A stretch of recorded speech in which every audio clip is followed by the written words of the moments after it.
We are live, coming back here to finish up the Arknights event tonight.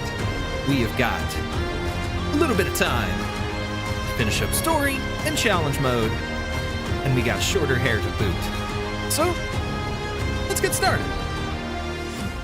What's up, everybody? It's me, Johnny G. Welcome back to the channel and to the stream. As always, I appreciate each and every one of you for taking the time out of your day to hang out here while we're live.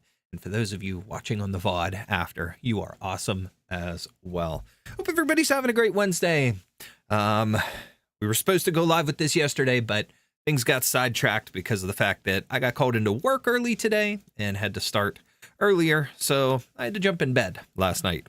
But tonight, I can afford to stay up a bit later because I have a much shorter day of work tomorrow, and I will be basically leaving a lot earlier for my youngest to have an eye doctor appointment. So, that said, we can have some more fun tonight.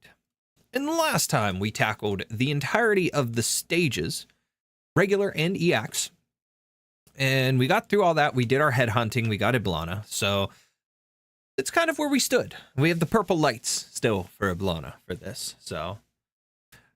Silent, Eggy, where are you at? Well, there's Eggy. They responded to you. Silent, ... But yeah, hope everybody's having a great Wednesday. Almost wanted to say Tuesday there for some reason, but hope you're having a great Wednesday and enjoying something. Maybe something made you smile today. That would be wonderful to hear. And if not, you still have time. Make it a worthwhile day.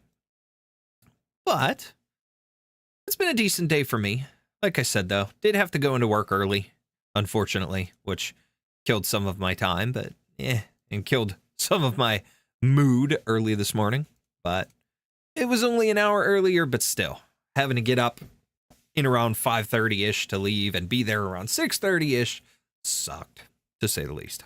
But alrighty, I don't want to waste too much of your time, so we're going to jump right in. And the way we're going to do this tonight is we're going to jump in, we're going to do some of the story reading, and then we'll do a challenge mode stage.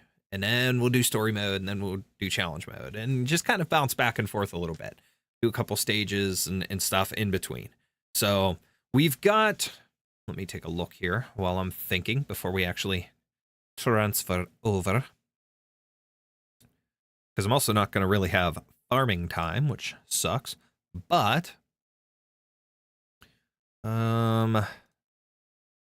that's fine. We have 3 story pieces. We have before and after. Is it every one of them?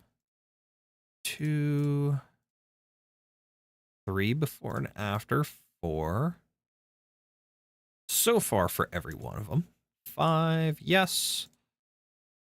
6, story 2, 7 before and after. 8 before. Yeah, so we have before and after for every main stage, plus the story 1, 2, and 3. So we'll go ahead and jump in to get those done. So let's get started. Desktop audio, and let's do our Arknight stream here. Make sure I can hear it. Yeah, there we go. And of course, I touch my mic arm and my monitor shoots out. I've got to see why it's doing that. Doesn't do it all the time, but every once in a while. I had pizza for dinner tonight. Good stuff. Alrighty. Clean these glasses off so I can read properly. A little smudgy today.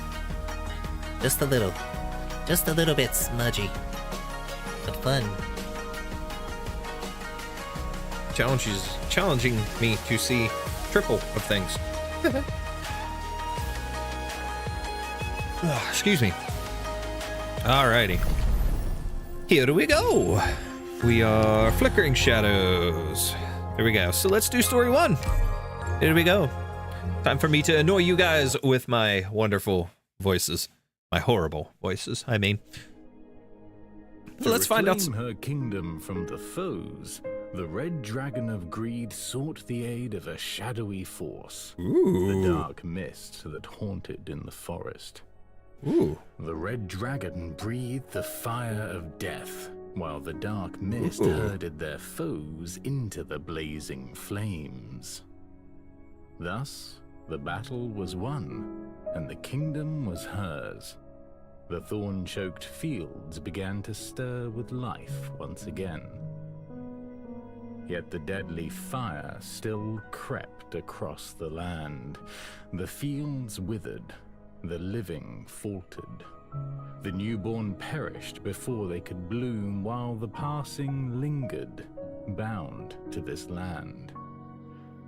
The red dragon would not abide the death going unrestrained. Her wish was firm. Life to life, death to death. Resolute in her purpose, she sought to cease the spreading fire. As Samhain drew near, she gathered those touched by the tainted flames into her lair. Dang. Dang. Okay.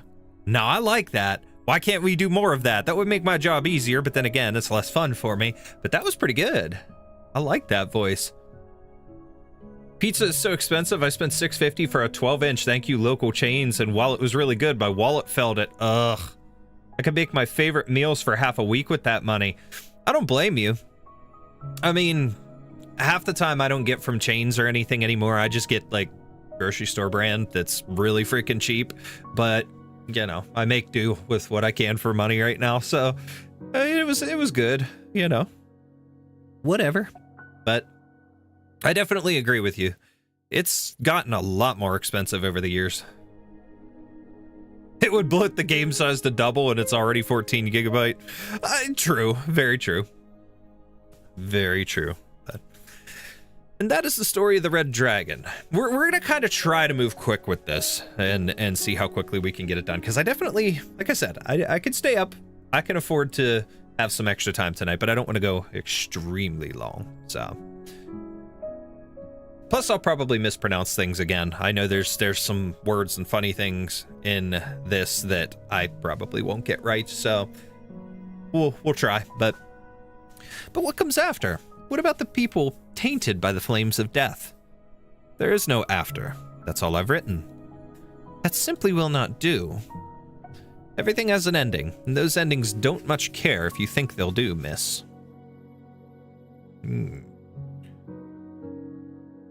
yet it is for an altogether different reason that you hide yourself in this dilapidated pub after publishing your work. How ridiculous. A lot of things are ridiculous. Do you simply enjoy keeping people in suspense? Is your spirit soothed by tales of readers desperate to know the ending? Some overly enthusiastic messengers did manage to find me to deliver some fan mail. You must have been rather pleased. Pleased? I didn't even read them. Just tossed them into that fireplace. How impertinent. Moreover, not a single story in your collection doesn't cut off unceremoniously. Truly impertinent. It's simple, really. I can't write an ending to save my life. You'd best head home now, miss. You're clearly well-educated, and a ramshackle pub like this doesn't suit you. Don't fret yourself over those half-finished stories. Why the hurry to show me the door? Perhaps I can help you. The author takes measure of the woman once more. Even with a hood over her head, you can see how pale her face is. She must be sickly, he thinks. The moment she arrived in this abandoned village, she went straight for the pub. She'd clearly done her research and seems unlikely to give up anytime soon. After ruminating, he picks up a sticky mug left among the cards and chips strewn across the table and downs a mouthful of rancid beer. Ugh, no thanks. All right then, so what kind of ending were you thinking? Why should I be the one to come up with it? You're the writer, not me. I simply wish to offer my own story to spark your imagination. Your own story? Wait, are you another survivor? Did you also narrowly escape death in that city last autumn? Only those who've experienced the truth for themselves would recognize what your stories are based on. Well, go ahead then. I'm all ears. Very well. Deep in the ruins of the former royal capital of Tara, long since destroyed by catastrophe,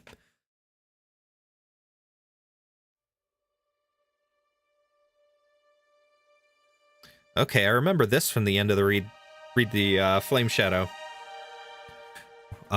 event. Deep in the ruins of the former royal capital of Tara, long since destroyed by catastrophe, on one uneventful yet peaceful day, the flame burning in a metal stove was snuffed out. This was no urgent matter, but the red dragon came all the same.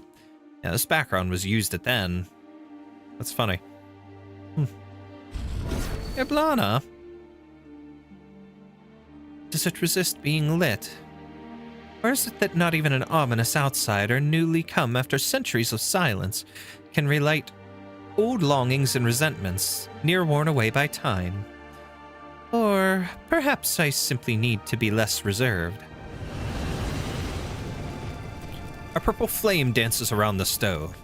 Under its light, the red dragon's face looks even paler than before. Are you awake? Or must I remind you who you are? The pathetic red dragon who cast aside his crown and wandered the wilderness for 20 years, only to be murdered by his closest kin on his return. Labreatek? The exiled king, correct? It truly is a pity, seeing someone still in shock at his own bloody death, 600 years after the fact. 600 years. Give or take. The true date of your death has long been forgotten. I'm shocked, yes, but not at my death. More at the fact that after 600 years, the Dracos have once again produced an aberration spewing the flames of death. They even let you grow to adulthood without strangling you in the crib. Did the Victorians bid you rouse me from death's slumber? Or did you hide that ridiculous crown from them beneath your bed? Victoria no longer yokes the red dragon. The Tara of today heeds no foreign master. Ah, not bad. Tell me then, is it popular to wake the dead to deliver good news these days? But sorry, but I've nothing to reward you with. Now, if that's all, you'd best be on your way. With my flames burning within you, you won't be ending this after a few trifling pleasantries. Labreatek. Ending? My ending came long, long ago. You're the one with unfinished business, yeah? Look, I get it. They're the flames of death after all. They'll get you into all kinds of trouble. Life and death getting jumbled up. Herds of undying beasts. Newborn cubs having their lives snuffed out before you know it. The works. So how big a mess are we talking here? A field? A city? A countryside? I set all of Tara alight to free her from Victoria's heel. You what? Let her be razed to the ground. Let Tara become a nation of the dead. Either way, the flames of death will seek out new kindling. Or so I thought at first. But allowing so many lives to fade away simply because I'm out of ideas, well, that would be awfully imprudent of me. And so I came to you. Tell me, what should I do to cleanse these deathly flames from the fields of Tara? If only that were empty bluster. Go ahead, use your imagination. I've heard enough. What I'm about to say isn't for you, but for all the people still willing to call themselves Tarans. Those tainted by your flame are marching towards death. And marching towards death have been renounced by life itself. It will never return to them. This goes without saying for the corpses marching behind you, obviously. But the same holds for those who still live yet walk like the dead. There's no medicine that can save them. Gather them together, so that their fires do not taint others. Appeasement. Is that all you can suggest? Ha! Of course not. Next, find another red dragon. Assuming you haven't already slaughtered your kin, of course. Find a real red dragon. One whose flames warm others' lives. Let things return to as they once were. Ashes to ashes. Dust to dust. Life to life. Death to death. Is that all you know? It is, ignorant young dragon. And it seems you don't know much more than I do.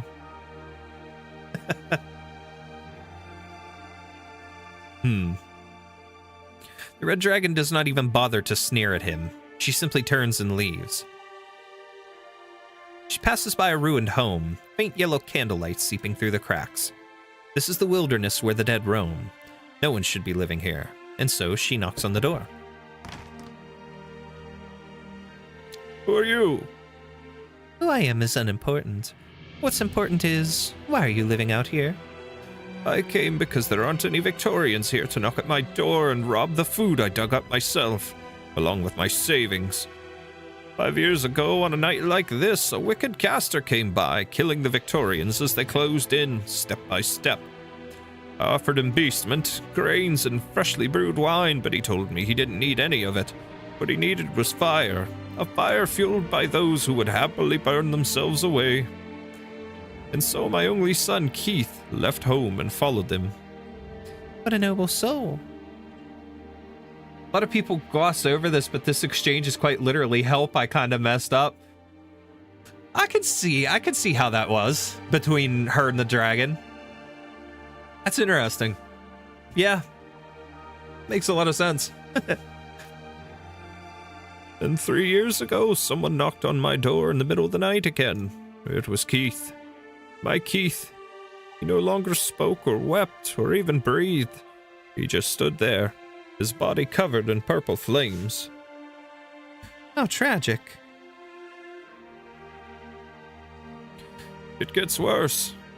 I buried him, but he refused to rot away in the earth. Instead, he dug himself out, and now his corpse is wandering endlessly in the wilds, which is why I'm still living here. Are you one of that caster's friends, or are you here to lay Keith to rest? I am. Ah, here he comes. Walking corpse, wreathed in purple flame for all to see, shambles toward the two. The red dragon presses the point of her spear against the corpse's chest. Fire rages so hot that it sears away its flesh in an instant, leaving nothing more than ash. But an idle thought crosses the old man's mind. The fire did not seem to burn out, but instead went up along the spear to return to the red dragon's body. And what of you? You're also tainted by the purple flames of death, are you not? The old man looks himself over, but sees no flames licking his body like they did with his only son. But to the dragon, the flame consuming him was even brighter than that of the dead. If you mean sorrow, anger, and hatred, then you're right, witch. The Victorians taxed me in coin, while you and your ilk taxed me in blood. Together you've taken all I have. I've been empty inside for a while now. The only thing keeping me standing are those so-called purple flames of yours. Flames. And what if I were to take them back? What would you say to that? I'd say you're late. The old man closes his eyes, facing the point of the red dragon's spear.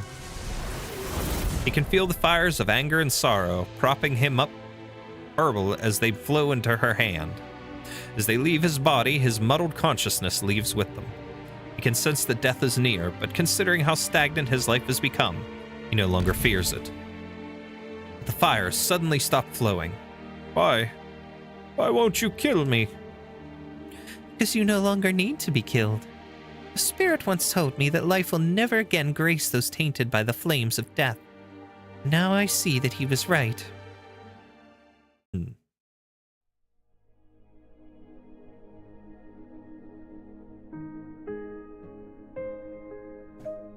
Excuse me.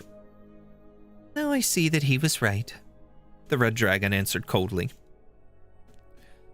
How was that for an ending? I took what I heard from the old man and added a bit of spice.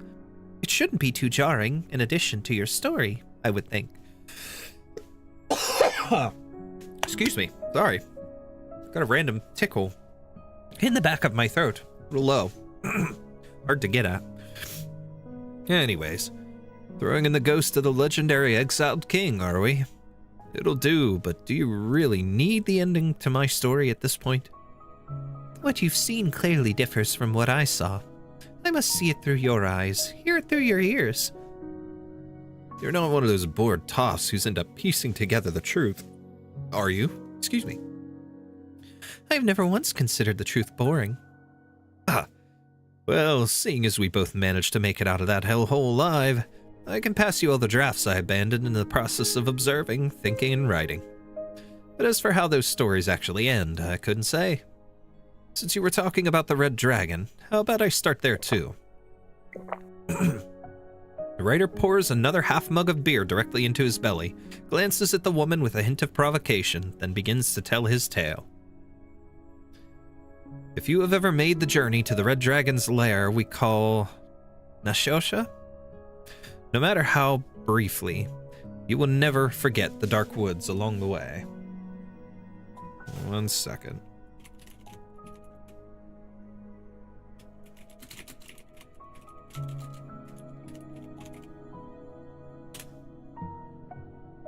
Sersha, okay, yeah.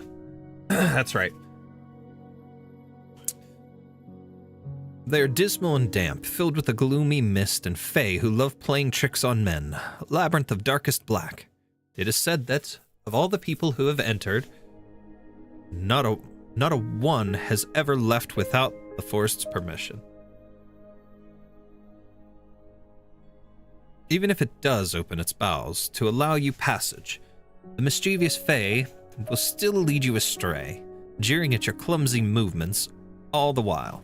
But once they finally leave you be... Oh wow. It will become as beautiful as a painting that should not exist in this realm. The Red Dragon, along with the people who have followed her all this way, step into the lair without the slightest hesitation, leaving that beautiful sight behind them. Necrass, the heart of Tara, the Red Dragon's lair. Oh my. So many R's that try to roll off the tongue and off the... just in general with the speech, and that kind of throws me off, twists me. Which Red Dragon, you ask? Guess you really do enjoy piecing together the truth. You must be thinking, I think you don't know a damn thing, so I'm trying to mislead you. Well, since you're already so well informed, no need for me to beat around the bush. Excuse me. And now it comes to color. That's cool. Necrass, the heart of Tara, the Red Dragon's lair. We're finally here. Thank heavens! The whole trip from the Skthana fields has felt like one long dream. Will my family really be safe here? This land is more than just idyllic pastures and fields. Tara's capital was never directly involved in Londinium's war, but there's been a never-ending spate of infiltrations and noble rebellions going on in the background around Necrass. Especially after the Red Dragon marched her troops towards Londinium, it wouldn't be incorrect to say a minor war took place here. Sorry, Reed. I was just happy as can be. I didn't mean anything else by it. No, homecoming should be a happy affair. Know any songs about the city or the dark woods, Moran? Only the one, and it doesn't really fit the mood. Oh, just sing it. I stepped into the dark woods one morn, calling to the mists of the hoar. I trod upon the road, heading out to war. No pipes a-singing, nor battle drums a-roar. Only the bells behind me through dew and fog, their rings do soar. This whole way back I've been trying to come up with a new verse to add, but I've been lacking inspiration. You seem even more anxious than before, Reed. Was the tune really that much of a downer? No, it's nothing to do with the song. It's a good song. Loveshani does not finish her sentence. Behind her, the refugees step out of the forest one after the other. Compared to the display of leaping colors they just emerged from, Necrass seems stiff and dour. However, aside from Loveshani, nobody minds. All they know is they have finally ended their long sojourn. They have reached journey's end. They've returned home. It's very beautiful. Very beautiful artwork. Ooh, nice background. Necrass. Hi, Johnny. What's up, Biotech? How's it going? So what's next? Someone will be coming to help us. Once they're here... Loveshani spots a figure slowly walking over from the city. Must be the man here to greet them, but the last time they met, he had wanted to kill her. She subconsciously puts her arms out to shield Moran at her side. Oh, this guy. Why are you here? I've come to welcome you. What? I'll be escorting you to Necrass to meet with Her Highness Eblana. Don't worry, you'll never have to see me again. not unless absolutely necessary. Brigadier. Indeed. The issues we could resolve without meeting, she and I already resolved on the gastro. Then please, follow me. As for your entourage, due to security concerns, I will make other arrangements for them. No. They are Tarns, too. They must enter with me. I promised them. Well, I would love to acquiesce. Truth be told, the majority of our citizens are unaware that there is a second red dragon, namely you. I can guarantee that they will keep it secret. This is where you and Her Highness disagree. And do you mean to say that my sister will ensure they do? This is precisely why I must bring them to Necrass. Ooh. Hello, Mommy. I'm sorry, what? I may have an idea that would satisfy both parties, if you'd care to hear it. I brought you here, Wake Woman, not simply as an overseer for settling citizens, but also for your discretion in sensitive matters. I hope this idea of yours isn't merely wishful thinking. If so, know that even you will no longer be welcome in Necrass. Of course, of course. As you so eloquently put it, Necrass is indeed unable to so readily open its gates to our errant countrymen. But I'm headed to the village of the Wakemen tomorrow to ask for some sacred instruments. Seeing how these people have nowhere else to go, I can have them stay at the village for now. Wow. Wakemen? Isn't that some sort of code name plucked straight from the old legends? My people have been relegated to song and story for many, many years, true. Those of us who live around the ruins rarely ever leave. I'm just an oddball. Which is why I can promise you that. Well, no word of the Red Dragon will leave the village. I really want to trust you, but... Are you really one of them, the Wakemen? Ren. Before my great-grandma passed, she asked for a traditional burial held by a Wakeman. Our family searched all over as best we could, but never found one. All we could do was pass it off as the ramblings of a dying woman. She was a woman with her head on straight, not the type to mix things up with legends. If she said something's real, it's as real as can be. Besides, I've heard many stories about your kind. Don't bother, she's taken. Well, sorry. Jeez. Break a man's heart, why don't you? I'm kidding. I'm willing to trust you. Then please don't betray that trust, Wake Woman. Naturally.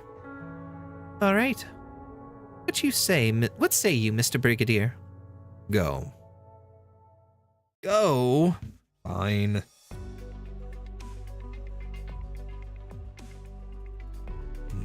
Namos, who are these people? Sorry for making trouble for you even after I left. Wow, I'm jumbling words. They're Tarns with no place to call home. Necrass can't take them in at the moment, so I thought maybe... We made an exception many years ago by not forbidding you from leaving.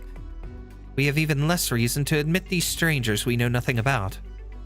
But if we're not here to be admitted by the Wakemen, ma'am... Moran.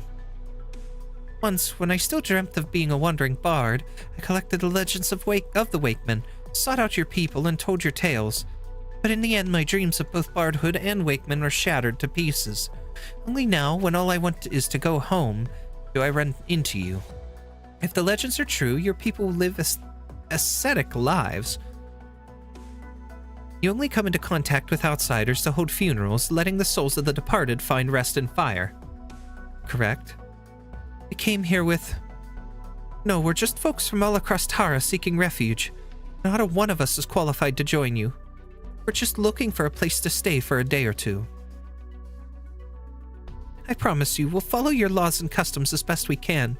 We won't trouble you any more than we already have. Winter's just around the corner, too. I'm not too sure if your people hold harvest festivals, but if you need any help, please feel free to ask. 1 second here.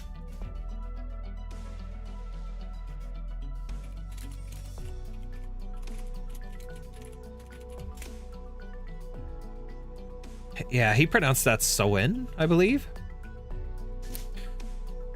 That is the true name of what you call the Harvest Festival. It would seem you really are different from the city folk. There are some abandoned huts outside the ruins. You may clean them and stay there. Thank you, or rather, Karab my agate. I'm not going to bother pronouncing all that well.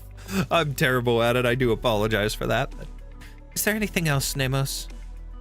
The Dubliners in the city went to hold a victory party to celebrate Tara's liberation. I promised them I'd ask you for some of the sacred instruments. They'd show Taran unity and represent the importance of tradition to the nation. With Soen almost upon us, we have none to spare. Have you forgotten? But even if we did, we would not give them away. They're only requesting them because of how much they value the old ways. Then why is it that not a single denizen of Nasersha has come to us to request a funeral since the city became independent? We can tell the difference between remembering a name once forgotten and dressing yourself up in a name you've read in a history book.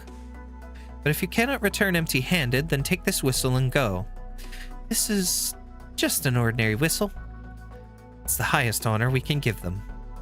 The Wakemen do not stand with the living, nor do we require their reverence, until, of course, they are dead.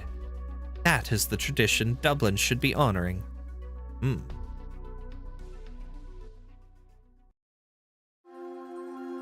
All right. So that's story 1, that's ST1. So let's do the before and after for 1, and then do a couple of challenge mode stages. Extra, extra, read all about it. The Victorians are retreating, not fighting. Tara has gotten back all its territory. Peace will be restored to all of Tara by Soen.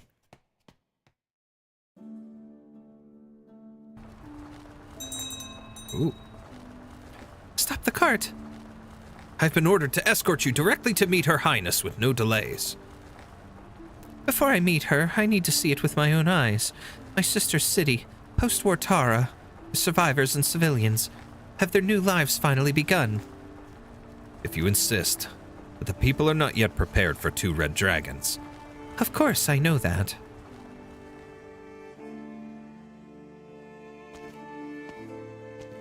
Bro, nice haircut. just take these. These knives, axes, and bowls are all made of iron. They'll make for good materials. I beg you, Cullen. Take them. Even if you have to melt them down and make some eyes for our statue. Autumn is almost over, and mornings in Nasersha are cold and damp. A pair of scarred, weathered hands rub against the cold and dry metal goods, much like a soldier running their fingers over a medal of valor in wartime. The people yell out his name, hoping the broken tools in their hands will be accepted, smelted, and used by the hero to forge the statue. The hero. Yes, the hero. Every story needs a hero like that. Theo! Come help carry this stuff into the workshop. I mean now, Theo. I'll help you sharpen your knife tonight. What a lazy brat. This is what you get for pampering him too much. No, I mean, doesn't matter if that boy's around. Just take everything, please. I can't take everything. We all need these tools to get by. And that goes double for your prosthetic leg. I'm standing up fine, aren't I?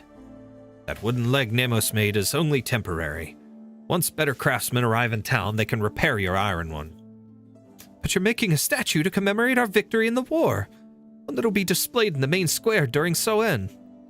Frankly, it'd be an honor for my rusty old leg to be part of that. No means no.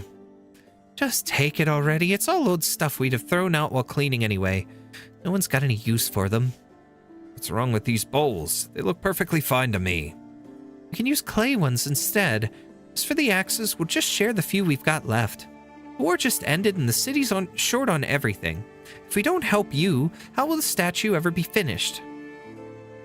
Still, I can't accept used prosthetics, no matter what. You're a great man, my hero, but you can be so stubborn. Elfshini slowly walks into the crowd. For some reason, she feels as though there's something separating her from them, as if she's looking at them from the other side of a bonfire. Excuse me, what are you all doing? A new face in town. Haven't seen many of those lately. Where are you from, Voiver? I've returned to Tara from a place far, far away. See, Kalan? If you'd just taken everything without a fuss, you wouldn't have embarrassed yourself in front of our countrymen from afar.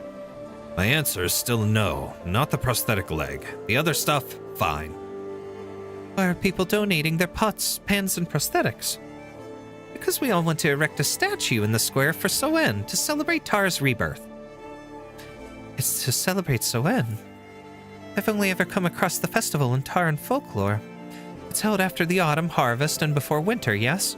And it's meant to connect this shore to the next. You know your stuff, Voiver. We used to just celebrate the harvest every year. It was the Dubliners who told us about the festival's historical origins. So we sweep our houses, prepare feasts for our guests, and most importantly, light bonfires. On the day when life and death intertwine, we welcome all visitors to the banquet. There's so much to do. And since this is the first Soen since Tara's rebirth, it should be even more grand. Good thing, too. Otherwise, Kalan would never accept our old pots, even if he had to tear down his own house instead.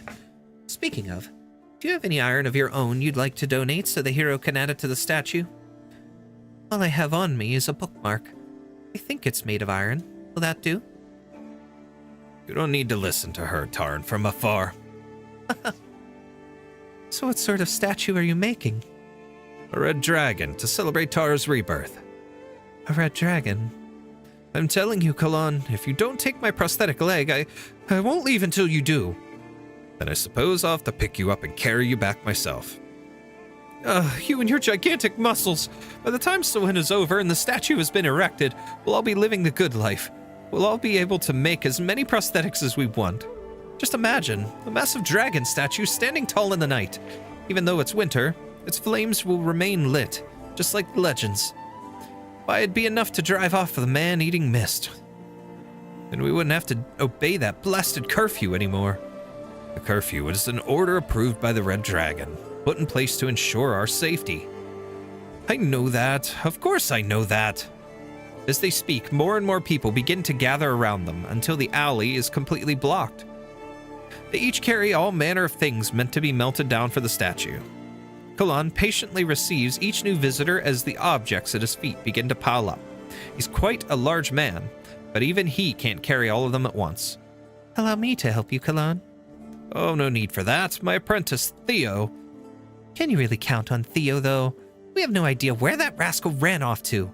He talks a good game, but slacks off when no one's watching. Typical Victorian. And how old was he when his parents died? Does he even remember Victoria?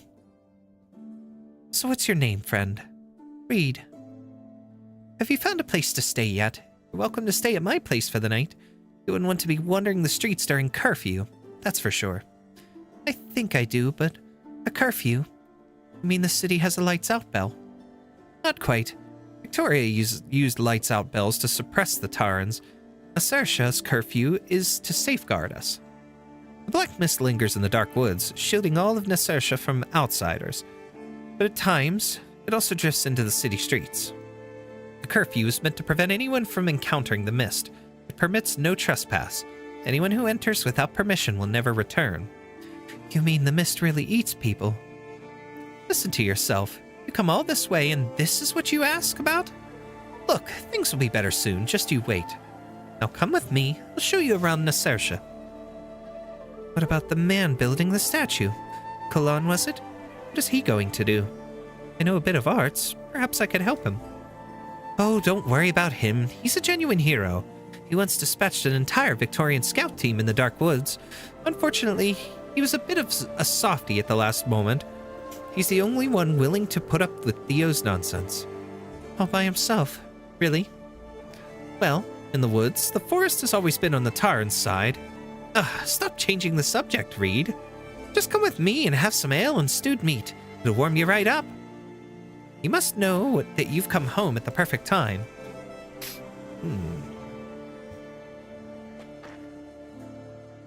Ew. Well, at least there's still some potatoes in the store. Damn, look at the time. I'm late.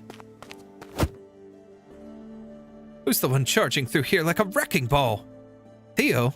Sorry. I'm just in a bit of a hurry to get back. I didn't mean to bump into you, sir. Here, let me wipe that off for you. You dare to disrespect me too? What? No. Maybe I misspoke.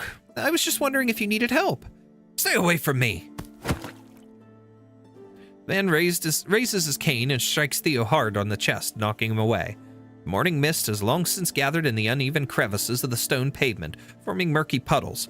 Caught off guard, Theo stumbles backwards and falls straight into one. You Victorian scoundrel! Who do you think you are? How dare you offer me charity? Ugh! Put that cane away. What's going on here? Bridget! Are you okay, Theo? I'm fine, Bridget. I'm fine. I crashed into him first. A rootless nomad and a Victorian mongrel. Couldn't ask for a more perfect pair of lowlives. You're not exactly making your ancestors proud, Bridget. What's that supposed to mean? Humph. Forget the Victorian mongrel. What about you?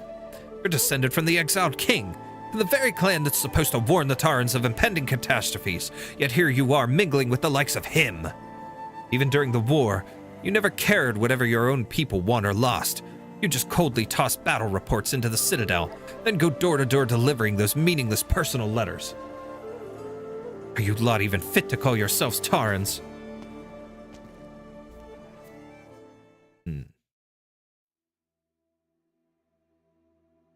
So this is the only place you have to go. Why not just go back to Kalan? I need to wash my clothes first. Should be quick. You don't need to worry about me, Bridget. Of course I'm worried. I came here just to see you after all. Humph. How was a place wrecked by war and left to rot any better than Kalan's workshop? At least there you'd have the forge keeping you warm and hot meals. No, it's just that I don't want to cause him any more trouble. Please don't tell Kalan about what happened here today. Okay? I'll be on my way as soon as my clothes dry. I'm not here for him, Theo. I'm here for you. To take you away. Take me away? Did he say something to you? Just what sort of relationship do you have with him anyway? If I had shown up today, were you going to take the beating without fighting back? My instincts are never wrong. If you stay in the city, they'll just keep finding new ways to push you around. Today, they shoved you into a puddle and beat you with a cane. Tomorrow? Who knows? Anyhow, just come with me. I came to take you to the plains or anywhere else to fancy. Up to you. You and me, we don't belong here. And if you've got nowhere else to go, you can always head to Nemos's old place and stay with the Wakemen for a while. I do want to see them, after all the stories Nemos has told me. But I can't leave, not unless Kalan asks me to. Nemos has no time to look after him, and the dragon statue isn't finished yet. What would he do if I just up and left? But still, thanks, Bridget. If you say so, then I'll take you back to the city before I leave. No, don't bother. It's cold out, so my clothes won't be dry for a while. I'll go back then. And if all else fails, I can always take shelter in that abandoned home. Someone left a quilt and bed sheets there, and I've stayed there before. It'll be fine. If you really don't want to come with me, well, I suppose it's safer here than risking another trip to the city. Oh, man. So not even Kalan looks after you all the time, huh? He has more important things to do. I should be making things easier on him, not giving him something else to worry about. Well, goodbye then. Take care of yourself, you hear?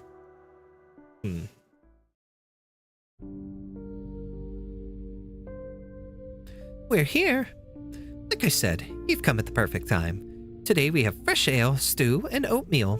If only we had a bonfire. Shouldn't you save that for Soen? According to the old customs, we can actually light it a few days before Soen. Then again, the war just ended, so we really don't have that much in the way of firewood. We can't just start chopping down trees either because of the curfew. At any rate, it's still light out. The sun can be our bonfire today. That's enough chit-chat. Take a seat. I'll have them make room for you.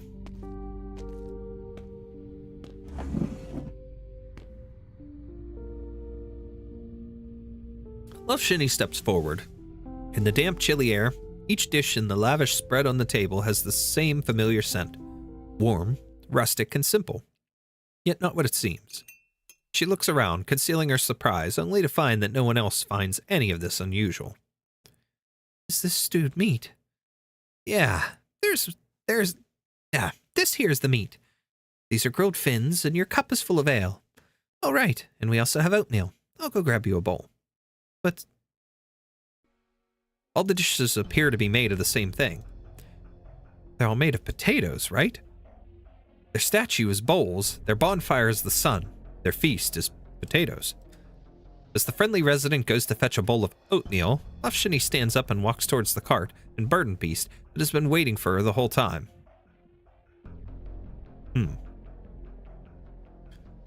Her Highness will return very soon. Please wait here. And this place is... Nasarsha capital. Citadel. Oh my god. See, I'm just stumbling. I'm dumb. Whatever. The highest point in the city is just up the steps behind you. This is also where Her Highness lingers most when she's in the city. I'm glad to see you aren't filling the halls with candlelight, musicians, and lavish feasts. I've already told you. The primary reason the city is short on supplies is because trade between Victoria and Tara has not fully resumed. We're working as hard as we can to resolve the issue. The residents are very understanding of the situation. They hold nothing but goodwill and genuine love for Tara. Your Highness Eblana. Leave us. At once. The Brigadier. Lufshini. Just what is going on in this city, sister? Everyone's celebrating Samhain, except there's no harvest, no bonfire, and the feast is nothing but potatoes. If you came here to make me repeat what the Brigadier has already told you, well, I suppose I could play along. I wouldn't want to spoil our long overdue reunion. I'm more worried about your spear. Where is it now? My spear. If you're talking about the spear you gave me, it's being stored in a warehouse on Rhodes Island. I no longer need it. How can someone with no weapon claim any sort of power? Or forget power, even survival would be a struggle. I said the spear you gave me. Also, you won't kill me, at least not yet. As a puppet that has only just regained its soul, you wouldn't want to break me before you've had a chance to play with your new toy. Your words are quite hurtful. Anyone can be made a puppet, Lufshini. Anyone except you. You are my dance partner, yet you'd rather stand in my shadow than join me on the floor. Until about a year ago, you finally got bored of me, didn't you? I don't recall what you're referring to. As for power, I'm not here for power. That power rightly belongs to you. Oh? You've been setting fires all across Tara. Those fires have melted the chains that once bound the Tarans. That much is true. And why have you returned?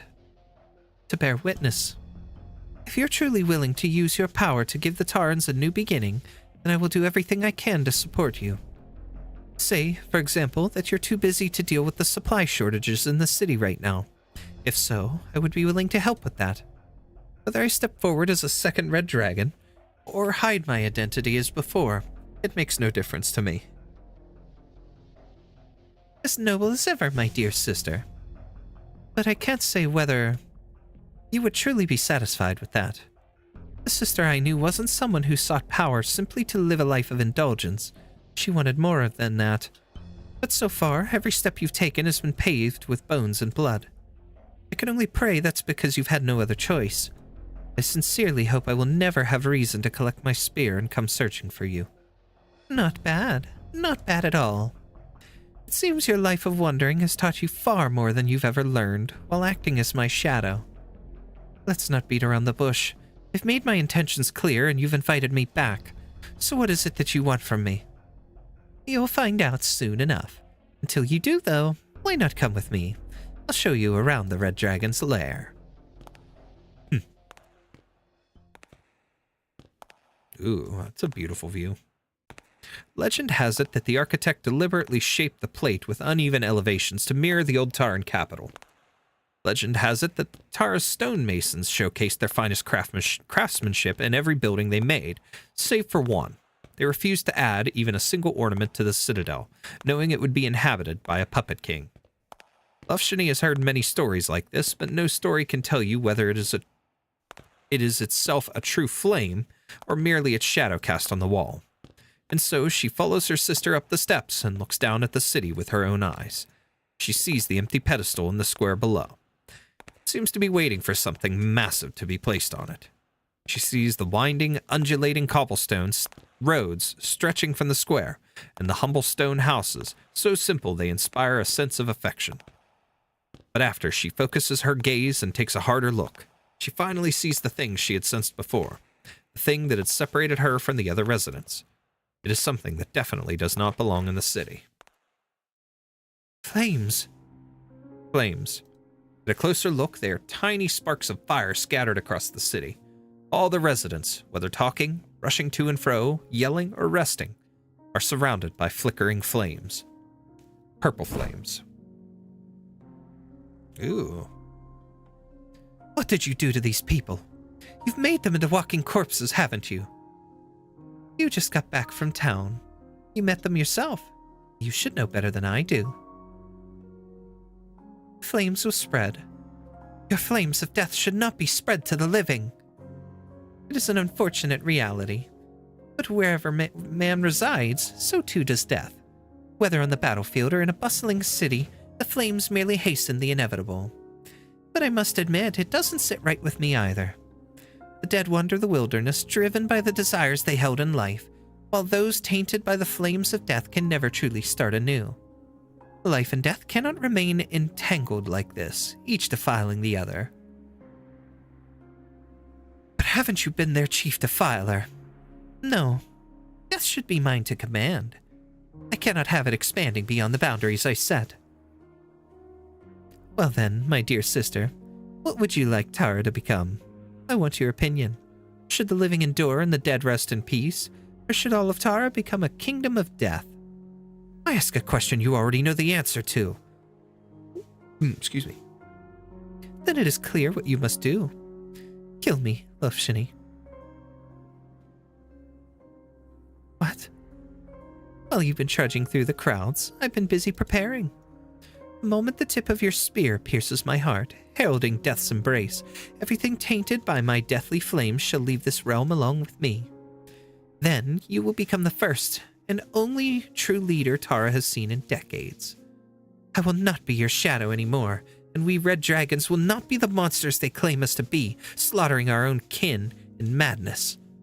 Sometimes, often, even kinslaying can be a virtuous act. What about those touched by your fire? Can they really start their lives anew as you promised? I have promised nothing about life, Lufshini, not even for those untouched by my flames. As for the city folk, they have already been entangled by the violent flames. They will gradually become walking corpses and eventually leave here with me. This much is certain. They are living, breathing people! They fought under your command and won your war for you. They have the right to start anew. An unfortunate fate, to be sure, but their fate nonetheless. No, Eblana, it shall not be their fate. What will you do then? Lufshini has more to say, but Eblana has already turned around and started walking down the long corridor. Her footsteps are so soft that Lufshini did not even realize she had left. After her sister's figure disappears completely into the darkness, Lufshini turns her gaze back to the city. How she wishes it were all just one of Eblana's tricks, but the flames are real. She clenches her fists, pulls up her hood, and turns to descend the steps. Okay, there's our before. So let's do EA1 after, and then we'll do a couple challenge mode stages. Kick it off.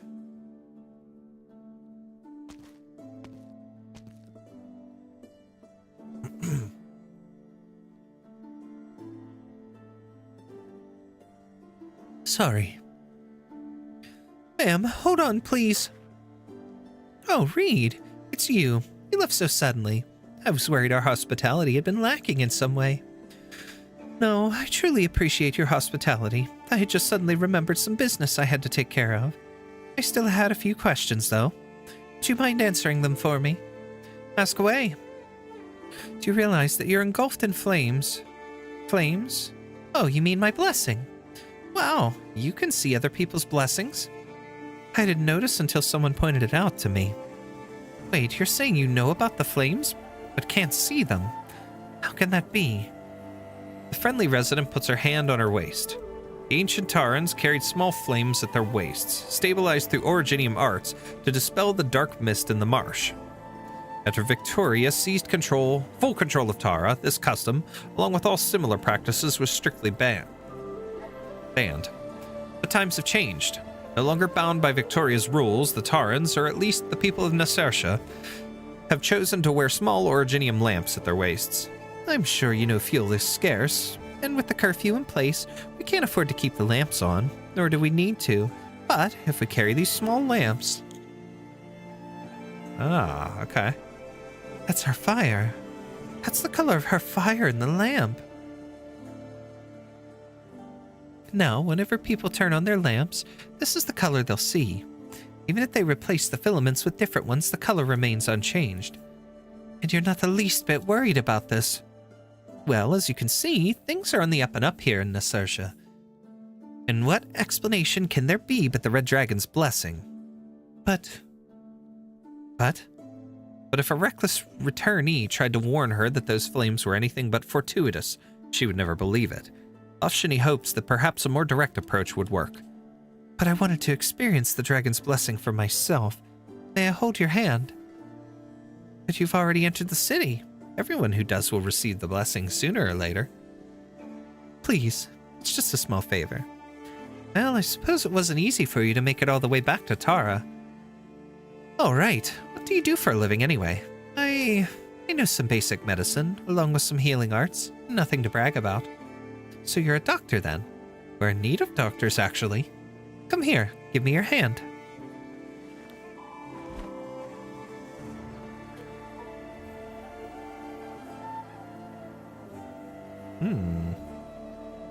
Sorry, 1 second, chat. Let me look at something here. Just got an email that's a little important.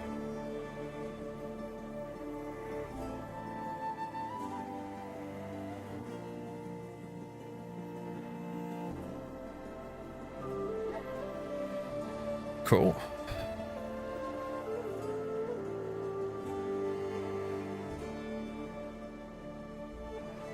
Okay. All right. Just had to check an email. It was important, so let's get back to it. She tightly clasps the woman's calloused hand, letting the fire spread from her own wrist to Lafshini's. Thank you. She shuts her eyes. Close your eyes and remember those whose pain you once soothed. Those no longer forced to linger in this realm. Go and warm this cold fire. Ah. The purple flames gradually fade. Beneath them, a pale face emerges, swaying gently with a friendly smile. So she tries to erase more of the purple flames, but fails to notice when the woman's expression suddenly changes. My God, my hand. What did you do to my hand? It's completely numb. What? I can't feel my blessing anymore either. Just what are you doing to me? Reed! Wake woman. Reed, please let go of this poor lady. Sorry, ma'am. She means no harm. I stake my honor on it.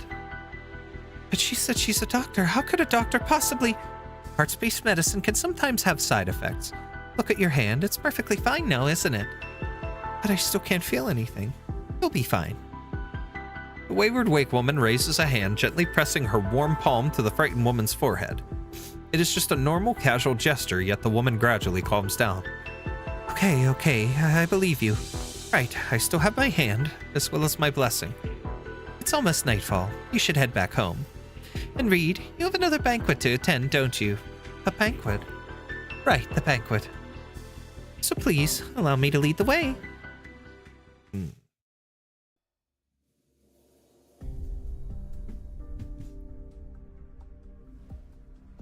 Wake woman, since you've returned, does that mean Moran and the others have already settled in? That's right. They'll be staying just outside the ruins. They're probably still clearing out the empty houses right about now. Thank you. Don't mention it. By the way, call me Nemos. I hardly do any work as a wake woman these days. All right, Nemos. You mentioned a banquet just now. Who's hosting it? In a few days, Dublin will be hosting a celebratory banquet, and all the high-ranking nobles will be in attendance, including Her Highness Eblana. We've been very busy with all the preparations. A celebratory banquet. All the residents are making do with the stewed meat and grilled fins made from only potatoes. The potato thing started out due to a food shortage, but now they're just, used to it. But Dublin is aware of the situation in the city. They're calling it a banquet, but I didn't see any eating or drinking on the itinerary. I'm not trying to cover for anyone, Miss Lufshini. I truly believe that Dublin wouldn't turn its back on the people of Tarad like that. Now, if you'll excuse me, I must be going. She comes and goes, very in and out, so, She certainly left in a hurry. So if directly removing the violent flames would only cause a panic, what if I were to do it more subtly? To launder whatever you want, then. Who's there? The noble red dragon turns around and sees a figure engulfed in blazing purple flames. Oh, there he is. No, if the other residents have been merely kissed by the flames, then the person standing before her seems to have been forged from the purple fire itself. The flames don't look harsh, yet they distort the very light around them. Unfortunately, what you want sounds incredibly boring. After all, Tara's flames have already been dyed that color. That's just a fact. You know about the flames? I happen to find out about them, yes. Tell me everything you know. It's extremely important. Why should I? I need to stop people from being engulfed by the purple flames. So you can replace them with your own flames. As long as the people of the city are safe, the color doesn't matter.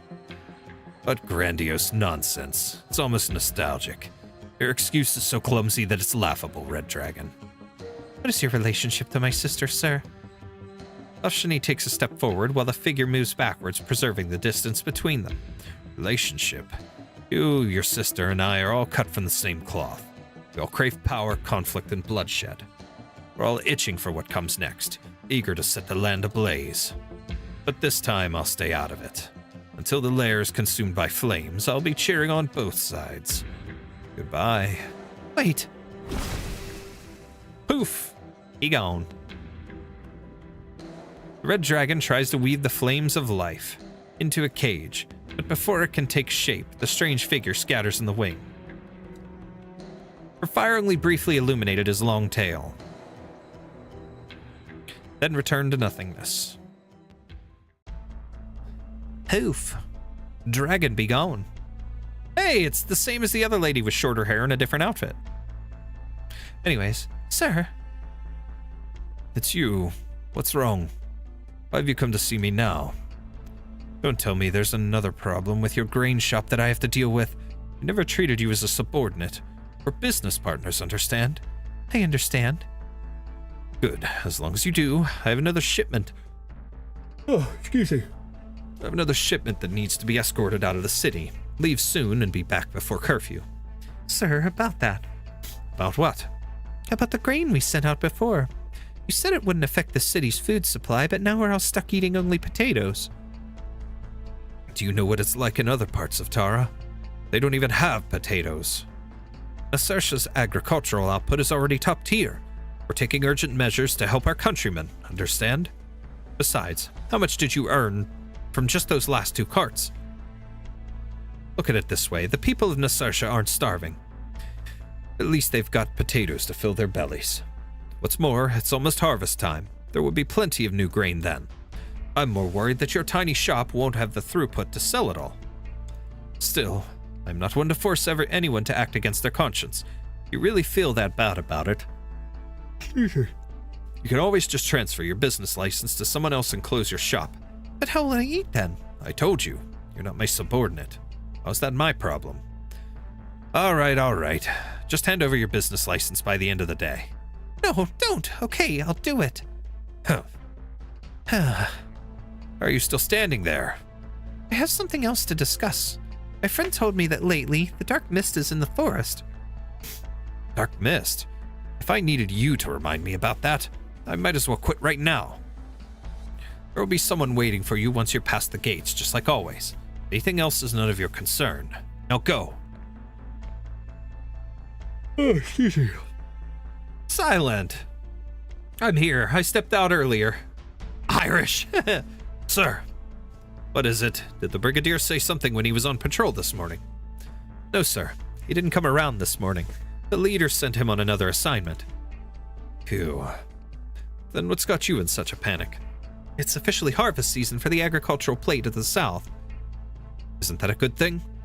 Yes, but all the skilled agricultural workers have left the city. Just follow the handbook. Do exactly as it says. Got it? Yes, sir. By the way, what's the estimated yield for the entire plate? Report it to me, and I'll consolidate the numbers later. We're not exactly familiar with this sort of work either. Are useless. Can't you at least tell when the crops are ready for the harvest?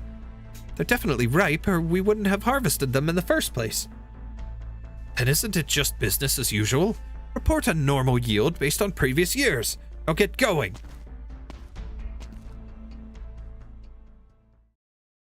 I may see if I can get my wifey to make me a cup of coffee. I'm tired. Hello, I'm Bridget the Nomad. What do you want? I've delivered all my letters in Nasrsha, so I'd like to go to the highest point of the city and let the wind carry my message to my brothers and sisters. Then I'll be on my way. Ah, now I remember. It's you. You've been here so many times, and we've never let you up there even once. Haven't you learned your lesson yet? Even the Victorians let me up to the top of the citadel when they were in charge. Do I look like a Victorian to you? No, you're a Tauren. And you should know that since we're all Taurens, there's no need to indulge those outdated customs of yours anymore. All that nomad and wakeman nonsense, it's all stupid superstition.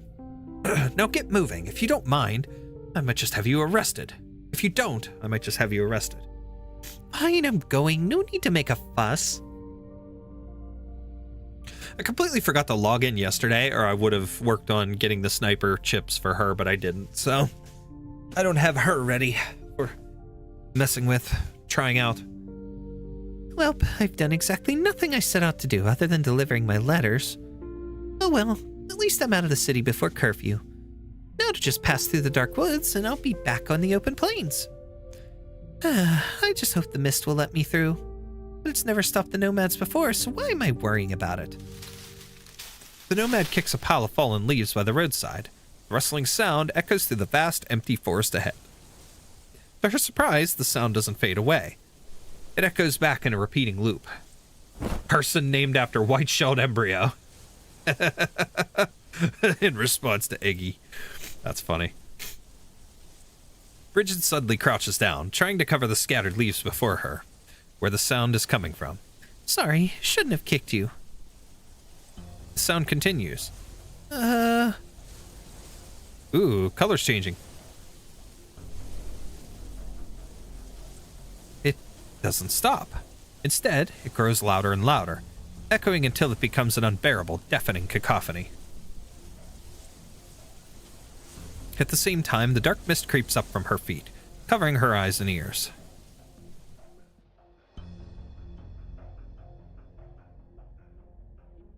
Until she realizes she is back at the forest entrance. So she looped back as well. This is the 5th time. So she's trapped? Not going to let me leave. Really? Forcing me back into the city? Is that it? Humph. Well, I'm not going back. I'll set up a tent outside the forest if I have to. I'll get my chance to leave sooner or later. Stubborn. I like that. Sarkaz Spirit Rokunonaichi. Hello, Rosabels. How's it going? Lunch break stream continues. Hope you're having a good day.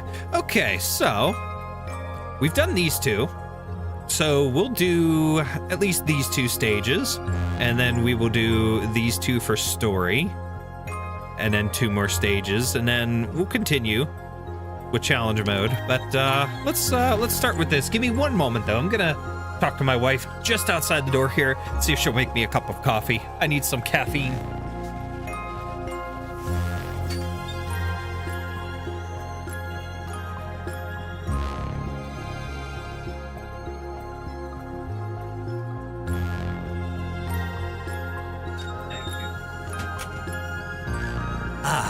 Wonder. The AK YouTubers are congregating again. Oh no. Are we taking over? Weeb. What's wrong with a weeb? Okay. So there's no challenge mode on these. Only the, these ones, right? Yeah, so we'll do 1 or 2 of these. So, start challenge. Okay. See if I remember how to do them from 2 days ago.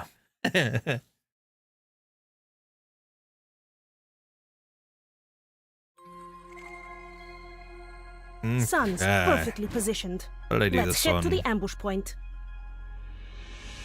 This along with this. And Texas here. Let's begin. For DP. Okay, yeah. This is how we did this one before. Okay. Okay, we need some help here. Cut them to pieces. Take like water. Okay, put the Illusion herd and there. intimidation are my tactics too. Let's use Reed here. Relax. Enough dreaming. Only nightmares come. Okay. Eblana there.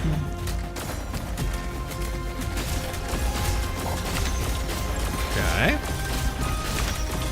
I'm prepared. I am Dublin. Hammer of the dead. Here's a hero of the plan. Move to intercept. Cut them to pieces. Okay, let's get Shu there to keep some healing up. We're gonna need that. Sow the grain. Full Texas. Your weapons are right at your fingertips. Why wait? I plant you into the soil. Okay. Take like water. This show hasn't been spotlight shines on us. Okay. Clear them out. Need speed. That's some solid progress. What about here? There we go. Get Pookie to awaken them. What's your plan? I see it. Touch of my shadow. Okay. And we need Pass on your last words. her over there. No. This should be it. Maybe? Nope. There's that one. Want a candy? Now's not the time for hellos. Okay. I'm prepared to fight. Where do you wish to go? Okay, we still have that there. Which is not gonna work This will keep you quiet. like this. Need speed. Can't get to it the way that is, so. Now. You can't stop me. I wasn't flesh and bone, bare weeds. There we go. Mounds and No, he's winds, popped out. bloom fields. And he can go bye-bye now. Can you do it? All wishes. I There we go, Pookie. Let's go. Mission accomplished. Says man who whales $500 in anime gotcha games. Wow. Shots are being fired left and right in chat. I love it. I need AK streams to keep my sanity up while doing my normie job. Oh, I believe I agree 100% wholeheartedly. Arknights streams and videos and whatever else help me get through my job as well. Ain't too much else that I watch other than random other stuff on YouTube, but it definitely helps the day go by. Let's do another stage before we jump into some more story. Gotta do this sparingly because we still got a lot of story to go. Sun's perfectly positioned. Let's head to the ambush point. Easy peasy. Lemon squeezy. Exusier, cover me. Okay. Let's do this. Let's begin. Texas. The Grace Howard incident of 2025? That was for academic research, yeah. Want a candy? Roosevelt's, at least you're nice to me. At least someone's nice to you, Silent. How about her? This is your judgment.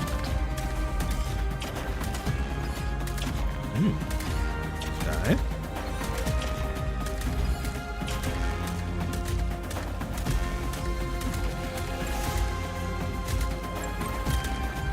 I see it. The clamor of the dead peters out into oblivion.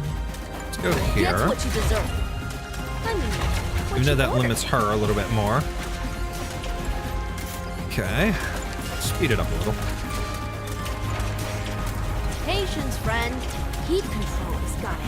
Shut up. No need to cover up. keep secrets for public, then everybody's a being fine. Now's not the time for hellos. Okay. Whoa, there goes Spring her. breeze, time Which is illusion, fine. and infinite Boom. all boiled into a hot And go. not disappointment, my friends. That does nothing because of this. Thanks to this. So, we kind of screwed ourselves, but that's okay. If you're We'll hold on to really that incapable, skill branch for a little and bit more. bone bear weeds, mounds and ruins bloom fields. Awaiting orders. You can't stop me. I've got an idea. I'm swallowed up Go. the sun. Go. Go. Want a candy? Take like water. Now we lost all that, so...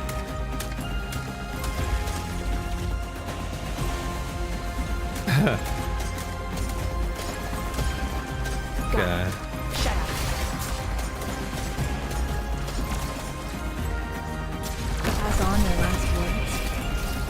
What do you fear most? Okay, kill him. Kill him with fire. Or not fire, but that's Your okay. soul hasn't started. I'm not disappointed. I plant you into the soil to grow anew. Now's not the time for hellos. Ah, there we go. Also, if you need to borrow Bridget for whatever reason, I have her in support if you want. Oh, okay. Annoy ya. Okay. I mean, I'm an openly a weeb and an AK whale, so I really can't say anything. I'm the same way. I can't do it. Say anything at that point. At this point, I'm a Seaborn Leviathan when it comes to AK. Yeah, that would make sense. That's a good comparison. I like it. Okay, what are we at here, actually? Now that I think of it. Before we jump back into story, we've got EX8 challenge mode, and we've got this amount of stuff. Was there anything else that I really wanted in the shop? The rest of the furniture and the headhunting permits. I mean, these things would be nice, but I got the money, at least. I'm not too focused or worried about anything else, so... Alright. Flickering Shadows. We are on 2, 3. Let's see if we can't do 2, 3, 4. And then go back and we will do 3 and 4 on this. And then continue from there. Whoops. I keep forgetting you could switch between them down there. Ooh, thank you, baby. Much appreciated. Coffee from the waifu. Ah, yay. Nice and bold. Yum. Okay, gotta move my phone out of the way. What is this? Oh, okay. Cool. No big deal. Alrighty. EA2 story before. See if we can get through 2 to 3 more story parts, depending on how sleepy we make ourselves.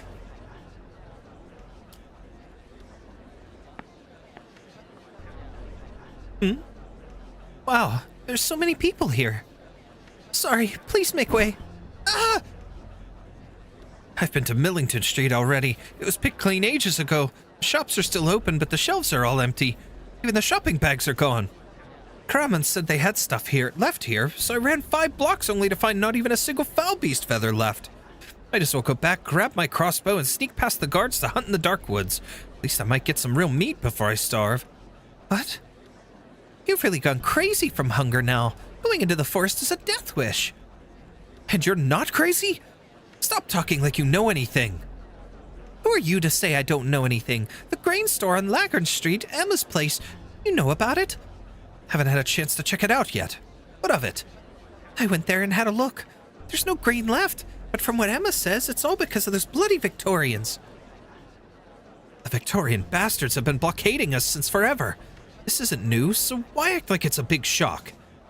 Because their spies have already infiltrated Necrass. Come again? When Emma went to visit the egg plate, she saw the charred remains with her own eyes. Dublin is still investigating. Bloody hell! We should have struck back the minute Tara gained independence. You're right about one thing, though. You should go get your crossbow. Not to hunt, but to root out the traitors. Of course, if I caught them, I wouldn't let them off that easy. A quick death is too good for them. I guess the stores have been cut off from the supply of grain. I boiled a few potatoes for Kulan, but is it enough? There are too many people here. I'll take another route. Lots of them are armed, too. Are they planning to hunt down Victorian spies? But there's no grain left in the city. What does that have to do with the Victorians? But I'll be fine. I'm Mr. Kalon's apprentice. Everyone knows that. Don't be afraid, Theo. No one will hurt you. Theo crouches down and squeezes through the crowd, making his way to the opposite corner of the street. He nimbly slips through a dark, narrow passage and emerges on the other side of a brick wall. The noise of the crowd gradually fades from his ears. See? No one gave me any trouble. Mr. Kalon must still be busy with the dragon sculpture. By the time he notices what's going on around him, all the stores will be empty. I need to help him.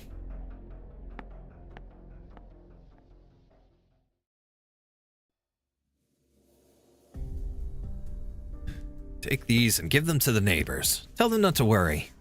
What about you, Nemos? Will she have anything to eat? Instead of giving us grain, it'd be more useful to help everyone catch the spies. Otherwise, we'll never get to the root of the problem.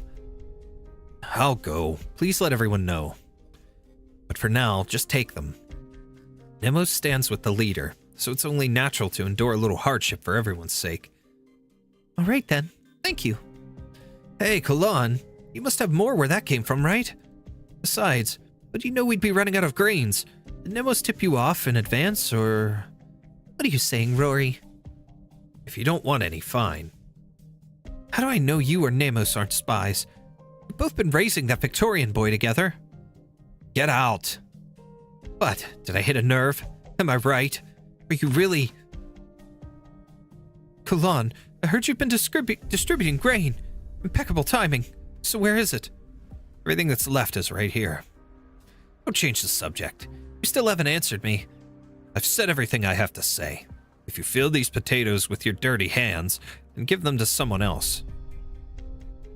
If you feel these potatoes will dirty your hands, then give them to someone else. I knew I messed that line up. Why, you? Do you want them or not, Rory? If not, then let me have them. There are plenty of hungry bellies to feed. Don't be ungrateful. No, give them here. Why should I? You don't want them, right? So give them to me. Fat chance.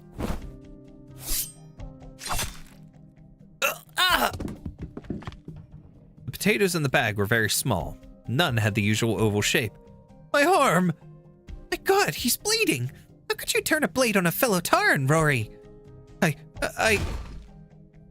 Drop the sword. Don't make me use my hammer on you.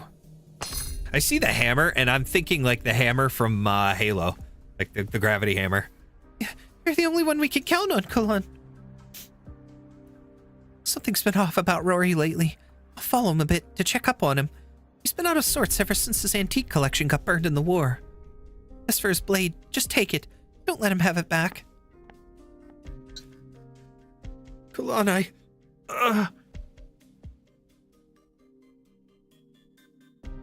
Yum. Wound isn't too deep. Come here, I'll stop the bleeding. As far as the grains, I'll have Nemos think about a solution when she gets back. I know. Ow, ow, ow! I know.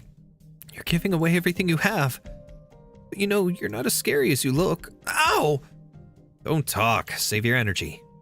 I might have some cornmeal left at home. Let me check. You can have it. Then I'll walk you home.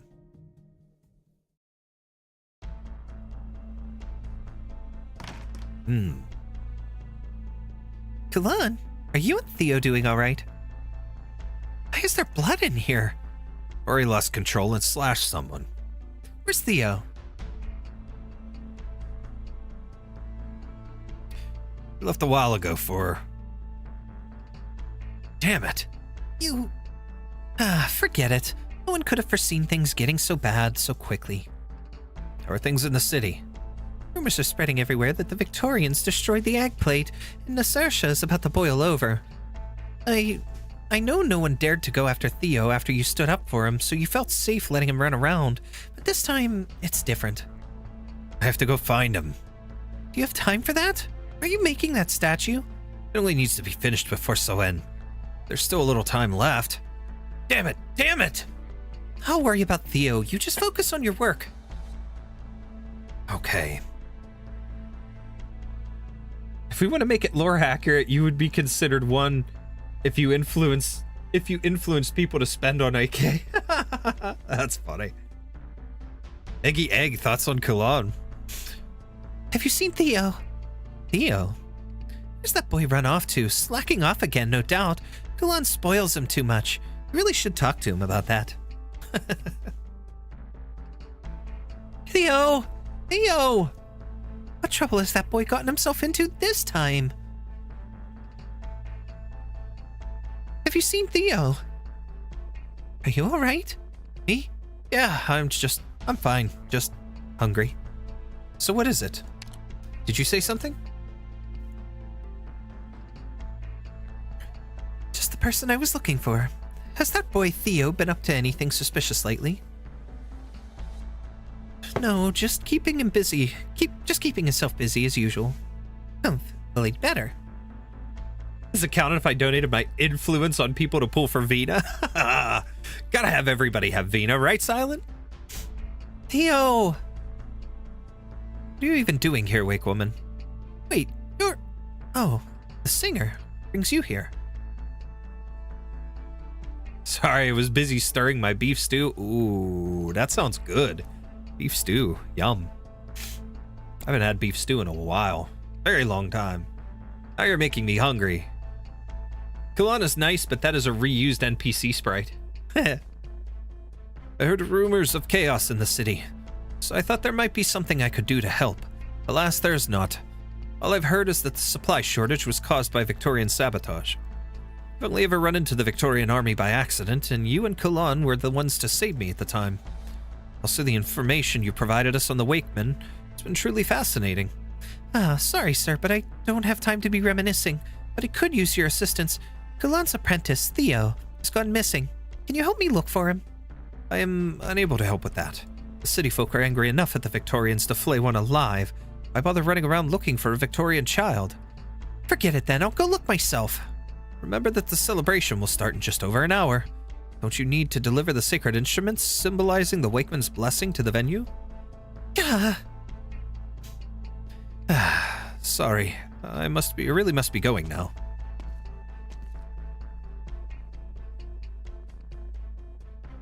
What do I do now? Nemos, is that you? I finally found you. What happened in the city? Read.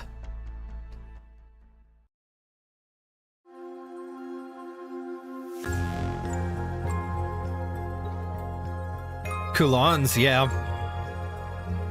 Second time his sprite is used. I can't remember, what was the first one? Because I know I recognize it. I don't know if I don't think it's one of the things I've played here on the channel, but I think I've done it on my OG account. Alright, EA2 after.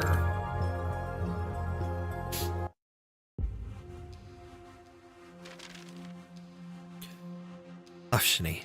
I checked every inhabited street and found no sign of Theo anywhere.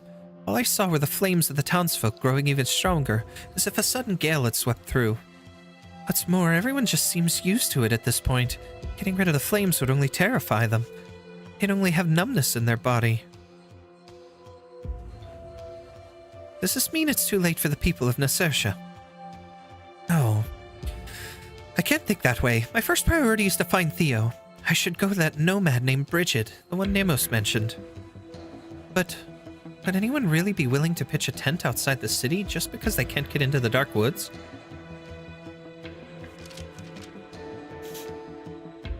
Walk out along the right side of the guard outpost, then wade through the creek. Thought it was Scar Eye from Babel, but it's different. Yeah, it's a different one from Scar Eye. But they have a very similar build. I know what you're thinking. I think this is it. A Pero with blonde hair, tall yet agile. This must be the Bridget Nemos mentioned. You know me?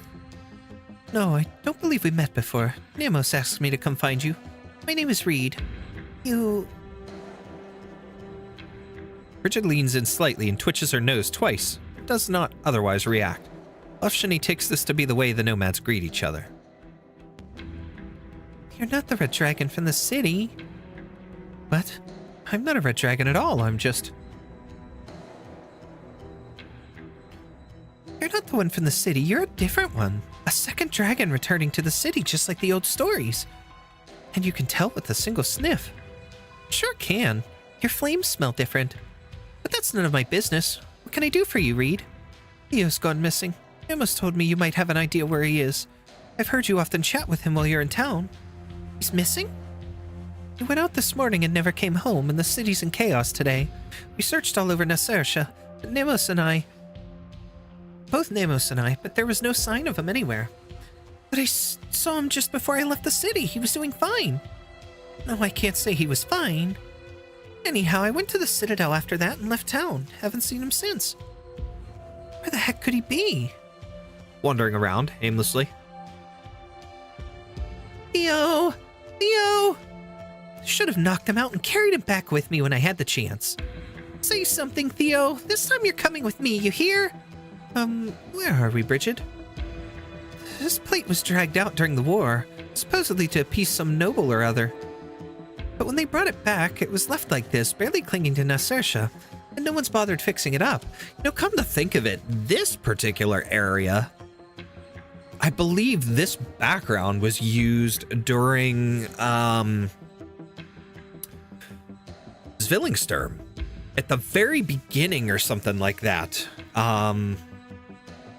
Viviana was at this place before, because she was like traveling between or whatever. She was hiding out.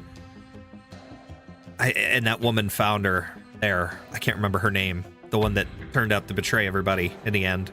But something like that. But I remember them using this background then. Theo always hides out here when he's feeling wronged. Could he have left the city? I've only seen one person leaving the gates, Emma from Lagern Street. Theo sure wasn't with her. What's more, she was taking a cart full of who knows what to the entrance of the forest, all by her lonesome. She met up with someone there, they took the goods, and she came back by herself. And she didn't notice you. City folk don't see too well, or hear, or smell. Besides, I was pretty far from her. She says it so casually. They don't see, or hear, or smell. So she delivered a large shipment and returned by herself. Where did all these goods come from? What does this Emma do for a living? It's a grain shop. I've delivered letters to her before. So a shopkeeper left the city and now keeps close to home. Close at home. Seeing how this is the only lead we have, we should hurry over to Lagern Street.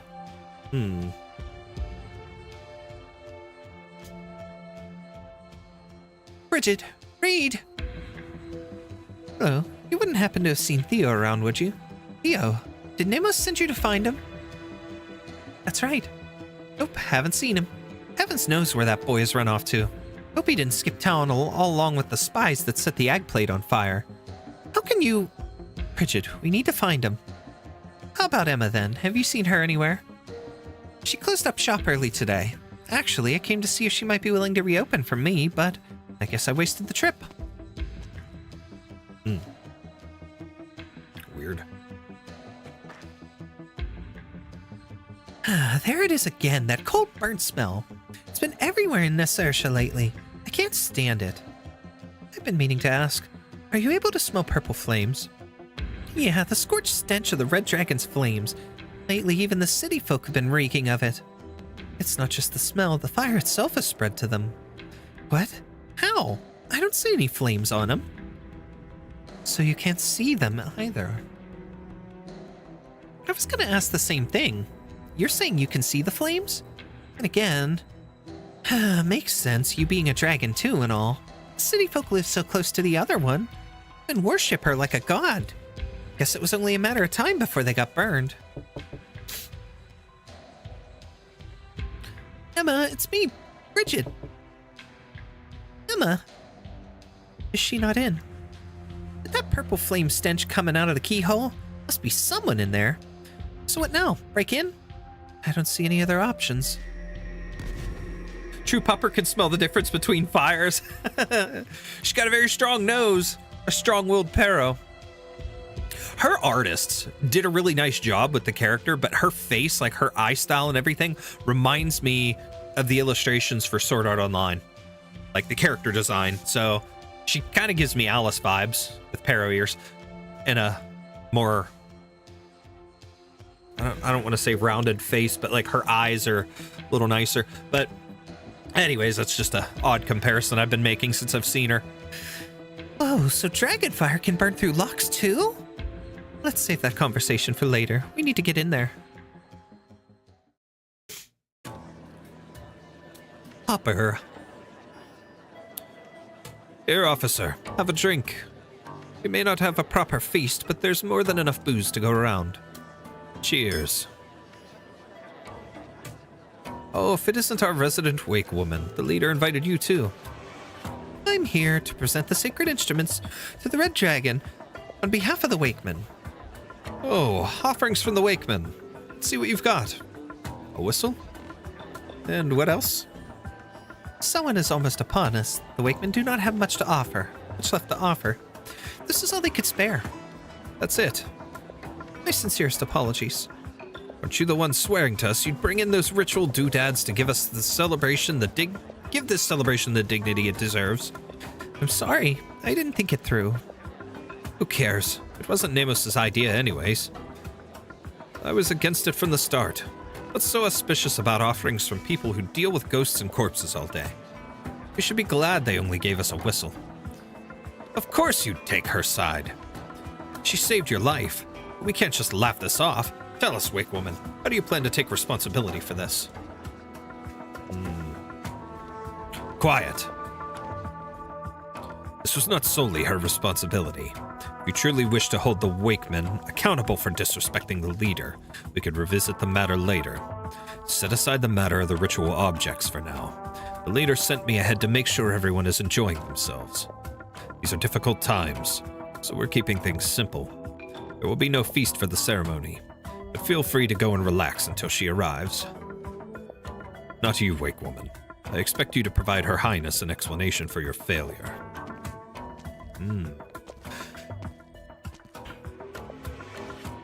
Perhaps you could take this chance to curry favor with the other officials. They could put in a good word for you later. I'll pass on that, thank you. Quite the righteous one, I see. Brigadier, sir, these fellows, have they always been like this? Huh. Always. A bureaucrat once exhausted himself managing logistics for the Silver Rock Bluffs front. He went days without sleep, until he was so worn out that he nearly collapsed on the Nasersha agricultural plate. The cruel officer is a cold-hearted scoundrel, to be sure. But during the war, the wealthy merchants and nobles hoarding grain near Nasersha would tremble at the mere mention of his name. The torturer I've seen take pleasure in others wailing and screaming, but I've also seen him charge into the enemy ranks like a rabid tusk beast. Now, though, had Her Highness not vetoed it, they'd probably be enjoying a lavish banquet right now, even with the city as it is.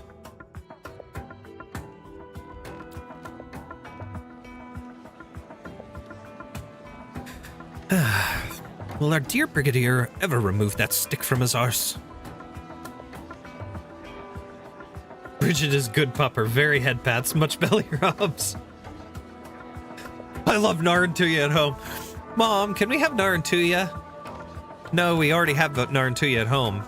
But you look like you're in a bit of a mood too, bureaucrat. What's wrong? What's wrong is that the city's almost out of grain, and I'm responsible. Well, what can you do? It was a poor harvest. Besides, didn't I tell you to pin it on the Victorians? That Emma girl said exactly what you told her to, and the townsfolk took the bait. So what's the problem? Even if there is a famine, these people treat the leader like a god. They'd never turn on us. Never. Or are you afraid Emma will spill the beans? No, she's been on edge since she got back, but she follows instructions to the letter. I'm not worried about that. What worries me is the merchant who met with her. There's been no word from him. Normally, we'd have heard something by this morning. So there's a little delay. What's the big deal? What are you two muttering about over there? Oh, we were discussing that hero, Kalan. Oh? What about him? At the time, he told us he took out a whole squad of Victorian scouts in the Dark Woods by himself, 4 or 5 men, by using the terrain to his advantage. Said there was one child left behind, but he couldn't bring himself to finish the job. Sound about right? But think about it. Why would a scout squad bring a child with them? Huh? The Wake Woman already explained that. The scouts had taken hostages, a group of merchants who'd travel between Tara and Victoria, and forced them to guide them through the forest. Sure, I buy that there was a caravan, but the scouts? I don't know about that. Likely story. Oh, excuse me. Gotta keep this coffee flowing.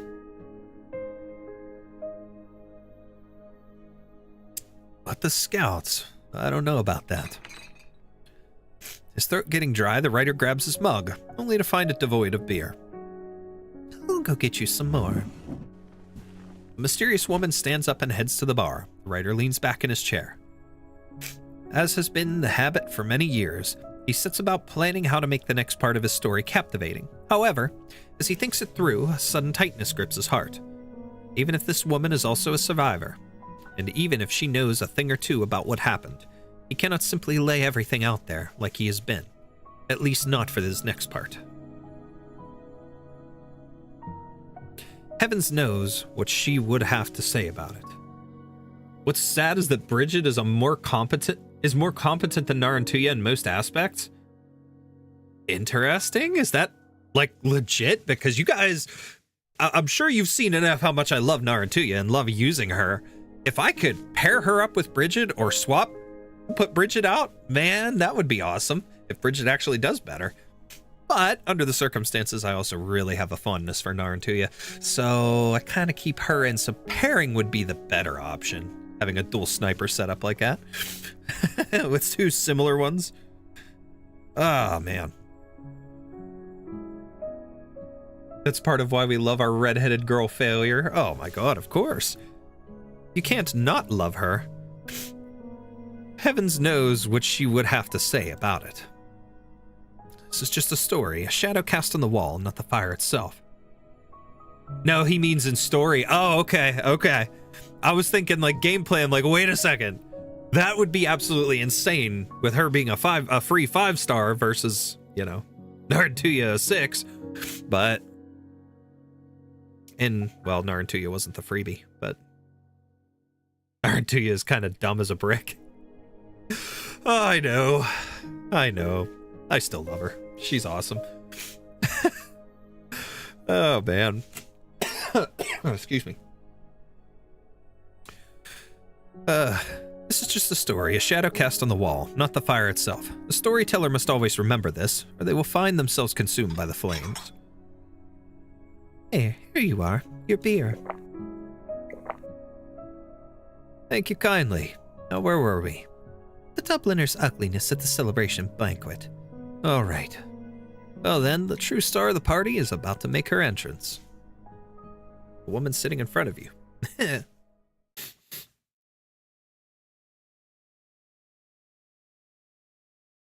The true star of the party is about to make her entrance. But until then, Dublin's ugly visage will remain, so hideous that no one can face it directly.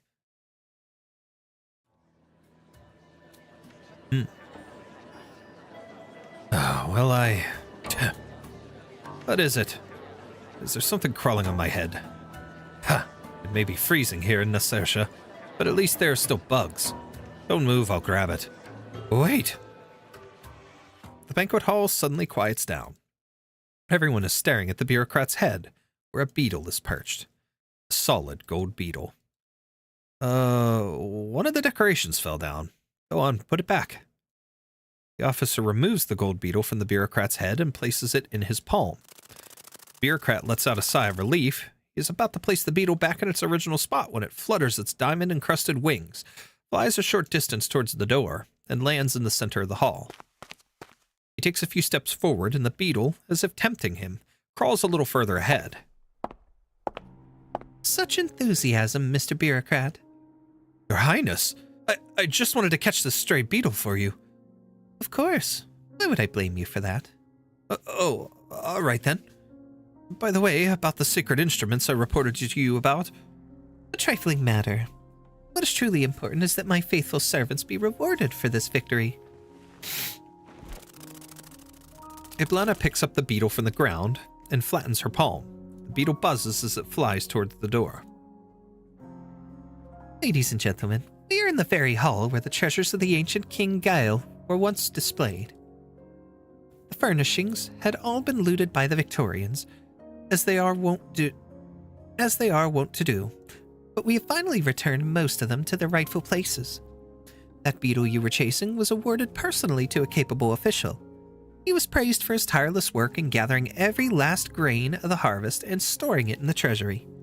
And now you are worthy of the same. Without you, our army would likely have collapsed from hunger 100 times over. Go chase it down, for it is yours. As long as it is willing to land on you, you will always have the right to collect our grain. Yes, thank you. Now then. Eblana scans the room. Some stare intently at the bureaucrat's back, wondering what rewards they will receive, while others cannot help but glance at the other treasures in the room. The sword that enforces the law, the cloud beast that listens to appeals, the knot that records history, the crystal teardrops that symbolize compassons. It seems none of you can stand to wait any longer. How about this then? Everyone, feel free to take whatever is in this room you desire. Let the looting begin. In an instant, it is as if all the treasures come to life, moving on their own. The cloud beast statue starts running, the crystals start rolling, the knot begins to twist, and even the ceremonial sword, studded with Sargonian jewels, breaks free from its stand, hopping comically toward the floor. Go, my servants. These are my rewards for your loyalty. It is unclear who takes the first step, but once he does, the tide is unstoppable. The crowd chases after the treasures, surging out of the banquet hall. That is really strange. Sadly, Kagan's 500 IQ as a conqueror isn't hereditary. I know. But come on, it's not always about the smarts. She's got a good heart, you know?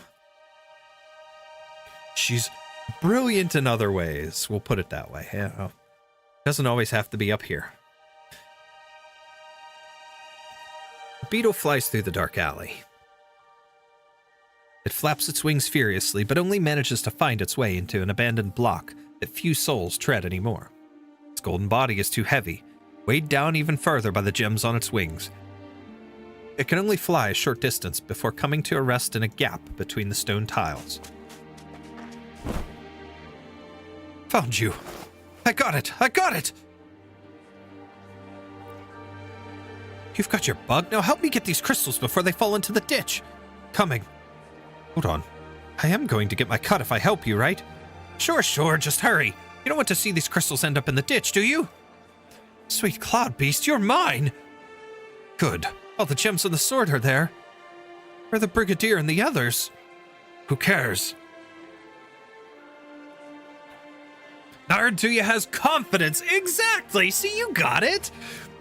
That's exactly it. She's got confidence. And we like that. She's got... What's that thing my mom says every once in a while? Chutzpah. Or something like that. Like what? I don't know. Bureaucrat tucks away the parasite, while the officer eagerly watches the crystal tears drop again and again. The ombudsman brusquely manhandles the cloud beast, while the torturer raises the sword as though it conferred power over life and death. Such weird names. What a lively scene. All of this treasure is yours, my servants. I am not so miserly as to withhold them after seeing how much you love them. But what more do you intend to take from me once I have given you these? Let me guess. Ooh. A path appears at the dead end of the alley, and even more shiny baubles rush towards it.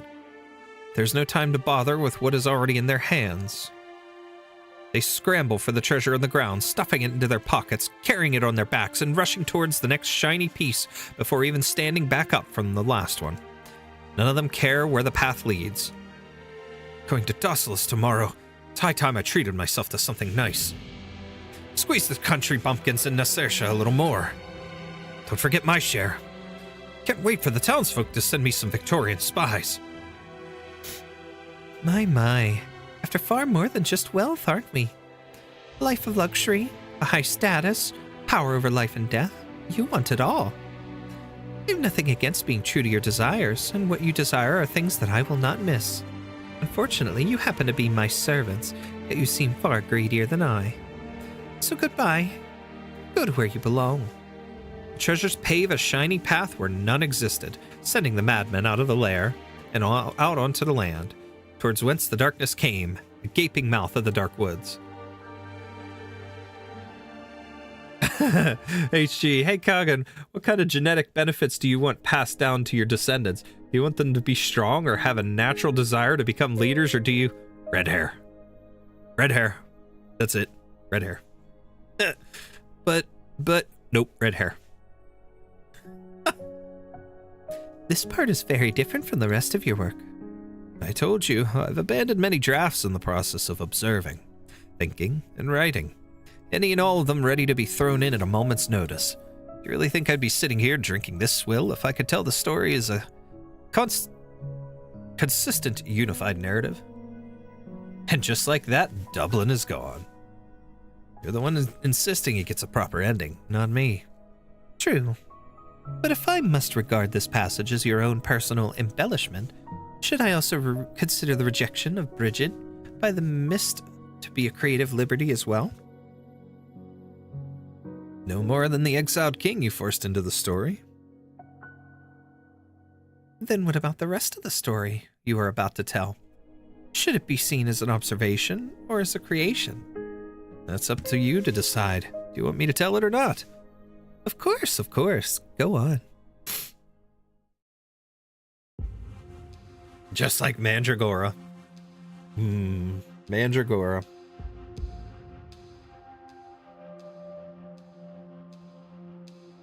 So what was wrong with Emma?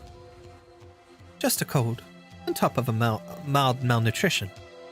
She didn't look so bad on the outskirts of the Darkwoods. A sickness of the spirit, most likely. Iron for the statue needed to be collected from door to door. People won't even turn on their lamps to save fuel, never mind food. What could she possibly be shipping out?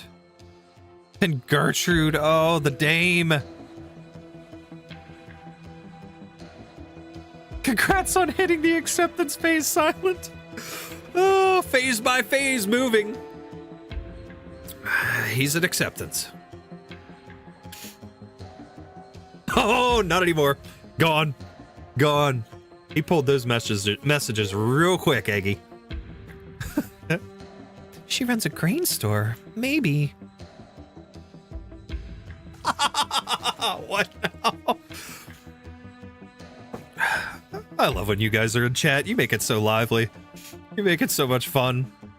The back and forth. The banter. We thrive on the banter. But only a grain store. She couldn't have done this on her own. There must be somebody behind her. We also still need to ask about Theo. There's no time to wait for her to come to on her own. Can you hear me, Emma? Niels. Take me with you. No, she's still dreaming. Niels, is that somebody's name? I've seen it written on letters she's gotten. A loved one, if I had to guess. And where might we find them? We're practically married at this point. Just propose already. Be done with it. Ask the VOD. No idea. It's been a while since the last letter. Niels, scold me, beat me if you must, but don't abandon me. Wash the dishes. The bureaucrat told me to smuggle food, so I did. What meaning is there in a life without you? What point is there in being kind to others? Bureaucrat. Dublin. There's so much food in the city. A single cart won't make a difference. There's no food in the city. A single cart won't make a difference. Should we keep trying to wake her up?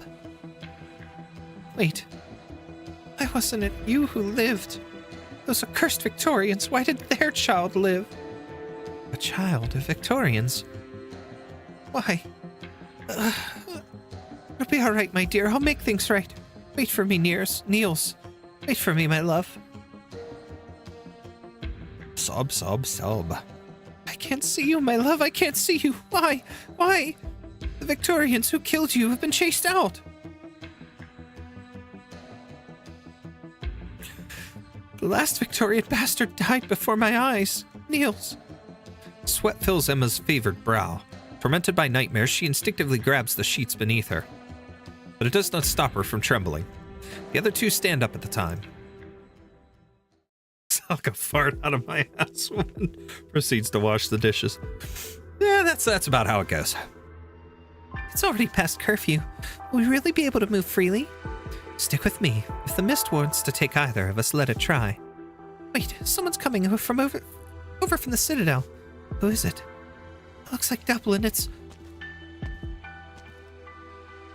the Brigadier. What's going on? It's like he's a walking ghost. The Brigadier. Who's there? Ofshiny? Go back. Now. Back to... What happened? No. Nothing happened tonight. We have a lead on the food shortage, sir. The owner of this grain store was instructed by the bureaucrat to smuggle food out of Nasirtia. We may be able to get it back if we're quick. You wish. Bureaucrat. I should have known. But it's too late. Everything's too late. Why? Do you know where the food went? Not the food. Me. Us. Thank you for informing me, but What's going on? Tell me. No. Nothing happened tonight. I can't imagine what could have turned you, a warrior with no qualms about killing for the greater good, into this. Did you in Dublin found this nation over the corpses of so many, just to starve your own people to death here? No. Never. Thank you for informing me. I will deal with it personally. But do not mention the name Dublin ever again. You got your promise. Do not set foot on the streets again tonight, and especially do not break curfew with someone insignificant as you're doing now. This is for your own good. Ofshiny opens her mouth to speak, but the Brigadier shows no acknowledgement. I do not actually, that's disgusting. He turns around and walks towards the outskirts of the city with heavy, dragging steps. Are we gonna do as he says? Hide? No, Nemos needs to know about Theo. Do you know where she lives? It's a wee bit far, practically the other side of Nasirtia. There's something incredibly unsettling being told nothing happened tonight. My brother in Christ, they are your words. And that's where we're going. There's the way he said it, very, very unsettling. His overall demeanor there was weird. Nemos' house is just ahead. That was easy. Seems the mist didn't get into the city tonight. Nemos, are you home? Nemos? Hey, didn't she say she'd be at the Dublin victory party? Is she not back yet? The Brigadier was leaving the Citadel. The party should be over. Oh, there she is. Miss Loveshiny. Bridget? Loveshiny is about to speak when her gaze meets Nemos's. 'Twas a threatening insult, my lord. Her eyes are even blanker than the Brigadier's were. What's going on? Did something happen at the victory party? No, nothing happened tonight. What are you two doing here? Quick, inside. You mustn't be out on the streets tonight. Nothing happened tonight. See, she said it too, and her eyes were blank. Yes, that's strange. Something very strange happening with them. As Nemos hurries Loveshiny and Bridget inside, the Brigadier passes beyond the boundaries of Nasirtia. He walks into the forest where there's nothing but darkness, towards the depths of the dark mist. Then, the food carts that have been smuggled out of Nasirtia slowly emerge from it. They will return to Nasirtia's agricultural plate before dawn. Ew? What? The next day, the city gets the smallest of reprieves from the food shortage. No one notices that the Brigadier never returned from the Dark Woods. Foods mysteriously appear at the agricultural plate before making its way to the grain stores across the city. It falls well short of truly solving the problem. But it was far more than just the Brigadier who never came back, though the people of the city do not know it yet. Once again, the sun rises without pity or care. The dragon and the wayward wake woman walk the streets, watching with shock at how the now commonplace brawls descend into even more brutal violence. The nomad knocks on the blacksmith's door. She brings woeful news. Spooky. Very, very much so. That was a pretty cool background. All right, EA3 after. We're making good progress on the story so far. We're almost to the halfway point. We've got this, we've got 4, and then we've got story 2. We should be about halfway at that point. Which is good, because then we can do... If we finish this in 4, then we can do a couple more stages. Ouch! What the hell's wrong with you, Theo? You have eyes, use them. Sorry, Mr. Rory. I was just hoping to try my luck over at Lagern Street, see if I could get some potatoes. Get lost. Sorry. Look out, the burden beast's panicking, out of the way.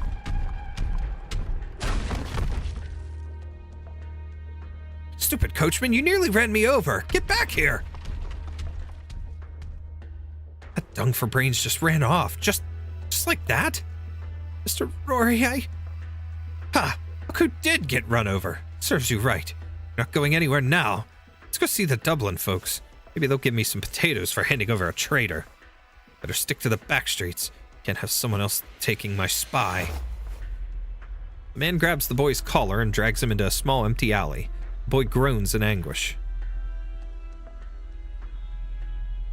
Weird. Did I forget the way? Give me back my potatoes. Go and buy your own. I still have some at the shop. Give them back. I still have potatoes. Man glances towards the voices and at the broken body of the boy whose arm he is still grabbing. He's dying. Would the Dubliners give me anything for a dying kid? Would they even get anything out of him? It's your lucky day, traitor.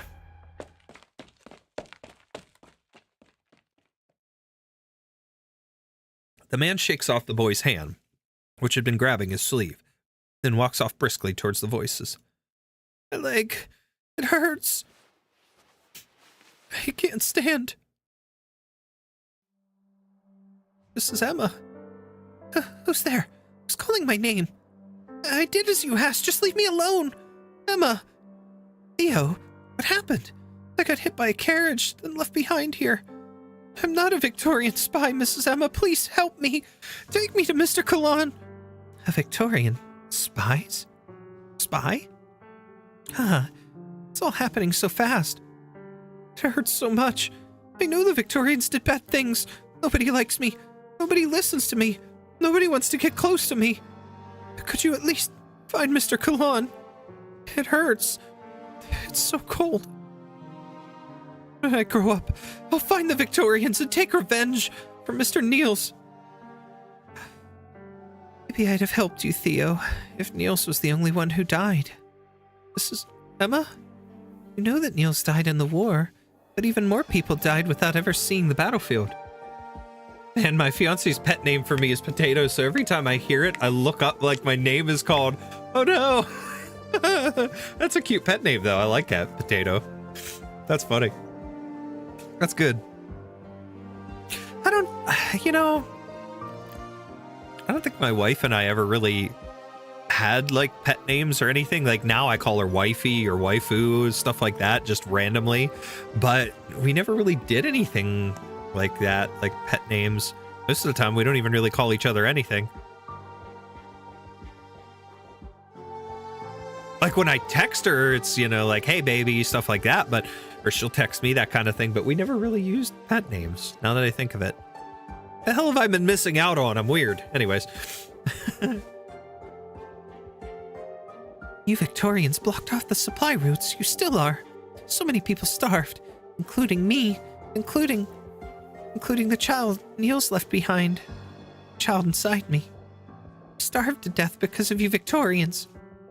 Find someone else to get Kulan for you. They're all good people, unlike me. Very good people. What did you see? He was being bullied, and I'm not talking squabbles between kids, by adults. Eggy Egg, what's my pet name? I'll call you Eggplant. Just send her a bunch of eggplant emojis, Silent. You got that. I intervened the first time I saw it. I thought it wouldn't happen again. But it did. A lot. I had a bad feeling that he didn't belong here. There was no place for him in Nasersha. But I never thought... I understand. You should go. Kulon? I said I understand. You... I said I understand! Now go! Get out! Leave me! Leave me be for a while. Please. I'm sorry. The blacksmith stands silent in the room. All is quiet save for the crackling of the fire. Too many things have passed him by. Too many things he could not understand. He no longer has the strength to find out why. To separate cause from effect. The only thing he knows is that he never achieved anything. What kind of hero am I? Yeah, what kind of hero are you? The blacksmith looks around him. There is no one else in the smithy, save the empty eye sockets of the dragon statue, now staring at him accusingly. What kind of hero are you? What? What kind of hero am I? What kind of hero would leave a child to the mercy of abuse and ill will? What kind of hero would allow food to be smuggled out of the city under his very nose until there is nothing left? All while doing nothing more than handing out a few shriveled potatoes to his neighbors. What kind of hero would shut himself in his smithy while the city descends into bedlam, all to satisfy his own pathetic vanity by etching his name into a pedestal? Oh, it's not out of vanity. All I wanted was to use the title of hero to bring happiness to our countrymen who lost everything in the war, as you told Nemos. Like now. Like now? The weak you swore to protect are dead and gone. The justice you swore to uphold has fallen into darkness. The people you swore to bring happiness to, Emma and Rory, are they even your people anymore? Or are they dead, living in the past? It was early on in our dating phase. I said it was a sleepy potato after an all-nighter, and he never let it go. That's adorable, though. I like that. That is really cute.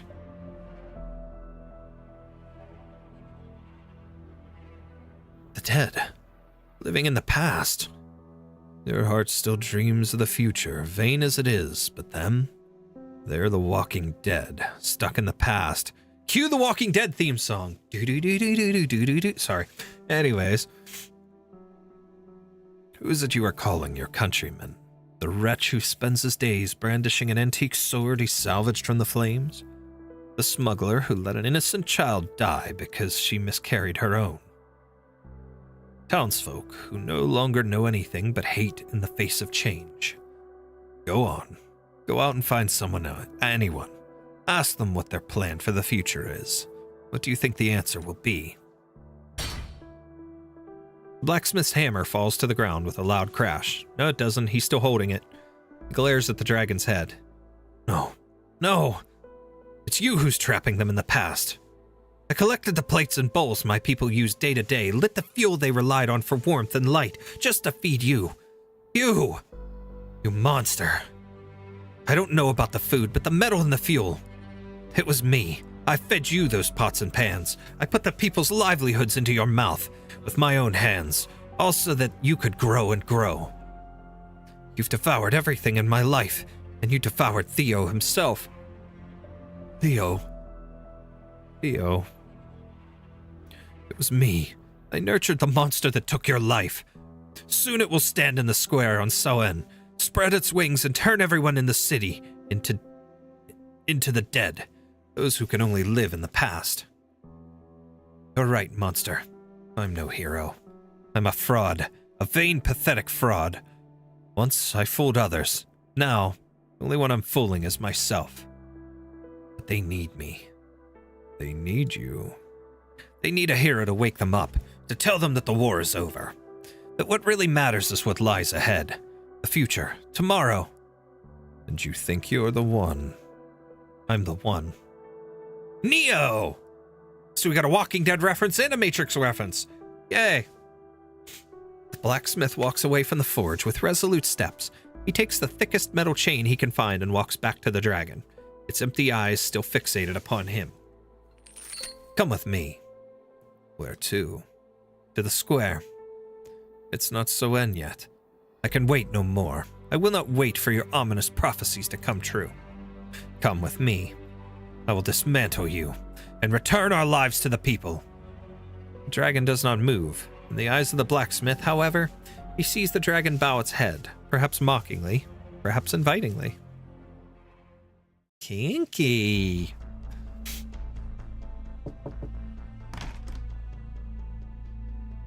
Reed, Imos, I'm back. Kulan's in a real bad place right now. You should go see him. How about on your end? What's going on in the city? People are still looking for spies, Victorian spies. Are they off their rockers? Tauren or Victorian, we're all human. We gonna keep fighting to the death like this? And the war's already over? Tell them, Nemos. Tell them that Dublin made him go hungry and was punished by the Red Dragon. The food's now. Do not mention the word Dublin ever again, Bridget. The leader's orders. I only overheard whispers about the food at the victory party. No evidence, no trial. I don't even know how it got back. Besides, news about all those missing people hasn't spread at all. How am I supposed to explain it? If they can't be reasoned with, we'll do this the hard way. What do you mean? When I came back, I told myself I would never be her shadow again. But if the true leader is refusing to show her face and take responsibility, then I must step up, if only to calm the people. What about Kulan? Everyone knows him as a hero. Things would be much simpler if he's willing to help. He should be at a smithy. I'll lead the way. As for you, Bridget, you should leave the city as soon as possible. Why? Well, if we and Kulan both fail, then the people will... I see. They don't much like me here, so I'd just get in the way, is that it? I'm sorry, Bridget. That's not what I meant, but it's true. Don't worry, I'll try my luck in the Dark Woods. 6 times the charm. 6th time, huh, Bridget? Kulan! Kulan! Is he not in? What the? They are both rendered speechless. The door of the smithy. No, the entire front wall of the smithy is gone. The wall, which was supposed to stay up until the statue was finished, is now a pile of rubble. Visible through it is a long trail leading to the square. Along with drag marks so broad they span almost the entire breadth of the road. Alrighty, well that's the end of 3. Eggy hasn't responded yet. I'm worried for my little eggplant. Ah, admirable Silent. Worried for your little eggplant. What a good husband you are. She's probably just stirring her beef stew again. So. All right, EA-4. We'll do this, and then 5-6 Story 2.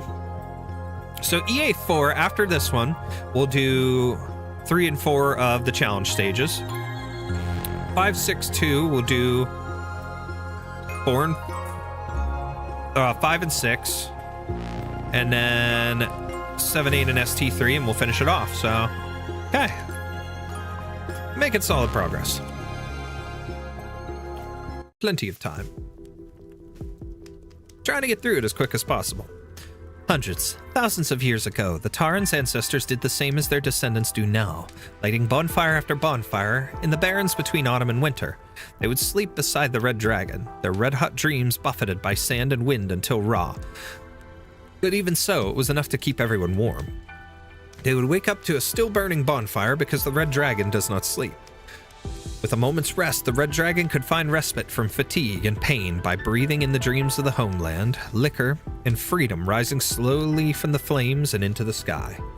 Today, Soen approaches. The people fuel the flames with wood torn from nearby ruins and have entirely forgotten the ancient leisure time that seemed to last forever.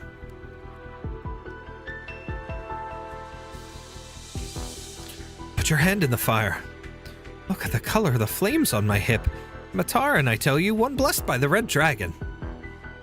You think a spy couldn't fake the color of a lamp? Get on with it. May the red dragon be merciful.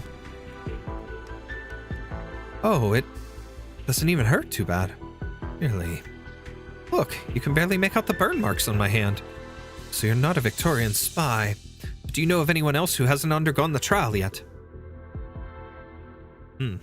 So they're putting people on trial by having them stick their hand in the flame. You, yes you. Have you burned your hand over there yet? Say something, will you? Enough fiddling with that broken knot of yours. Come with me. I'll take you there. Just put down the knot. You hit me. My knot. You dared. Fine, keep your bloody knot. Just come with me to see if you're not a Victorian spy.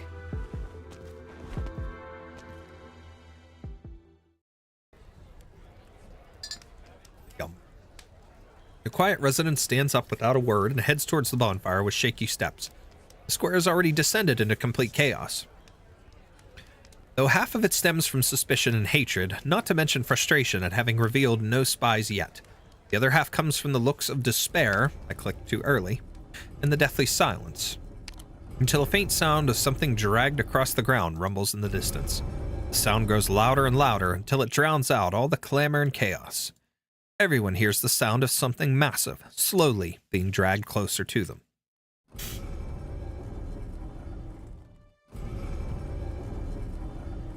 Oh, I love this song.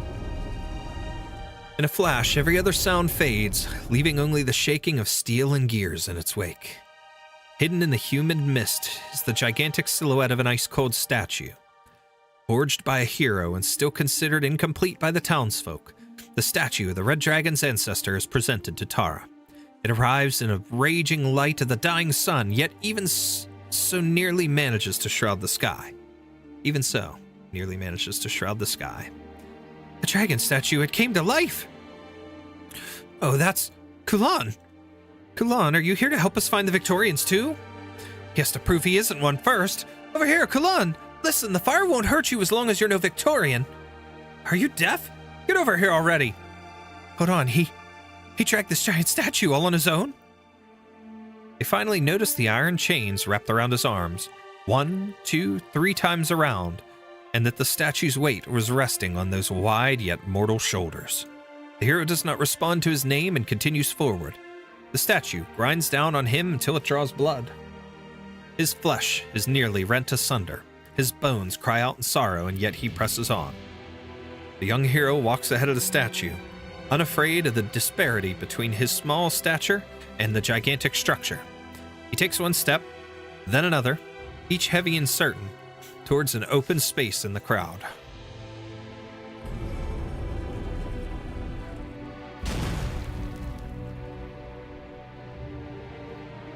He parks the statue in the square's empty center and struggles to turn around before facing everyone before him. The steel skeleton bears an icy elegance, wings frozen, in motion, craving for flight. In place as if it were meant to be there since the beginning. This is pretty extreme for Tara to do. Good thing we Victorians never did anything like this. Victorians antagonizing Sarkaz. Victorians because Sarkaz. Stop, my brothers and sisters. Before we kill any more of our own. For a moment, no one dares to respond.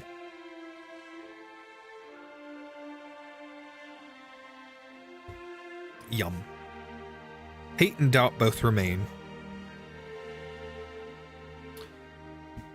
as well as the pain that keeps everyone from advancing toward him like an army of walking corpses.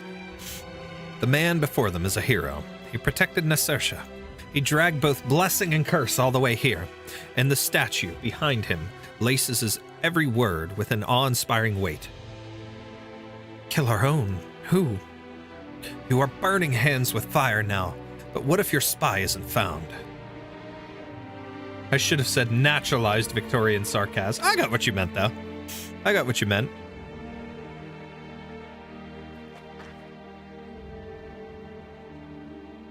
I be picking up what you're putting down. He really dragged the statue here. What should we do? Should we interrupt him?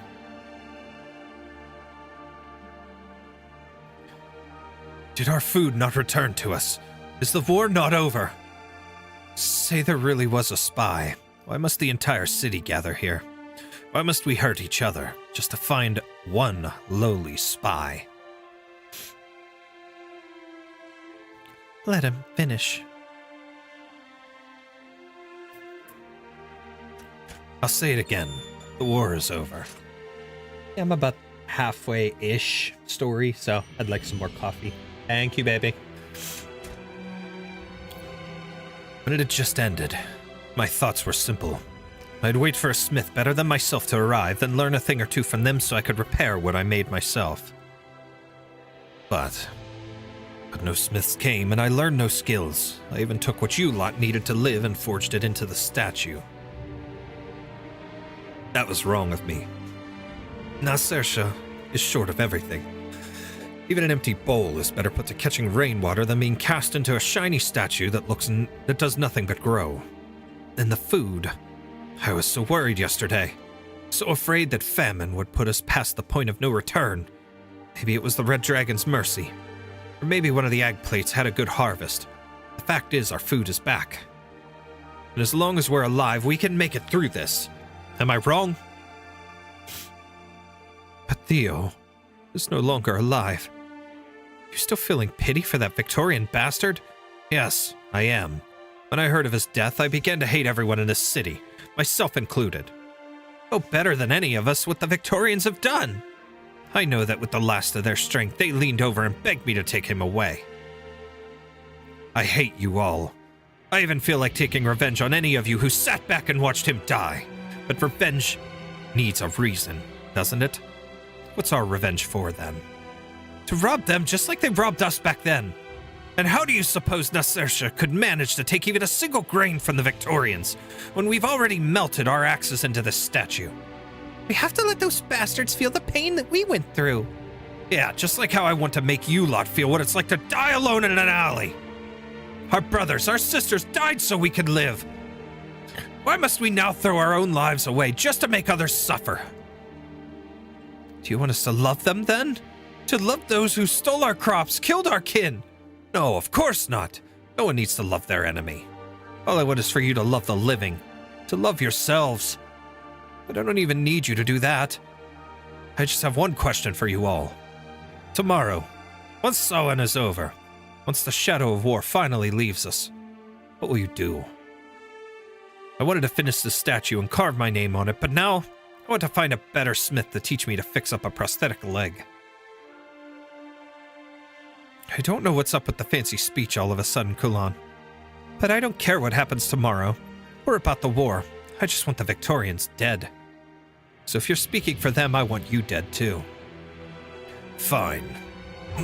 Kulan swings the sledgehammer he used to forge the statue towards the dragon's head. However, he exhausts himself both in making and moving it. So with a moment's hesitation, the hammer does not come crashing down. The crowd even assumes it to be some sort of ritual, and for a moment does not react to his plan. Only when they realize that Kulan intends to destroy the statue do even the most dreary of the living dead collectively howl and dash in his direction, surrounding him. Don't be foolish, Kulan! Nimbus's cry is drowned out by the crowd's yells, but Kulan's voice remains clear for all to hear. Often he thinks of rushing over to him, but the angry crowd blocks her path. She bites her lip and tries to open a path through the sea of people with both her flames and voice, shouting to attract their attention. Unfortunately, they act as if they had already lost their senses. Maybe they truly have. Who can say? I'm going to destroy this statue in order to return the lives it took from you. Destroy it! How dare you! I remember what each and every bone was forged from. I'll turn its spine back into axe heads and blades, its ribs back into bowls, the skull into tables and chairs, and give them all back to you. Traitor! How can a hero like you betray us like this? If being unwilling to take someone else's livelihood makes me a traitor, then I was never a hero, but a traitor all along. Excuses! Excuses? I'll tell you who Kulan really is. He is no hero. He is a liar who hungered for fame.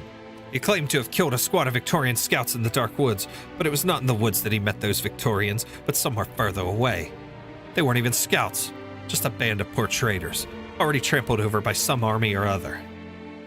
He wanted to save them, but in the end could only save one boy, a Victorian child. He didn't know what to do. But be it out of desperation or vanity, he decided to cut their heads off and tell his people they were scouts. The way he'd become a hero, the most prestigious person in town. He thought he could use that status for good.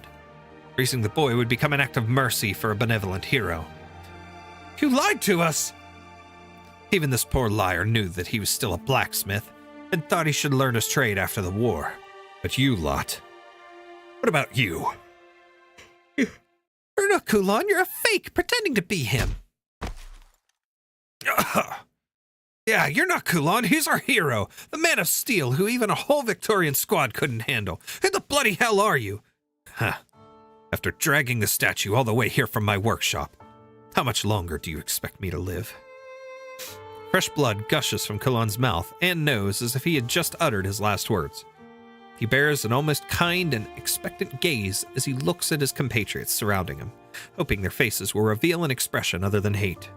But he feels as if his eyes meet only a sea of purple flames. The faces behind the fire are difficult to discern, as if they are the restless dead he had met in those ruins outside long, long ago. He looks into the distance. In a corner at the edge of the square, he sees a tiny figure. He did not have time to look for Theo's corpse. Thank you. But now it stares at him blankly, purple flames clearly visible around it. Theo, you too. This was all for naught.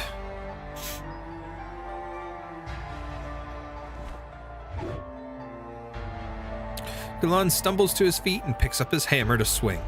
The crowd stares at him with dread, fearing that the hammer will fall on their heads, but they do not back down. Kulan uses the last of his strength, and with the utmost ferocity strikes the dragon's head, as if sounding a death knell. The hero's body collapses before the giant dragon, stunning the crowd as if they lost something. Oshini's voice finally spreads as her fire burns like a sunset of flame, but she fails to attract any attention. That sucks. At that very moment, the statue suddenly bursts into purple flames, along with Kulan lying quietly before it, sending the crowd reflexively into retreat. Within the fire, Kulan begins to pick himself up, while the giant statue extends its wings as if to fly away. When Kulan gets fully to his feet, the dragon statue flaps its huge wings, lifts off, and lands on the empty pedestal in the center of the square prepared just for it. Why is it that every time there's a father-mother figure trying to live a normal life, raise their adopted child, the story says, lol, no? It's a good question. That seems to be one of their tropes, I'd say, repeated over and over throughout the story. The crowd watches in complete silence, though whether out of shock or reverence is unclear. From the citadel come the faintly discernible sounds of footsteps, slow and late. Truly a shame that I missed the only hero left in this city. Well then, people of Nashirsha, our hero has sacrificed his life for this statue. Nightfall approaches, so if you still follow the Red Dragon's will, then you will obey curfew and head home.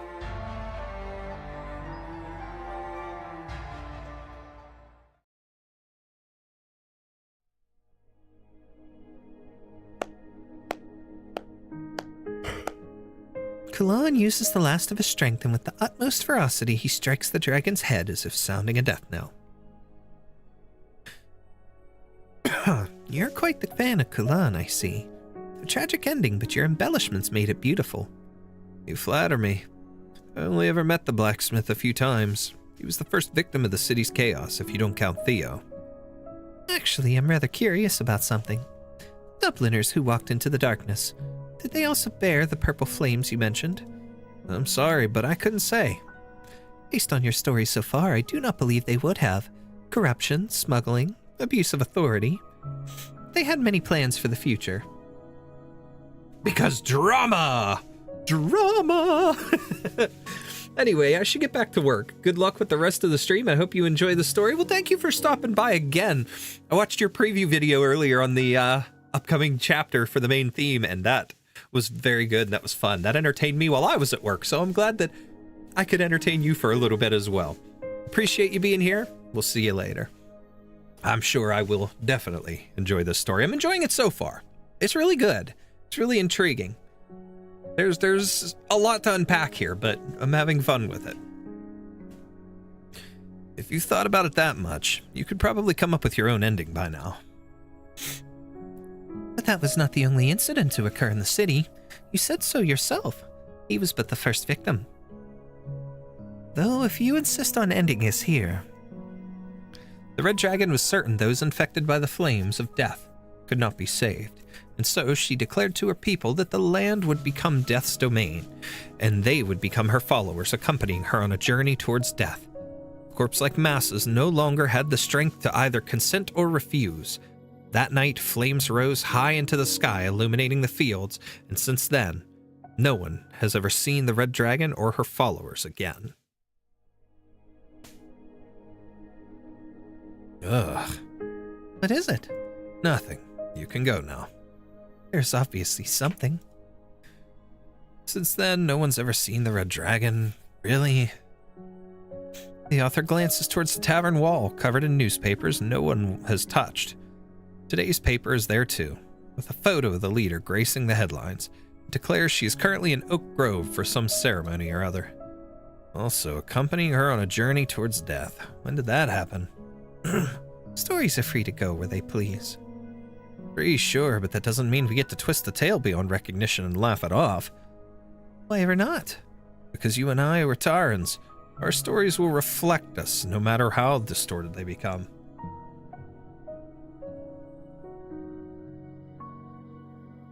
AKCC's making content to entertain each other. I'm doing my part. I didn't do fucking shit. I love it.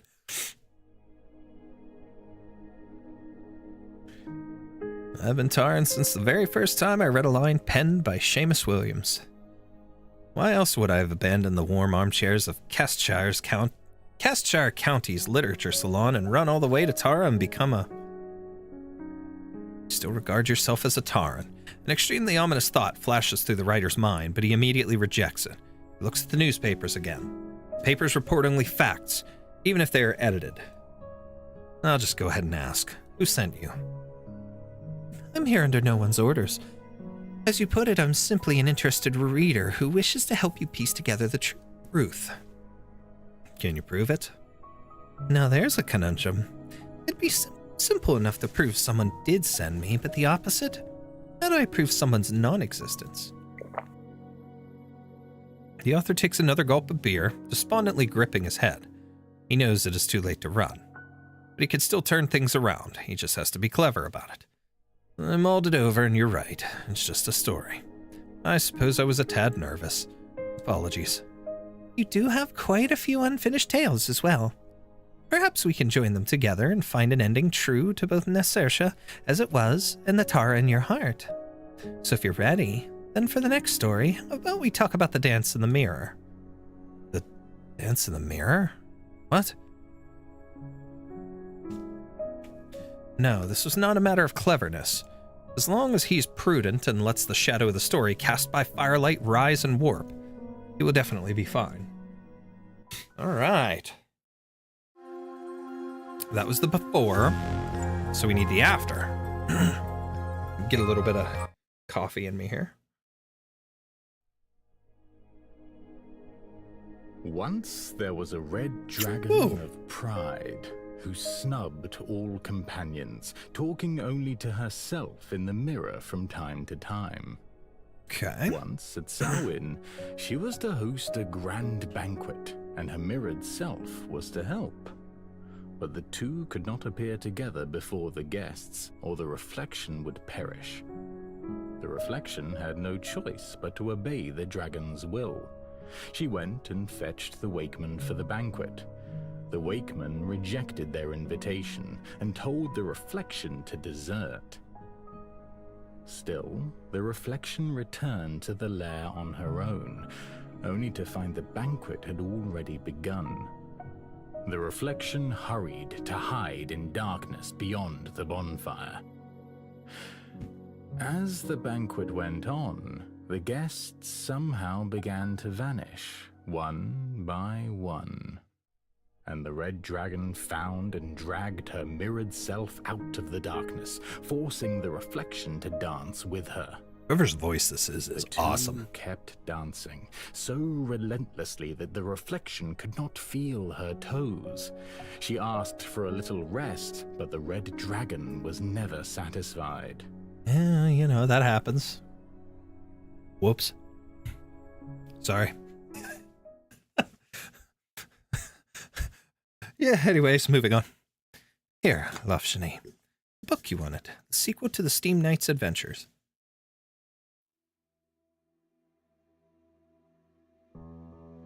Why, you ask? Do I need a reason to do something for my beloved sister? Us is when they were little. But do you really need to read it? Do you really need to read a book you have no interest in at all, but feel pressured by others our age to read? I do want to read it. Oh, she's so cute. And so is she, as little ones. They're so adorable. Didn't you tell Father you didn't want anyone asking you why a Victorian wouldn't enjoy stories about the Steam Knights? This book. Did Dad ask you to buy it for me? Why do you ask? Because how did you know? You're backing away from me, Lofshani. I don't want you to be scared of me like everyone else. No, If me knowing what you told Father is so scary, how about we dance together to calm you down? A dance? Really? Why not? With those words, Eblana gracefully extends a hand towards her sister. But in Lofshani's memories, even when her parents put on their favorite music, even when Father shook his head to the melody, even when Mother tapped her fingers to the beat, her sister would only sit perfectly still while bearing an icy smile. She'd never moved her body to any tune, not even once. Once you can keep up with me, you'll no longer have to worry about any book request or even friends our age. She's crying. The unopened night novel falls to the ground, and the pleasant new book smell is now drowned by muddy water. She was still young then. She never imagined that achieving her desires could feel so heavy and bitter. She only remembers stumbling, turning away, ignoring what was reaching out to her. A soft and cold hand.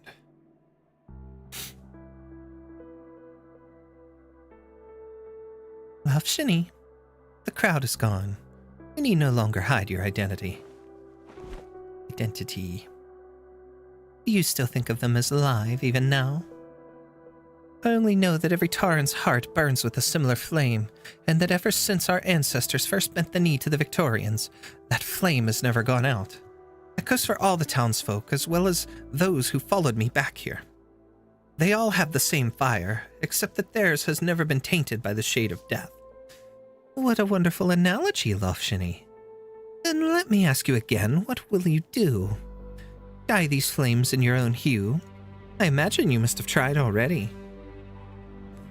No matter who they are, once tainted by death, your flames can only render them to ash. So I have a proposal, Lofshani. Kill me. And everyone in the city as well. If it bothers you, how will this be recorded in history?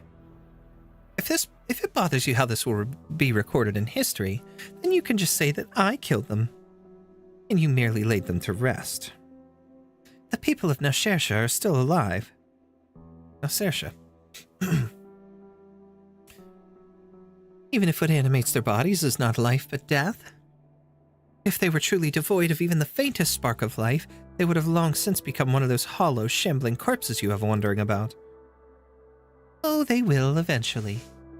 No, they won't. I'd rather see the purple flames in them as a plague, one instigated by you. And you plan to find a cure for it? That's right. I want to cure you of it as well, Eblana. Oh, wonderful. Wonderful. Yes, that's absolutely wonderful. Did you not notice? You aren't trying to run from me anymore. You're trying to cure me of all things. Come, dance with me, Loveshini. Same dance I've always invited you to. The one you always ran from. And there's his body burning in the background, but he kind of looks smaller. For whatever reason, also gives me Sephiroth vibes. But anyways. What did you say? I asked you to dance with me. But before the final bar, be sure to pierce my heart with your spear. This plague is lethal and there is no cure. I do not question your resolve, but your efforts will be in vain. You've run from your fate long enough. From Nasersha's fate, and ours too. It is not yet so end, but the boundary between life and death is more ambiguous than it has been in all of Taran history. Do you truly wish for Tara to become a kingdom of death? Loveshini subconsciously turns her head away. The fierce purple flames still rage in the skeleton the hero dragged all the way here. Kulan, now taken over by purple flames, briefly stands up before sinking back down to kneel. She cannot bear another look at him, so she turns her gaze back to her sister's eyes and the hand she's been offered for so many years.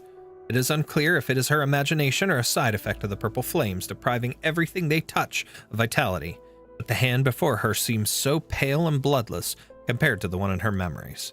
We speak of a city and the lives countless people, Eblana.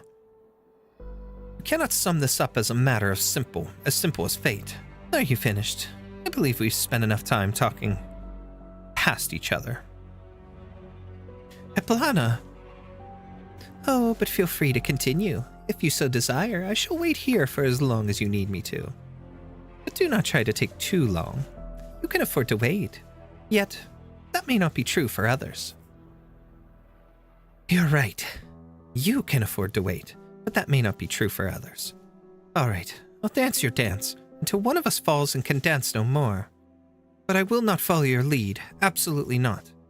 As you please. Though you seem to have misunderstood something, my dear Loveshini. The one who cannot afford to wait is standing before you now.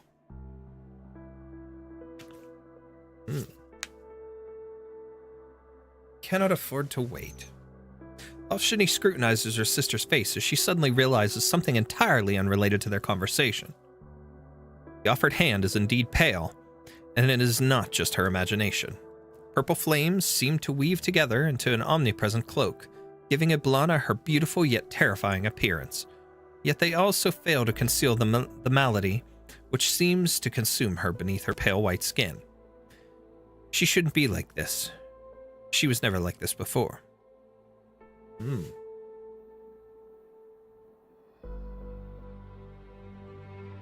Eblana, are you? Are you... All right, sister. A smile spreads across Eblana's face. The same old ice-cold smile is always found there. This time it seems to bear some warmth. This only highlights her conspicuous paleness. I appreciate your concern. I really do. After all those apathetic partings and painful reunions, to only now hear you asking if I'm well, it has truly been so long.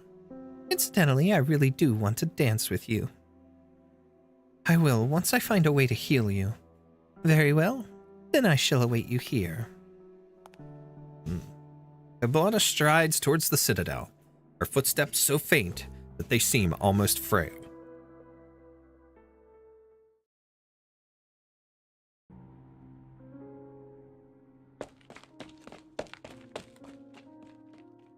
Phew. Ooh, Red Dragon, Nemos. There was no one at the gates when I got back. I thought something must have happened. What's going on in the square?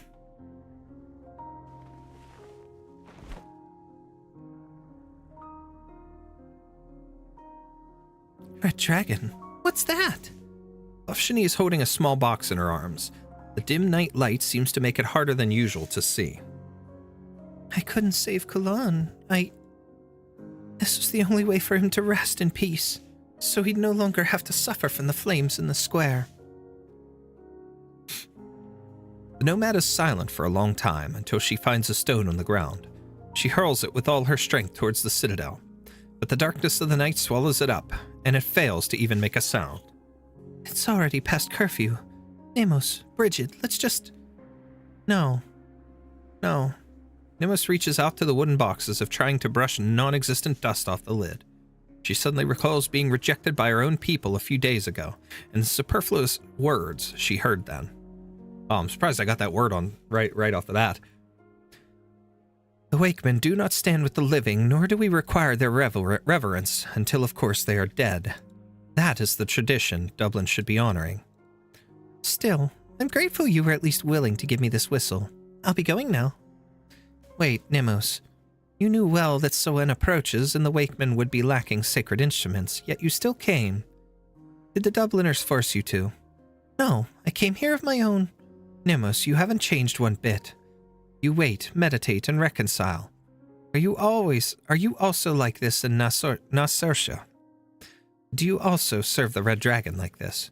I just don't want to see a situation that could be improved deteriorate any further. Our people who could have cooperated fighting each other. If conflict is inevitable, you will only ever sink deeper into the mire. The city has tainted you with its darkness, Nemos. So, the leader, the Red Dragon, Eblana will never give Nasersha true life? Is that right, Lufshini? She said she couldn't. She actually doesn't like to lie unless there are other circumstances. She's the leader of Tara, the one and only Red Dragon. What could possibly be tying her hands? What's wrong, Nemos? You seem different. I get it. I finally get it. Your Highness, Lufshini. It seems that fire can in fact infect the living. Nemos. The people I once depended on turned out to be a swarm of selfish parasites. The leader I once believed in turned out to be an evil dragon who doesn't care if anyone else lives or dies. The people I once put my life on the line to protect became the reason my closest friend died. I can't even imagine what they would have done to him if that wicked dragon hadn't lit him up with her flames. Kulan was right to ask what we would do once Soen is over. What should I do? Other than revenge, there's nothing left for me either. Oh my. As she utters these words, Lufshini sees a flame ignite within the final Nasershan left, untainted by the purple fire. Your Highness, will you regard me the same as the rest of the residents, a servant of Eblana? No, this deadly disease has ultimately infected even the last person in the city. If so, Your Highness, then I swear to you that I will aid you in this dance that's been forced on you until the very end. Until the wicked dragon falls. I have heard your vow. Now I must leave the city for a while. Come with me, Nemos. To the Wakemen? I have no hope of curing the flame here, so I thought we should seek aid from anyone who might be able to help. No, I can't go with you. I have no right to be there anymore. I'll stay in the city. As long as the Red Dragon doesn't realize what's going on and tear me apart, I'll try my best to keep the situation from deteriorating. Though I'd appreciate if you could return this whistle for me. And Kulan, too. Please give him a proper funeral. A proper funeral requires eulogies from friends and family. So, I'll write one. Could you read it for me there? All right.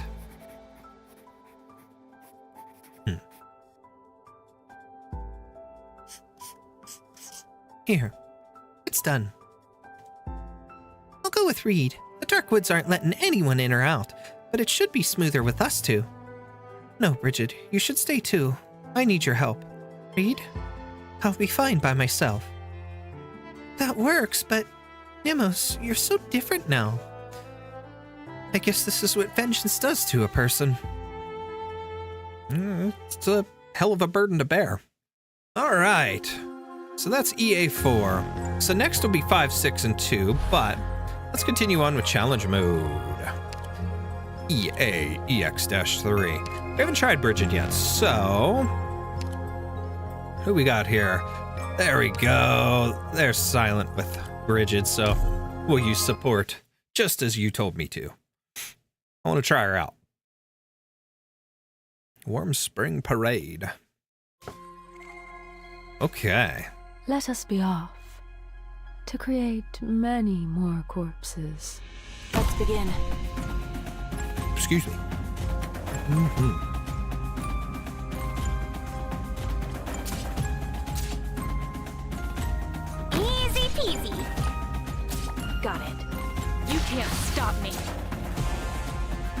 Confusion and use intimidation her. are my tactics too. Ah, I kind of screwed up there. That's okay. You know what? Let's use her. Boom. I've got an idea. I've swallowed up the sun. Just so you know, this here's a knife, Tag team. not a boomerang. This here's a knife, not a boomerang. I like that. Coalesce. I don't really have to do anything to cover that side, but a Buki there would be good. Need me to have it, you gotta flick your wrist. Just like that. Sow the mountains when summer leaves the white dew. Seed the... Shut up. Okay.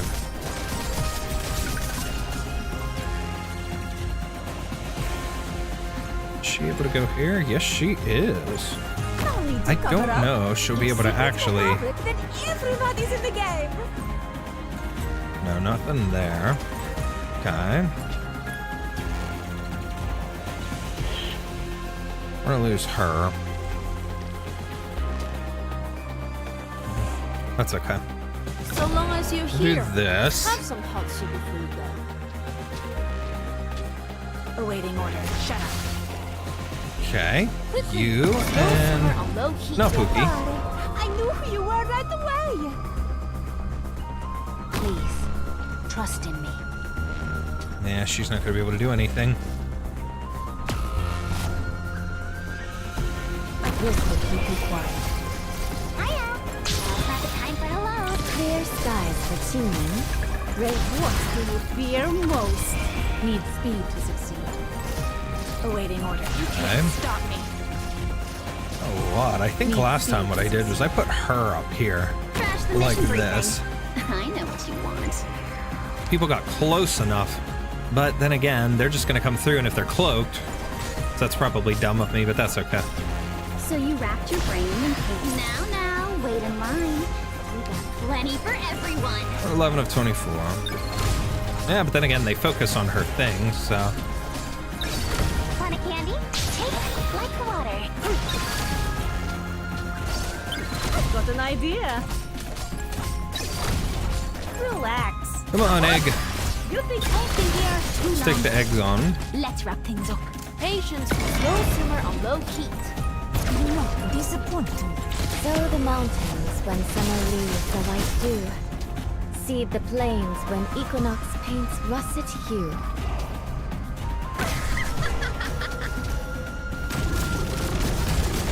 Got it. Cut them to pieces. Okay, 23 or 24, so we just got the one. Show me what you got there. Hiya! Oh, wishes.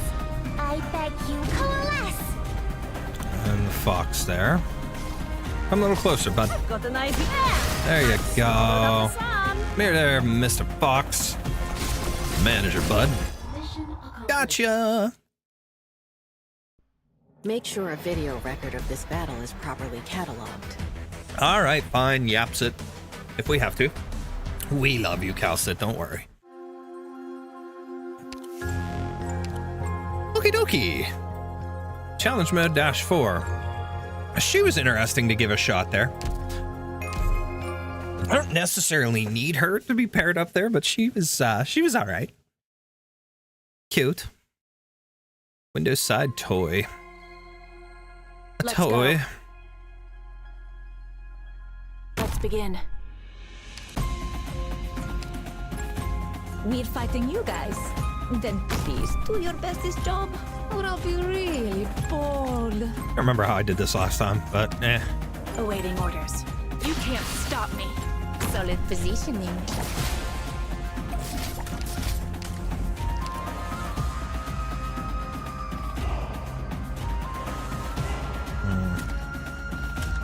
Tell me, what's your plan? Want a candy? See, that kind of ruins the whole line of sight thing. You ran into me.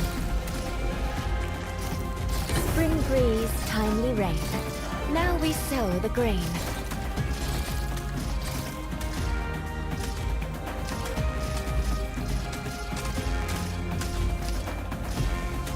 Your lives are mine to protect. Clear skies for Qingning, rain clouds for Guyu. Moving to designated location. Awaiting order. Toxins and traps are my tactics. Okay. Get ready. So this is your judgment.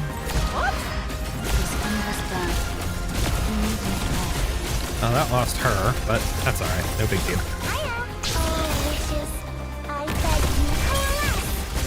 Clear this place up pretty quickly. Your weapons are right at your fingertips. Why wait? That was nice. What are you waiting for? Cut them to pieces. Need speed to succeed. Wow, looks awfully dangerous. You call me out for this? Relax. What? You think you're a better... Always so focused on ground. But I plant you into the soil to grow anew. The animosity you garner with the ball. Ooh, come on. Where do you wish to begin? There we go, Pookie. That's it. You can't stop me. Okay. Look, Laura. See the game we humans are born playing? So this is your judgment.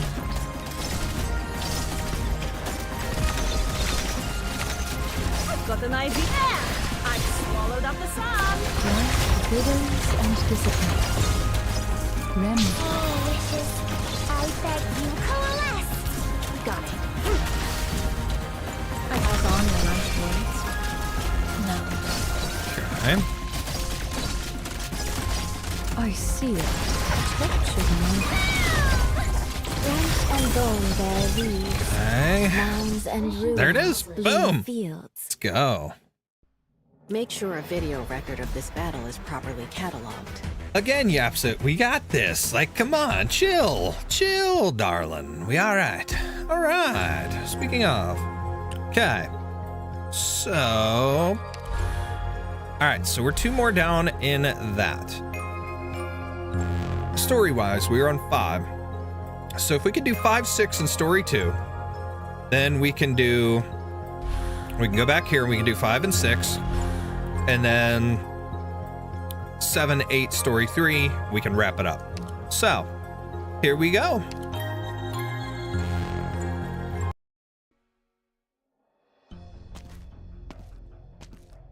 Keep trying to move this along, chat. We're going to keep trying to get this in speed as best as possible, but...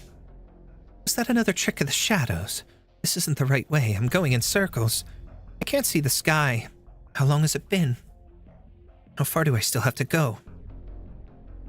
Well, I'm in the dark woods at least. The mist and noise Bridges was talking about didn't keep me out. Tricky Fae, shadows pointing the wrong way, foul beasts that trip you with branches. It's all more or less the same as when I was bringing Moran and the others back. The trees are too tall and the leaves too thick. They block out the sky, making the life here different from outside.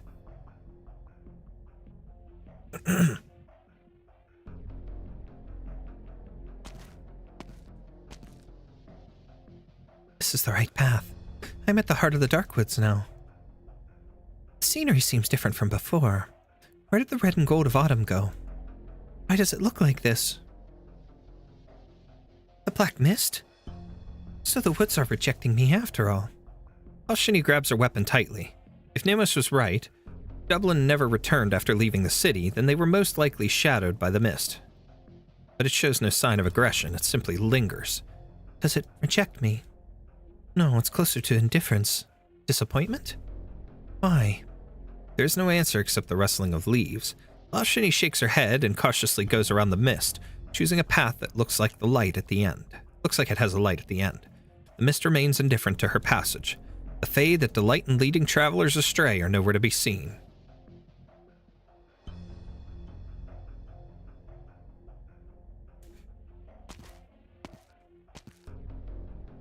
Another dead end. No time to waste here. I'm sorry, but I'll have to burn a way through. You're overthinking it. Who's there? Take a guess. You. How could it be? You're that gentleman from the city. I wanted to ask you something, but you... Indeed, hardly the most amicable of partings. Since then, I've been following and watching you for a while now. Consider it my way of reflecting on myself. I'll admit you're not quite what I thought. This is no time for small talk. Do not burn the trees. It should be enough to illuminate them with your fire. See for yourself what they really are. What they really are? The leaves are razor sharp. The brambles are hard and the branches have a metallic gleam. What is this? That's not important. What's important is that your fire can't burn through it. Now follow me. Hurry before the black mist changes its mind. We could talk later, but if that thing is in a bad mood, there won't be anything left to bury when it's done with you. Isn't that a dead end? Do you put so much faith in what you see? Just listen and move.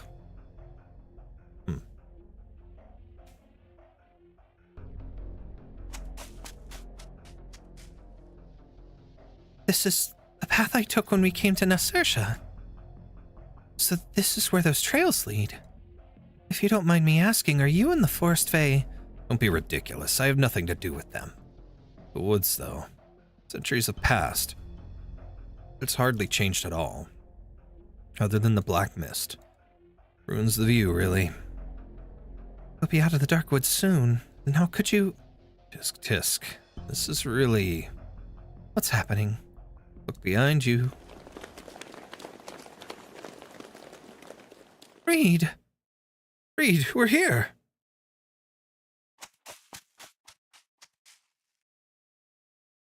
The refugees appear on the well-lit edge of the woods. What happened in the city? It's like the black mist got angry the moment you entered it, cutting it off from the outside. It's been days since anyone went into the dark woods. A few people were hunting on the outskirts when they heard sounds from within and saw what looked like fire. Whenever something similar happened before, the Wakeman told us not to approach the woods. This time, though, we recognized your fire. We could hardly ignore it. You shouldn't have come. It's dangerous here. And you shouldn't have either. Not on your own.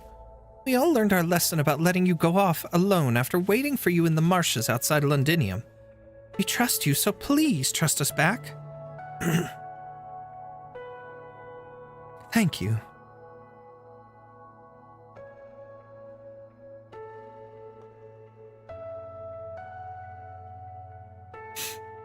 You're welcome. Let's go back to camp. Sir, would you... And away he goes. Poof! Who are you talking to? Is there someone else with you? The red dragon turns around, but her uninvited companion has already vanished without a trace, like the dew under the morning sun.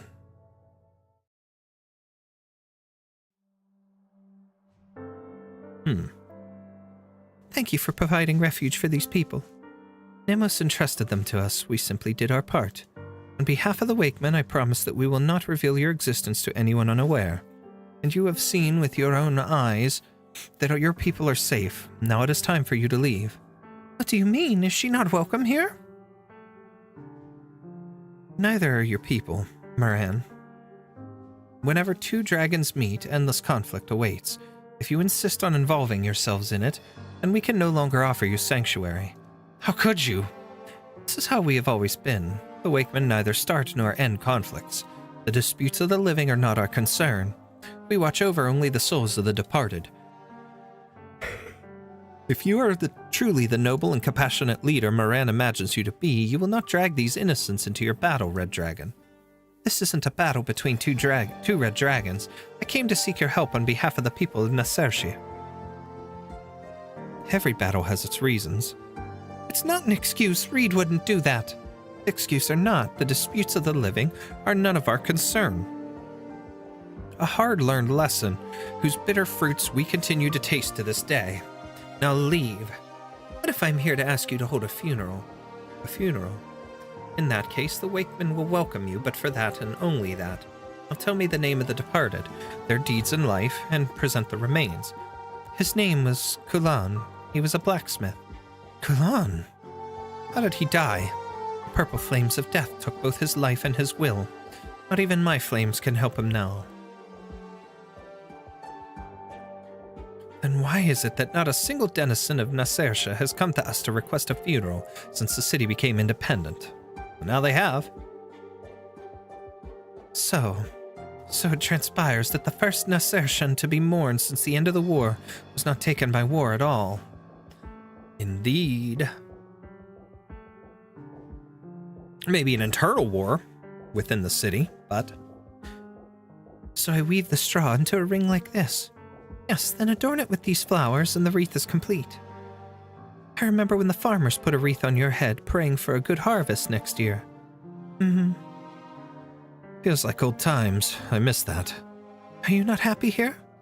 I rather enjoy it myself, but the others might find it stifling. The life of a wakeman is almost like a self-punishment after all. What's the word for it again? Asceticism? Asceticism? No alcohol, no overeating, no fancy foods. Can't even laugh too loud. They wake up before sunrise and sleep after midnight. Everything in between is some ritual or other. At least they don't expect the same from us, but there's no avoiding them when we have to help them out on the farms and stuff. I've practically forgotten how to laugh. Moran's the only one who goes out of her way to talk to them. She's learning something new every day. Might be how they tie certain knots, might be how they estimate the age of a tree. Compared to the Wakemen in Tales, though. Your Highness. Ma'am, I did not expect to find you here working with them. Rita's always been like this. Should we excuse ourselves? No, I simply came to confirm the facts of the departed's life for the purpose of the ritual. Please tell me, what happened to Kulan? I will tell you all that I saw as I saw it. I hope it makes you feel something. All right. Rolling right along here. On to the after. More coffee down the hatch. We're doing well here, chat. I have already dismissed all the servants in the Citadel. These footsteps, then. Your Highness, the Brigadier's back. Ah, it's you. Did you need something? You aren't going to ask how I returned. No, I won't. You came back, and that's all that matters, my loyal servant. Besides, you have a fairly good idea of what sort of guest you can bring me. Has the curfew started? Just now. And you could say that my orders have been followed. There's a silhouette there. Failure. Failure? Nasersha is here. I am here. What failure? Escape. The deadline is so in. Surely the Black Mist remembers this, even if it's hardly known for being a good listener. Unsurprising. Disappointing. Unacceptable. Am I meant to understand something from these few words? Or perhaps you too prefer the directness of arts and destruction to the imprecision of language? No sooner do the words leave Eblana's lips than gleaming branches thrust forward from the dark mist, reaching for her throat. At the same time, her spear penetrates the thick mist. Purple fire is faintly visible from within. She could burn it away to nothingness with a thought. But the branches never find Eblana's throat, and her purple flames never ignite. Samhain. By the time the sun rises on the day after Samhain, the outcome will be plain for all to see. So, why don't we dispense with these meaningless bluffs? Eblana's spear still impales the mist, but the branches before her throat disappear a moment later, as do the flames at the tip of her spear. The dark mist dissipates. Your Highness. You're still here. Did you need something else? Is this about Dublin? There are only the two of us here. I will permit you to speak that word again, my most loyal servant. Thank you, but there is no need. Spectres are but spectres, even if they helped found a nation. There's no place for ghosts in the history books. But I worry about my colleagues who stayed behind that day, as I did. Where are they? Could they mean you harm? No need to worry. Even if there were, that is no reason for you to risk staying here. I saw a scene of chaos on my way back. It was bedlam. People were fighting over the tiniest things, sometimes nothing at all, while others seemed to be stuck where they stood like statues, just like the specters who fought the Victorians with us. But they fade into darkness too. This is Nasersha, the Red Dragon's lair, the capital of Tara. Anything that happens here will have repercussions across the nation. No, it won't. You don't sound convinced. Your Highness, at the end of the day, I just have one question. One question I pray you will answer. Very well. I will forgive your imprudence. Your Highness Eblana, that future you promised Dublin, you promised Tara, that future where all Tarans could freely write their own dreams. Was it all a lie? The Brigadier cannot stop himself from trembling. The fear that had lurked in his heart for days overcomes him. It is not because he fears his own end. He is not afraid of being swallowed by the dark mist like his colleagues, or of invoking the Red Dragon's wrath. He fears that he will hear an answer he dare not consider. It was true, every word of it. Your Highness. I have answered your question, Brigadier. The Red Dragon's voice seems ethereal, feeble even, but it leaves no room for questioning. It is the voice that has led the man to victory countless times, and so he slowly straightens his back. Then I trust you. Perhaps, or perhaps you simply have no other choice. Often have you chosen a path that seems baffling, impossible even, but it always ends up leading us closer to our dream. Of that I have no doubt. Such deep trust is indeed worthy of my gratitude. However, I do not require you to maintain order within Necrass. If you managed to return from the Dark Woods, then you should return there now. Until Soen has passed. Until Soen has passed. Or... I stepped into the Dark Woods one morn, calling to the mists of Hour. Your Highness. Do you hear the song coming from beyond the woods? Hardly a day has passed since you left. Fine work, Lofshini. So she knows that she made it through. Interesting. Is that what's been happening in the city? Reed, your sister, what is she planning? I don't know. Someone once told me that her plans would only ever be beneficial to Tara. Now, though, I can trust neither her nor the one who made that promise. Are you still not going to help her, Wake Woman? She came for a funeral, and we will only accept her for that. I have learned of the deeds of the departed. Bring the knots and wreaths and come outside. The funeral is about to begin. People set aside their differences and stand up in silence.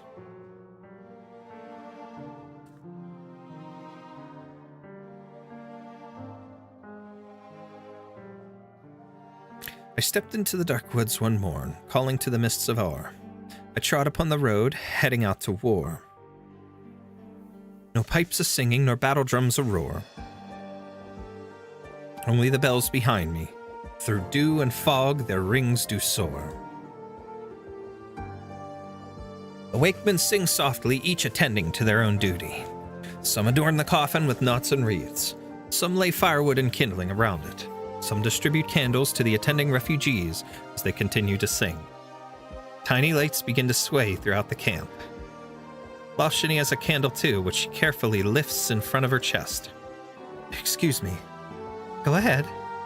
I didn't know the departed, and I don't really have much to say, but where I grew up, people talked freely at funerals.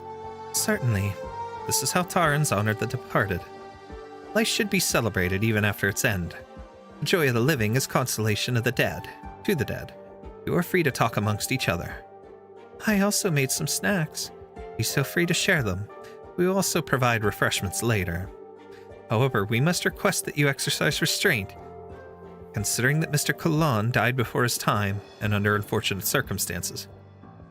We must also ask you to follow our instructions during the fire returning ceremony. Understood.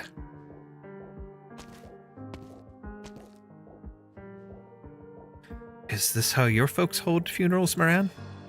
We didn't have all these rites and ceremonies. All we did was keep watch through the night.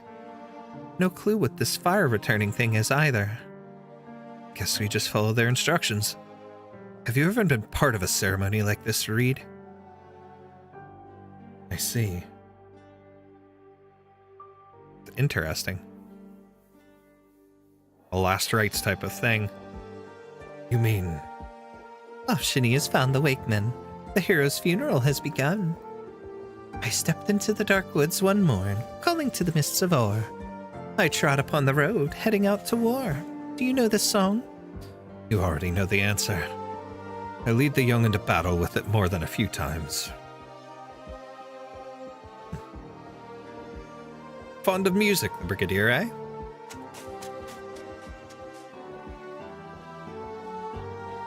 Who is it? Who's singing? Why is it that I still hear the song here at the site of the old capital, even after escaping the dark woods. Or am I still stuck in the woods? No, the sound is coming from the furnace at the center of the ruins. Such a beautiful tune. No pipes a singing, nor battle drums a roar. Only the bells behind me, through dew and fog their songs do roar. I should go back. Now I see what I truly want. Besides, do I really deserve to escape Necrass?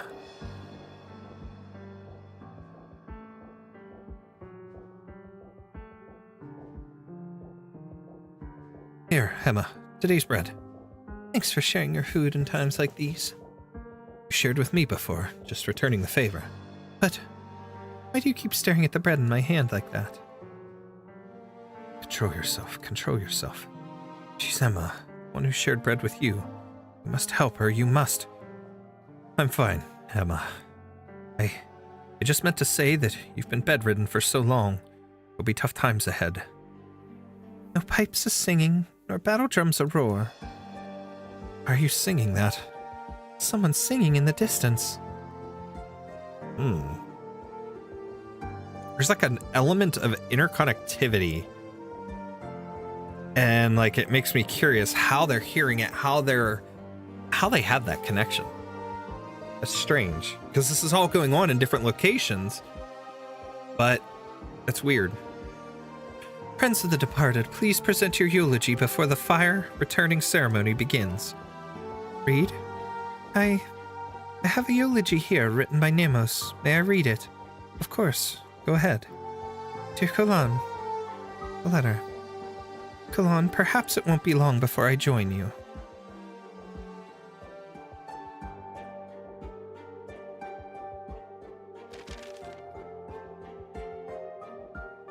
Kulan, perhaps it won't be long before I join you, before I become a slave of the purple flame, before I turn to ash. Perhaps there won't be anyone to free me from an afterlife of eternal torment, but I've never forgotten what you said to me. You said you wanted to be a hero. You asked me to let you become one. You said Necrass needed a hero for the post-war days, one who belonged only to us, neither Dublin nor soldier. You said that nearly everyone in the city had lost something important in the war, be it a partner, a child, or a future. Without a hero, an exemplar to understand them and fight for their rights, one who would also set them right should they go astray. Without that, they wouldn't have had anything to hold on to when the war ends, when they have no one left to hate. I agreed and assented your request. You took Theo in and helped the people who'd lost their livelihoods. You thought everything was on the right path, and so you proposed the statue. You became fully immersed and took on a great burden. By the time you realized, it was too late. Now it is my turn to carry this burden, one too heavy for any single person to bear.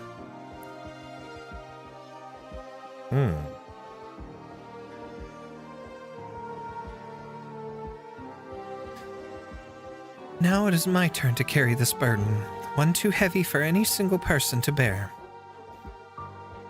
Farewell, Kulan. Slain late. Or should I say, Slan Gofoil. May we meet again in the warm flames.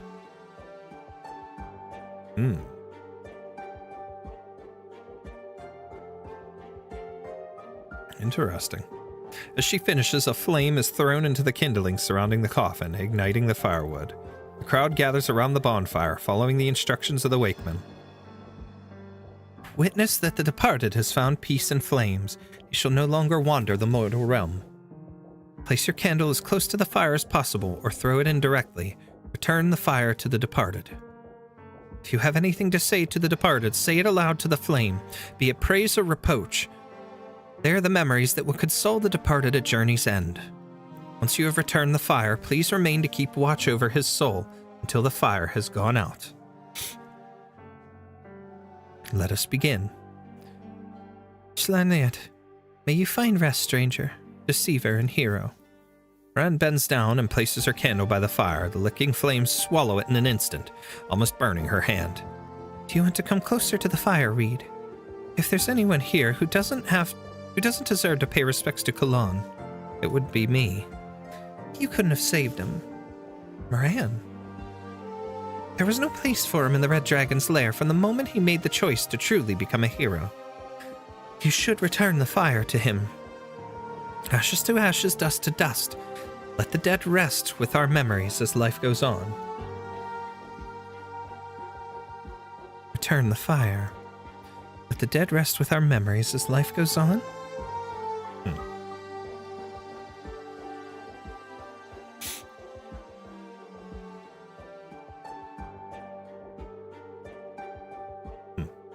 Reed's got a bit of confliction there, but she's thinking. While Oshini is lost in thought, the others continue to return their fire and then sit down some distance from the bonfire until she's the only one left with a candle in her hand. She walks forward in silence and tosses the candle into the blazing bonfire. The dead are gone. All their ambition, obsession, realization, and desperation turn to fading smoke and silent ash in the flames. And that's 5. Onward to 6, friendos. EA-6. Oh no, I don't want to do the stage. We did the stage already. Doing story. It's story night.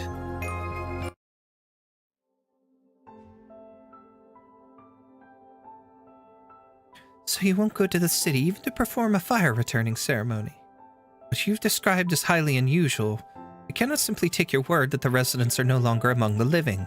Besides, the fire returning ceremony is just that, a ceremony. Do not expect it to be anything more than that. Very well then. You may return, Wake Woman. Thank you for your help. You intend to go back to Nasersha, even without us. Moran and the others have settled in well, and I've done what Nimos entrusted to me, so my work here is done. Take care, Your Highness. I will.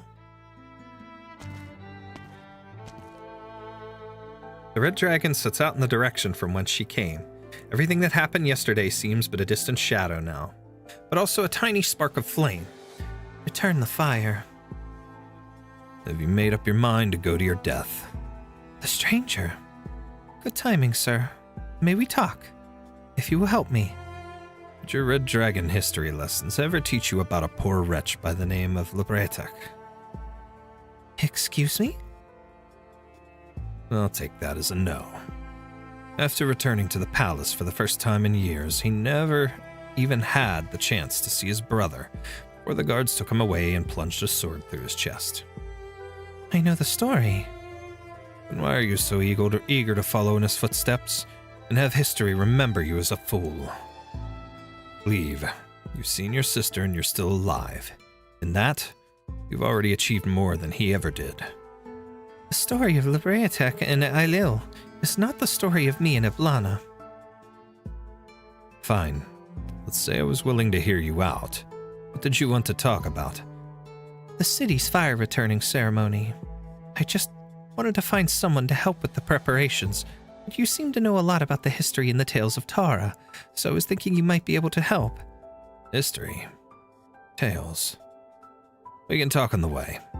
Come. That's not the way to the Dark Woods. Just follow me. Worked out for you in the woods, didn't it? Didn't it? Didn't it, my friend? The ruins of the palace. I've been here before. It's dangerous. Originium-rich environment is. You said you wanted history and tales.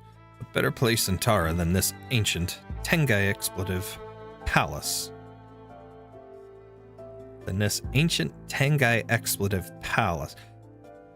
And this...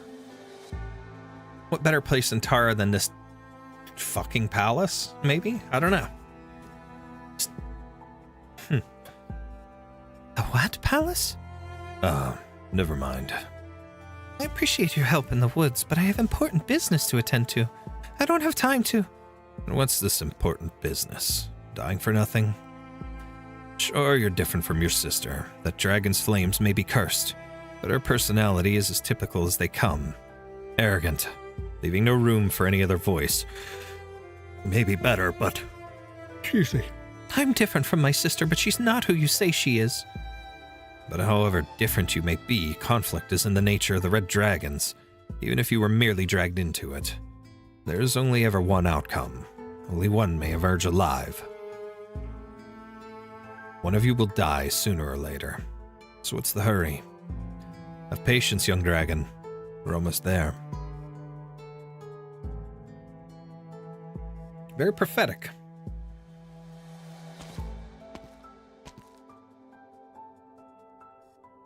We come here for this altar.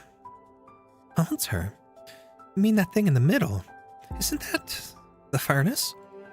The furnace which fused together the weapons of every Tauren soldier, overturned the fate of the dynasty.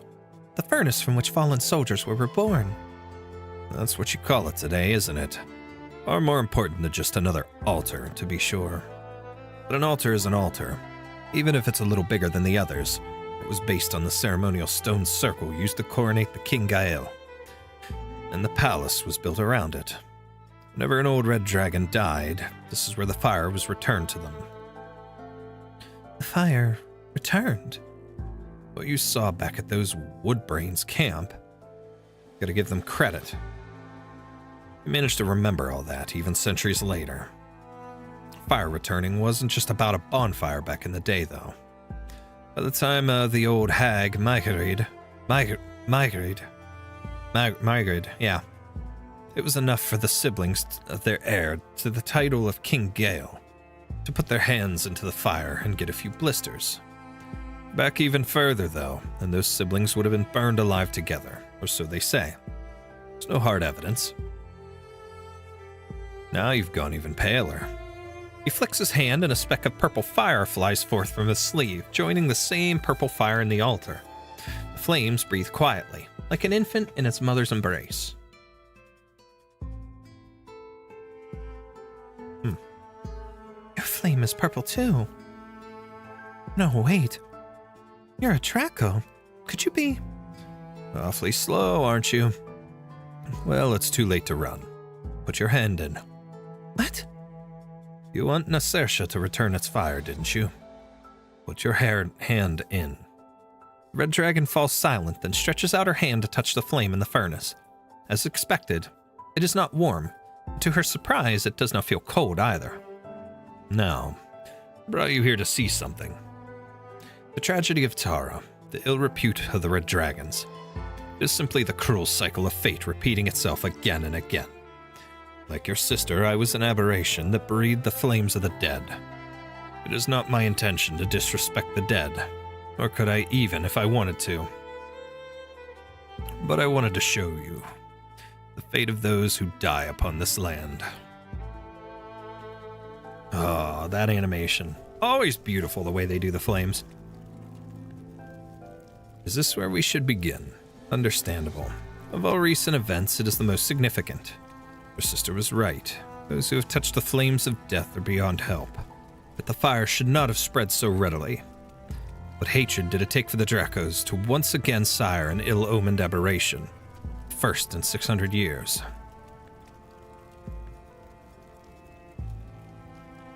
Huh. 7 a.m. I'm like 3 hours late, so is the stream almost over? No, I still got a bit to go yet. This is the beginning of... this is the before story for the sixth stage. So I have story 2 yet, stage 7, stage 8, and story 3 to go. Plus challenge stages for 5, 6, 7, and 8 on the other end. So there's still time. And him. If you ask me, he slept in far too late. Could hardly drag himself out of bed by sunset. Of course, he became the sacrifice. Even you should not speak of the dead so lightly. Do not justify it as a sacrifice. You can only say that because you've seen so little. Those feelings will pass soon enough, once you're used to it. See, here comes another sacrifice. Excuse me. Good to know. Appreciate you popping in, though. The Victorians who killed you have been chased out. The last Victorian bastard died before my eyes. In a sense, your sister's dream did become reality. The Tarns have risen, and the Victorians have fallen. Simple, direct, satisfying. Were you one of the bystanders too? Don't get caught up on that, child. You know what I am. It's funny that he chooses now of all times to reveal himself to her, like, even though you could tell that she knew, she recognized something, at least. This I don't recognize. Explain. It was a war. There are always wars. Be specific. Who did she incinerate? And what land did she set her sights on? Victoria. Eblana wanted to take Tara back from the Aslans. This was the conclusion of that war. The Aslans? Those conceited bastards? But is she not facing a Sarkaz? Never mind. The Lions were the ones who stole Victoria. That's all I need to know.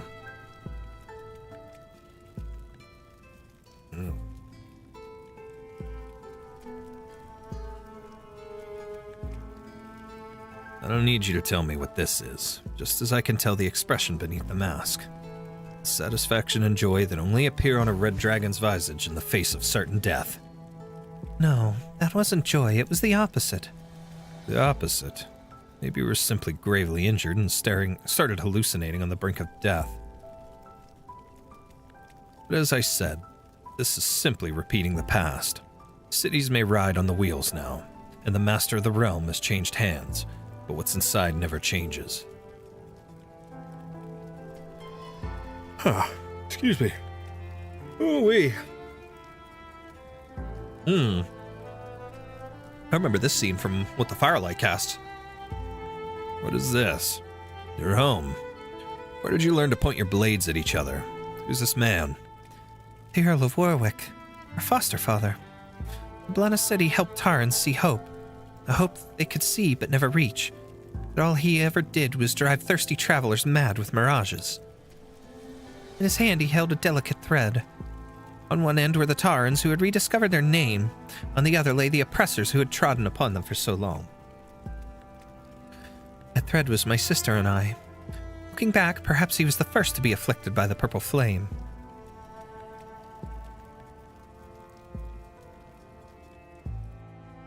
Huh. Not only do you sympathize with your sister, but you also know her well. No wonder you're so loath to kill her. But I have no intention of becoming like her, nor will I simply allow myself to be killed. Such a balancing act that she's trying to play. These events, this history you had me recall, what are you trying to tell me? That the history of Tara is nothing but the continuous accumulation and recombination of ruins of the past.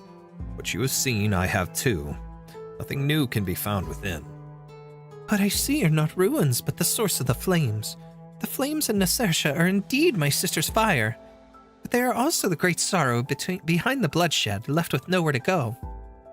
It was the war, no, the pain, the oppression, the things taken from them, which began long before the war. That's what lit the fire in their hearts. My sister shaped their sorrow into hatred, which scorched the fields of Tara and drove out the Victorians. However, without vengeance to cloak the sorrow, the same fire has come back to burn them, burning away everything they have until they are nothing but the Walking Dead. Again, cue the Walking Dead theme song. Anyways. Fine summary, child. Do you really think that returning the fire would solve all the city's problems? It's the only path before me. True, but how do you tread it? Come, we've seen your story. Now see mine. I don't want to see that, dude. Keep your pants up. Don't cry now. It's just a cloud beast. Was that? Yeah, that was him. But I raised Greyclaw from when she was a baby. You say your fire is different, Deity. Do you not heal the living, but instead bring the dead back to life? They don't come back. It's just an empty shell. Even if it's just an empty shell, please, Deity. I just want to hear Greyclaw's voice again. So the impulsive red dragon let his daughter's plea get the better of his judgment.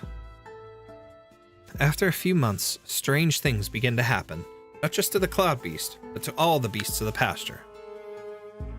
Burden beasts no longer ate grass, cyst beasts no longer gave milk.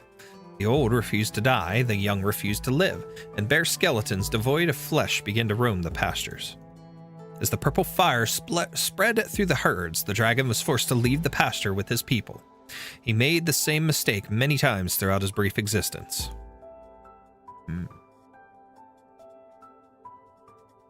The purple fire spread throughout the herds. What about it? Your own dear sister dared to burn people with that same fire. Now that's crazy. How was the fire extinguished? You'll find out soon enough.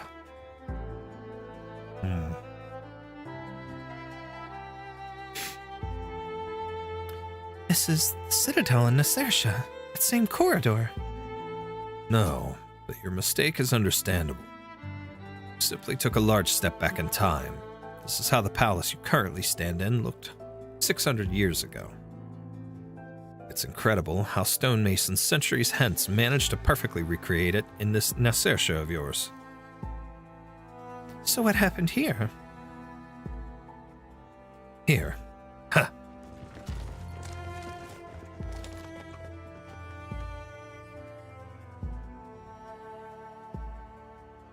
The Brayatak the Fool had made too many mistakes, the like of which you had already seen. He grew weak and felt his end coming. On the eve of Samhain, he came to see the brother he had not seen for 20 years, bearing the finest gifts his nomadic life would allow. He even convinced the druids of the city who oversaw the festival's ceremonies to take him to his brother. Touched by his familial love, they led him into the city, but he failed to realize when his guide's silhouette, voice, and demeanor changed. Not until it was too late. He was taken to this very corridor and...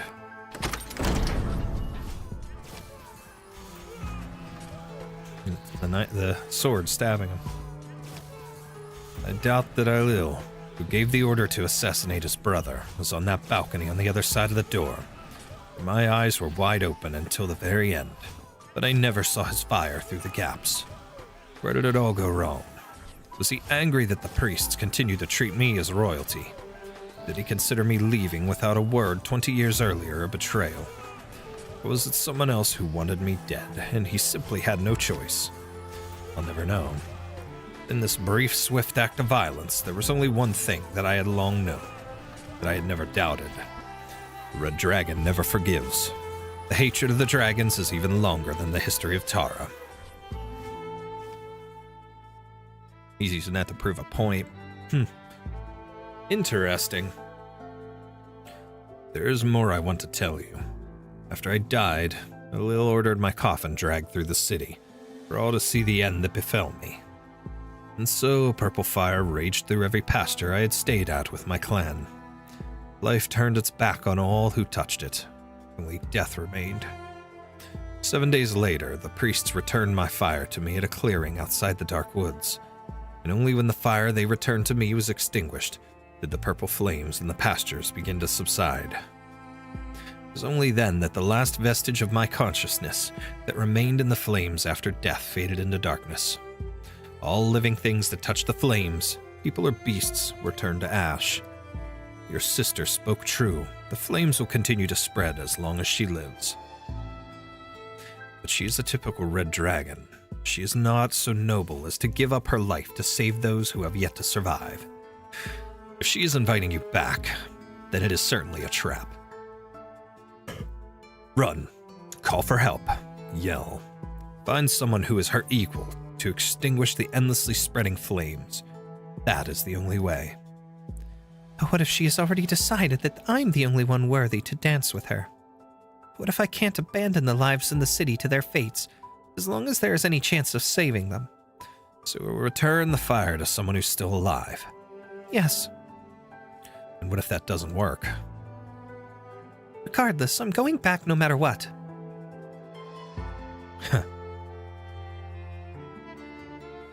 Silence, and then Lufshani hears a sigh. I suppose stubbornness and stupidity really are hereditary.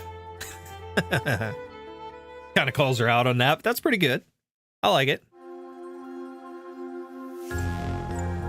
So my thought process is I beat the event, skip every story, wait till Johnny voices the story, learns the story from there because I like the narration. I ain't reading shit. I like that approach. That's solid. That's solid. I'll give you that. All right, let's read the after and then story 2, and then we'll do two more stages of challenge mode. This is far enough. We're already at the Wakeman camp. Your sister roused me from my slumber. You could always return me to it with your own flames if you want.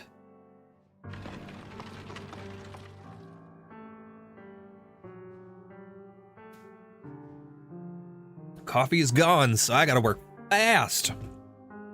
Reed! A golden-haired Pero leaps off the back of a burden beast and rushes towards the red dragon.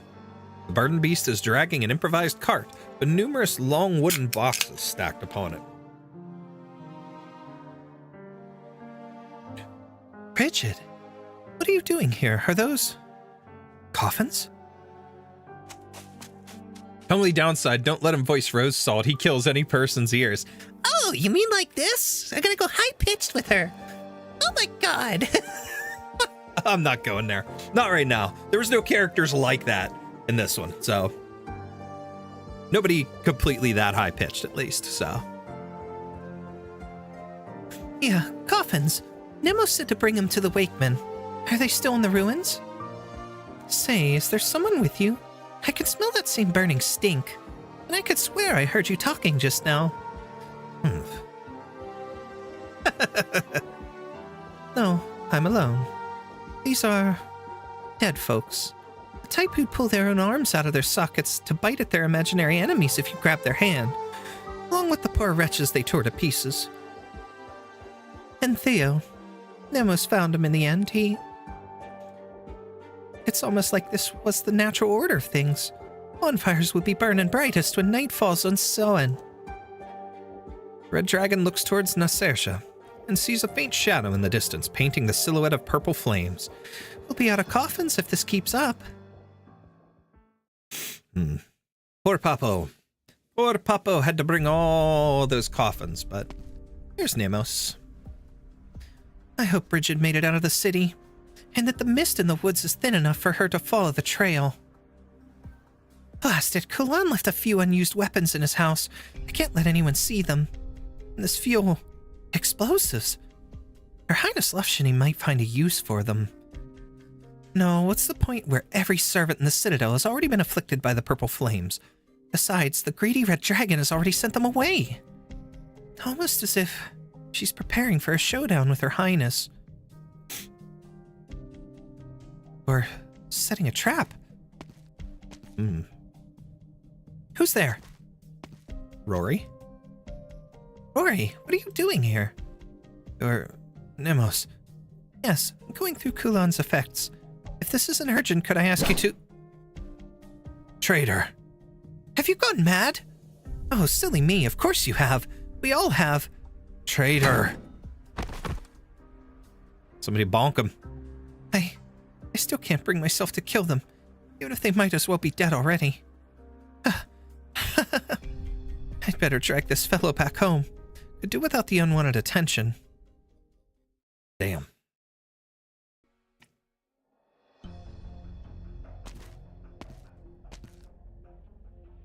You. Nemos, don't mind me, I'll be on my way. What's that in your hand? Oh, nothing. Now, if you'll excuse me, that necklace, it was a gift from Nails to Emma. I gave her bread. That's way more valuable than jewelry in times like these. She gave it to me. Did she now? A necklace she never takes off. It's none of your business. Let me guess, he killed Emma. They're all, like, killing each other and stealing crap from each other for whatever reason. It's just like mass chaos and panic.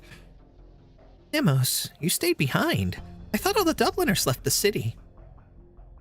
Don't tell me you're one of those living statues now who refuses to move or talk. I might be soon. Why did you bring them up? Samhain begins tonight, so I went through the houses of the missing people and found plenty of good stuff for the party tonight. Samhain? Party? How about Kulan? Well, he was already on his last legs by then, and I didn't really... Let's not talk about that. Look at all this stuff. It'll be a night to remember. The woman shows Nemos her bag, revealing a bottle of curdled sister milk, a few long-since sprouted potatoes, and several bare bones. Just wait for me, Nemos. Kulan, we'll have a fantastic Samhain. Only when the woman has already disappeared around a corner does Nemos remember who she is, a villager who once lived on the outskirts of Nasersha. 2 years ago, the Victorians took her father away while investigating Dublin. The autumn harvest had just ended, and she had been preparing to celebrate the harvest festival. Excuse me.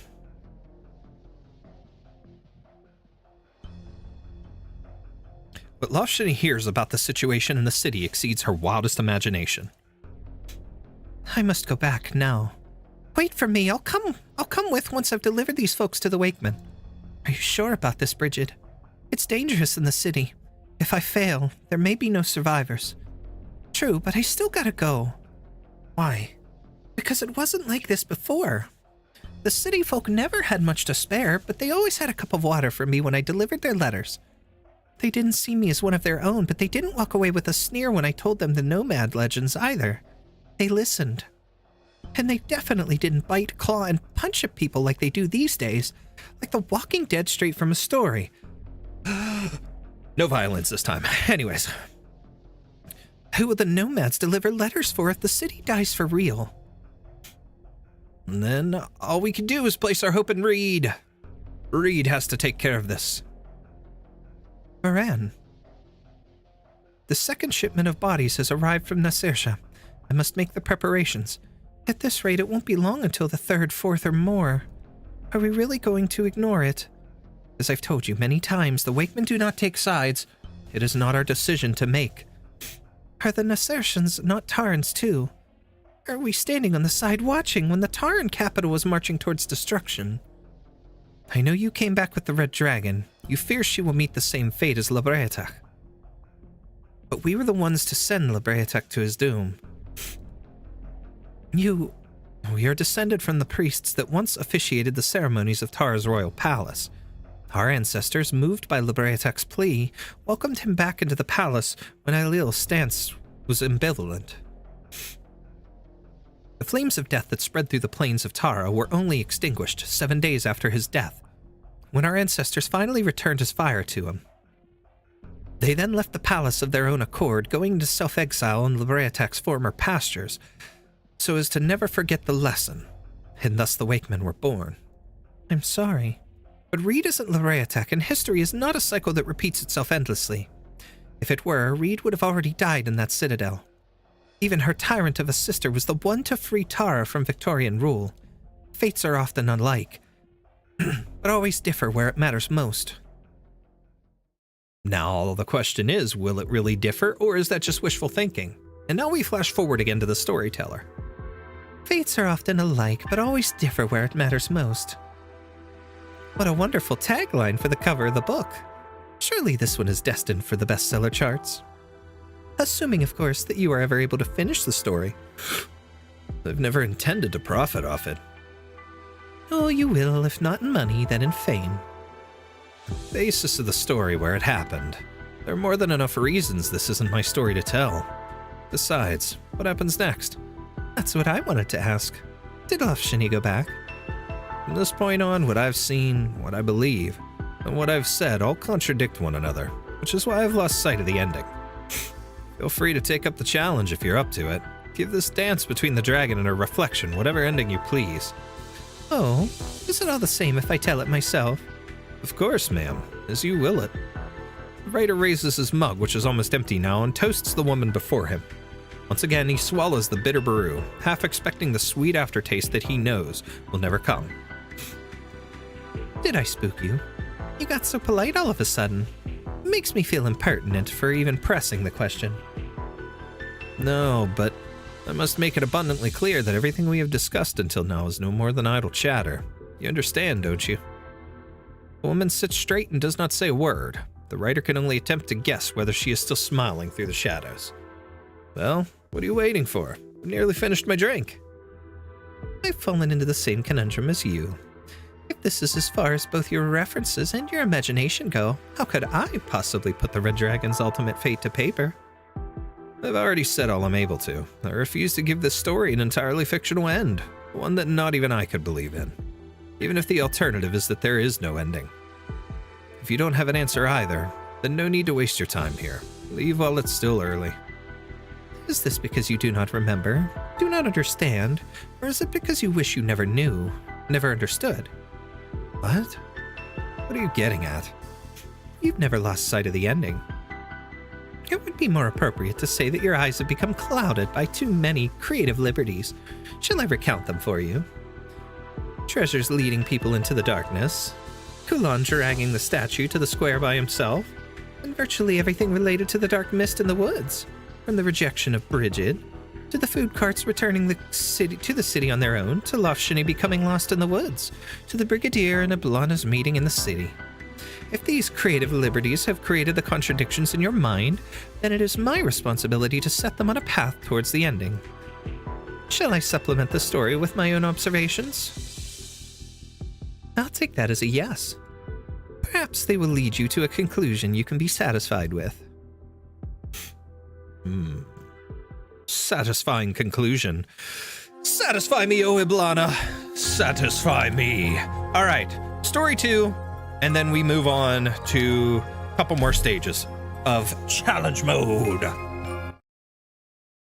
And then we'll go back and finish the story, finish challenge mode, and be done. Where did you leave off? Ah, yes, on the eve of Sowen. While the sun still hung in the sky. Sowen nights bind life with death. This is no mere superstition, or perhaps you could say it has long transcended superstition. Tharan legends speak of countless great deeds and tragedies occurring on this very night, and such tales often put the date front and center.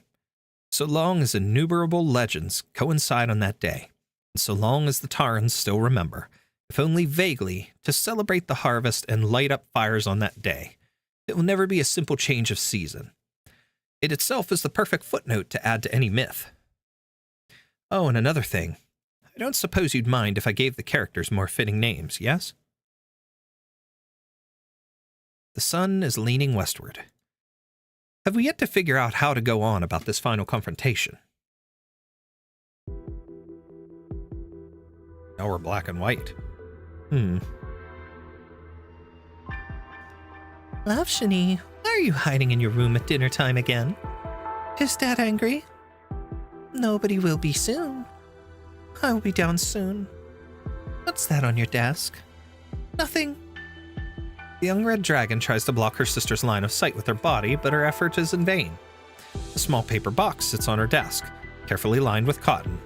Inside lies a tiny foul beast, already dead but still harboring a faint lingering warmth.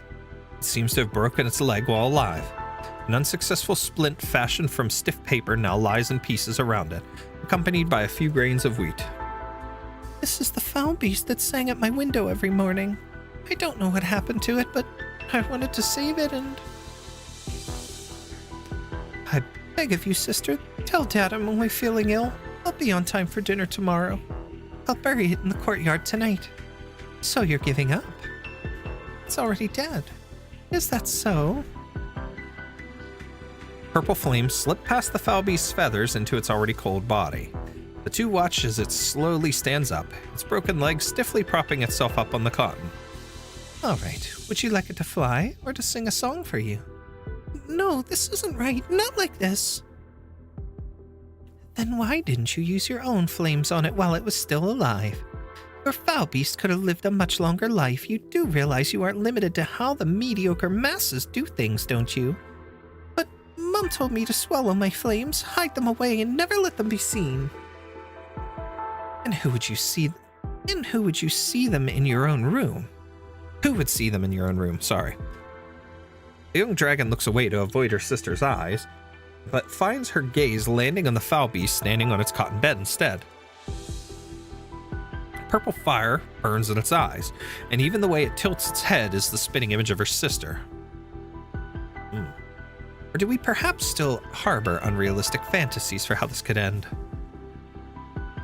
Every time I see Eblana, I think of it as Reed in disguise. They're too similar, must be the same person. I mean, everything is, so close about them, but, for them to be twins, but there is that symbolism that they talk about of, the dragon looking at the reflection of themselves. So, one could be perceived as the reflection of the other, and it could be perceived in either way as well, either direction, either form. It's kind of strange to think about it that way, but curious question it is as to, who sees it what way. But I think the way that the story is aiming it, though, would be that Eblana is the reflection of Reed, but especially since it looks like Reed is going to be the one left alive in the end. Sister, you're covered in blood. Were you injured? Most of it isn't mine. The Duke's spy bled profusely. I'll replace your bandages. Where's the Earl of Warwick? He has work to do. Yes, so he says. And as always, you take him at his word. He even allowed the spy to discuss poetry with you while he works. Okay, so it's just Reed alter ego. Got it. That's what it feels like in a way. I mean, she's real. So, I mean, no, they're not really the same person, but it just feels like that because that symbolism that they keep using while they're explaining things, and they keep talking about the reflection and the difference between the flames, and whereas there's that in between for the two. I don't know, but I get what you're getting at too,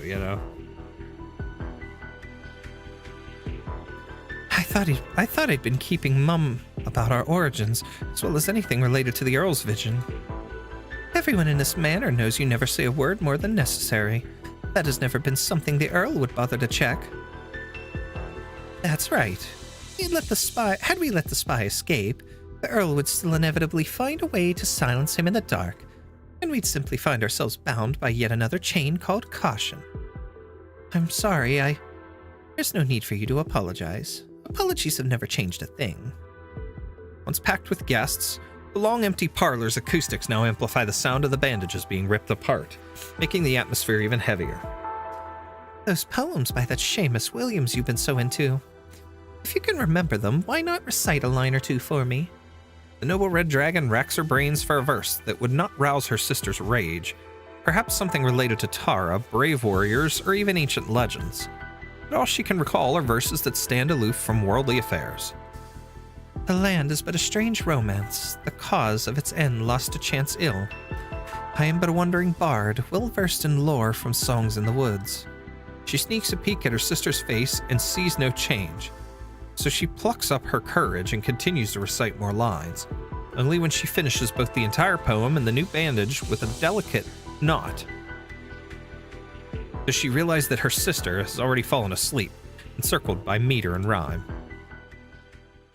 So she wanted a poem to go to sleep. She just wanted a bedtime story. Or perhaps.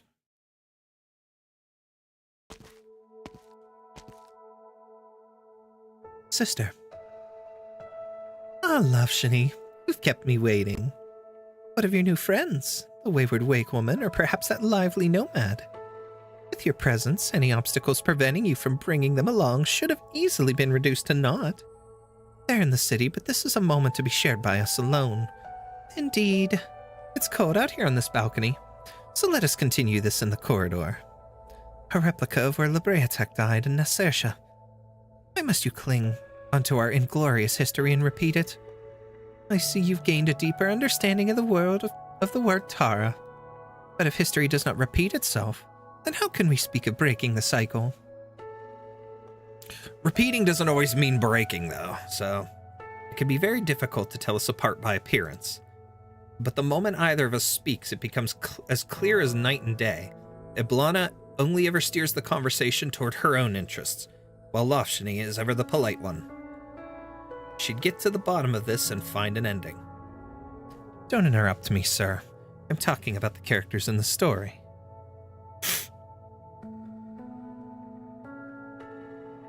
I'm sorry, Eblana. No, I'm quite glad you finally accepted my invitation. To dance. Yes, to dance. I'll dance with you to the end together, however. Please tell me first. The last time we met, you said you couldn't afford to wait any longer. What exactly is going on? With that smile of hers, the older sister stands at the end of the corridor, while the younger clutches her hands together and hides in the shadow of a wall lamp, hoping the other party won't notice her heart wavering. Poor thing. She could have concluded this farewell so much sooner. You've become frail. The flames of death must have their limits. Spreading them so far would certainly drag you down as fire after fire blooms, just like Libreatec back then. Am I right? I see. While that ghost's fire might resemble mine, his temperament is closer to yours. It seems he's helped you quite a lot. At first, he only wanted to watch all of Tara burn. He was simply trying to keep it together. Just like you. The noble red dragon finally steps out of the shadows, walking forward to support her sister who seems on the verge of being unable to stand, just like before. Is that so? At last you resemble your younger self, when you knew nothing of flames or fate, the you who tried to shield me. It has been a truly long time, Loveshini. I remember. It was when Mrs. Murphy next door passed away. You didn't like her, but fancied the beautiful bouquet of flowers in her coffin, so you used your flames to change her body's position. I saw scorch marks on the flowers and thought you'd be scolded, so I told our parents I was the one who did it. I even fabricated a story of how I opened the closed coffin. And so you were scolded instead. How could poor Mum and Dad, who couldn't even hide the flames in that family in time, possibly have noticed the faint scorch marks on some flowers? Indeed. Is that why you've always been cowering? Would you blame every decision you've made in life on one unfortunate childhood experience? Huh. So tell me, sister. Tell me there's still time. I'll accompany you out of the citadel and into the square. Have the people return their flames to you. I'll walk through Tara's fields with you and gather the dead you've intentionally or unintentionally awoken with your arts, sending them all to a peaceful rest. I'll recite poems to you while you're weak, till you fall asleep and wake up again. There's still time for all of that, yes? I trust you to keep your word. Your noble nature would be appalled at the very thought of breaking a promise. But what you just described, would that truly make you happy? Or would that simply be enough to appease the Loveshini Dublin who did not even witness her parents' death that snowy night? Those beautiful fictions. Sister, love, poetry, dreams, those are all well and good, but it is time for you to wake up. Kill me, if you truly wish to end this chaos. That is the only way. And put on the crown and you shall become me while I become you.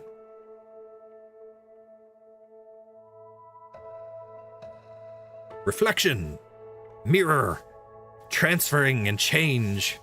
Weird. Imagery. I love it. That is the one thing I cannot do. You'll have time to mull it over once I'm dead. Didn't you decide not to hesitate anymore, Loveshini? There's been no other choice for us from the moment you came back to see me. The older sister's mouth curls up into an intriguing arc. Come, dance with me. Is this the dance you've been looking forward to all this time? Why can't it be? The younger sister closes her eyes as she points her spear at her older sister, whose body is about to topple over. She grips her weapon with both hands.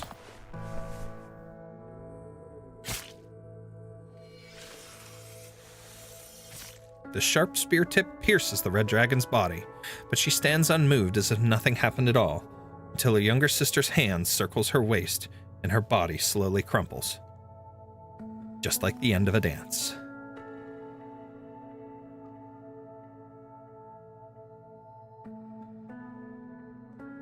Yes, I know.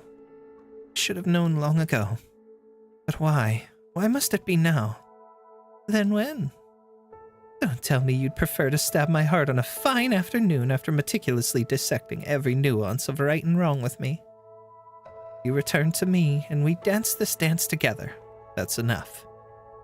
I only thought, if my sorrow and hatred were thrown into a suitable flame, they'd eventually become the fuel for life to go on. Sorrow and hatred. So you admit it, Loveshini. Your noble virtues have only hurt you in the end. Where's your fire, sister? I can't put out your flames just like that. Huh, you mean the people in the city. You will die, but not now. Your flames will be extinguished at your funeral, at your fire returning ceremony.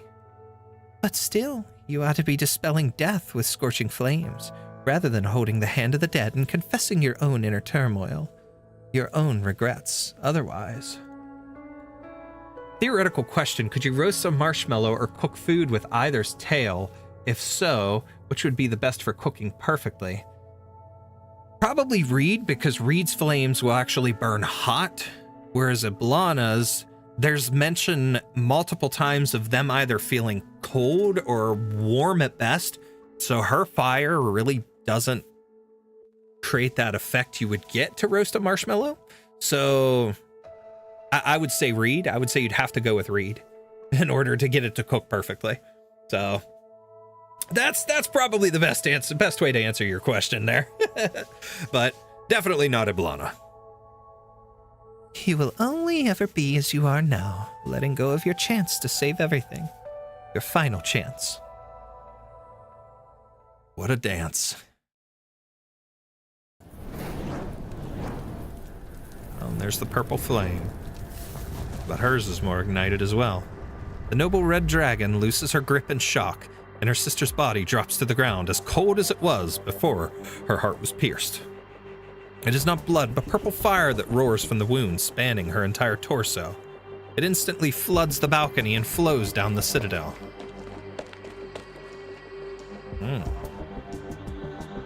The noble red dragon rushes over to the balcony, but the purple flames of death are even faster.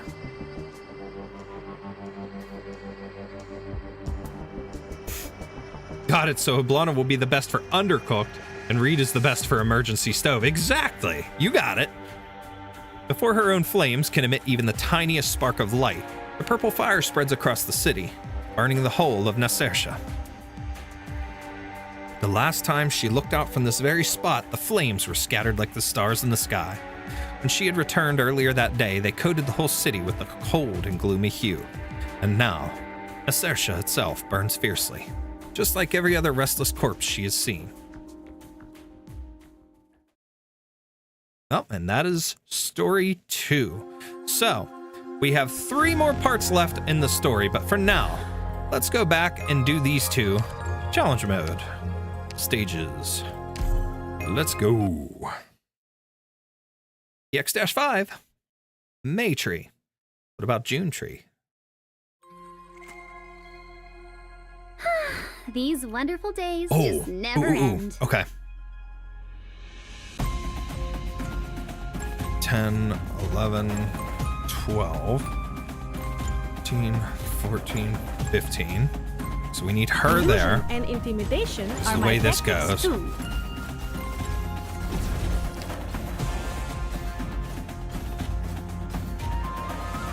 Let's begin.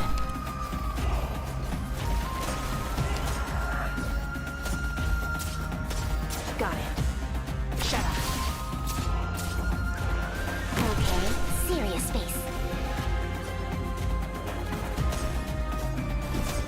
Relax. Okay. Enough. Not a good thing. Only nightmares come with me. Yeah, it's gonna have to be like her. Because I screwed up. Well, not really screwed up, but put him Get what you here. deserve. Shoe's gonna have to go there. Damn, that's taking over real fast. Okay, and Now we sow the good. this is not good.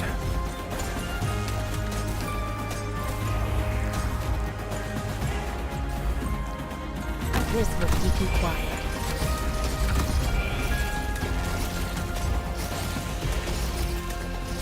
I wasn't supposed to. Clear skies for two. Okay. Rain. Shut up. Texas did her job there. That's blocking line of sight. I don't like that. Crash the mission briefing. I know what you want.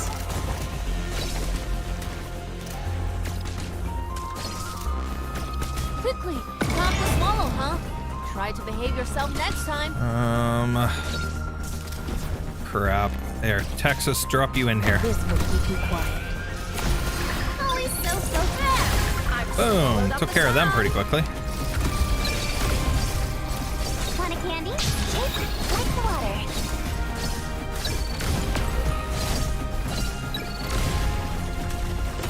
Awaiting order. Boy, that's rough. Really freaking rough how that spawns there. You ran into me. Solid positioning.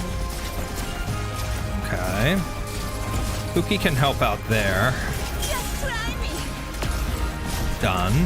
I wasn't supposed. I plant you into the soil Okay. to grow anew. Texas. There, we can put her there, and that's going to help, actually, now that I think of it. Time for the lows.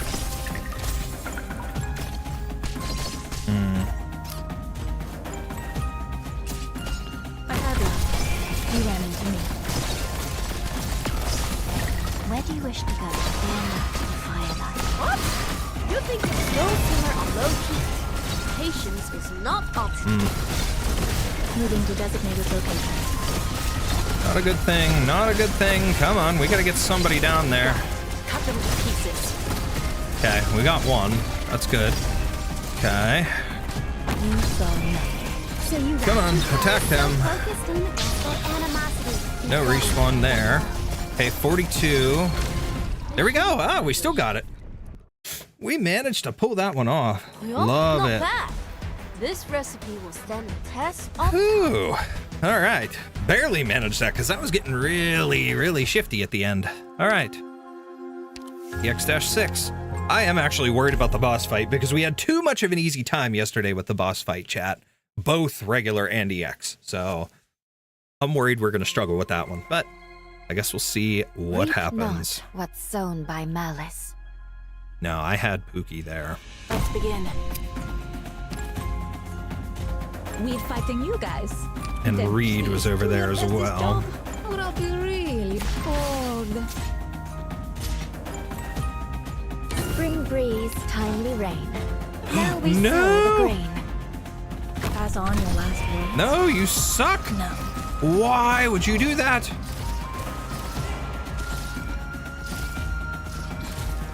Oh, that wasn't good. That was not good at all. You, keep her alive. Flesh and bone bear weeds. Mounds and ruins bloom fields. EX8 CM is pretty easy. It's basically the same as regular. Oh, that's actually good to know then.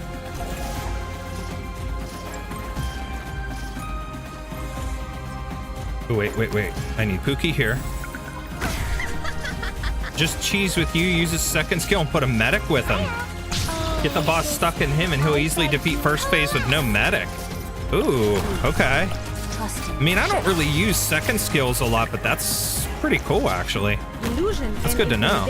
I might have to give it a try then.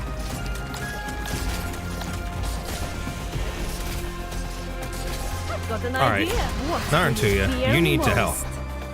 And you Harder than that. help there too. Where do you wish to begin? Boom. Boom. Boom. Come on. Keep working here. Need speed to succeed. My flame holds no clamor of the dead, peters out into oblivion. Get what you deserve. I mean, what you ordered. Sure. Whatever you say there, you. You can't. All right, I think we're good here so far. Candy? Take like water. I wasn't supposed clear skies for tuning, rain clouds for green. I Okay. see it. A touch of my finger shall Enough to you. Only nightmares come with me. All right. We pull her. We put her. We'll face her up just in case. But Everybody's in the game. I think we're in pretty solid shape here. No sooner on low to be spotlight shines on us. Beautiful work. Unprepared. Want a candy? Let animosity be gone. Solid. Come on, cherish tesoro. Nice. Okay, we're working out pretty well over there.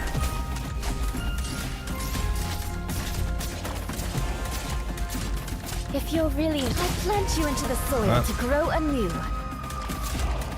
I see it. You saw nothing. Now have a time for the lows. Okay. Yep, need some extra over there. Tough luck defeating the flying. I got no tips for that. Okay. Prepared. Well, it's all good. We'll do our best regardless. But I appreciate the advice you've given so far, so. Patience from still misbehaving. Okay. So take care of problems, please. Thank you.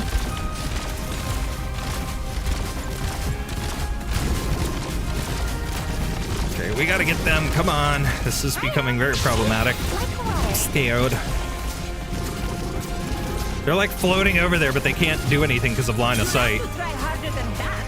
If you're really in clear skies for tuning. Yeah, just barely got that in the end.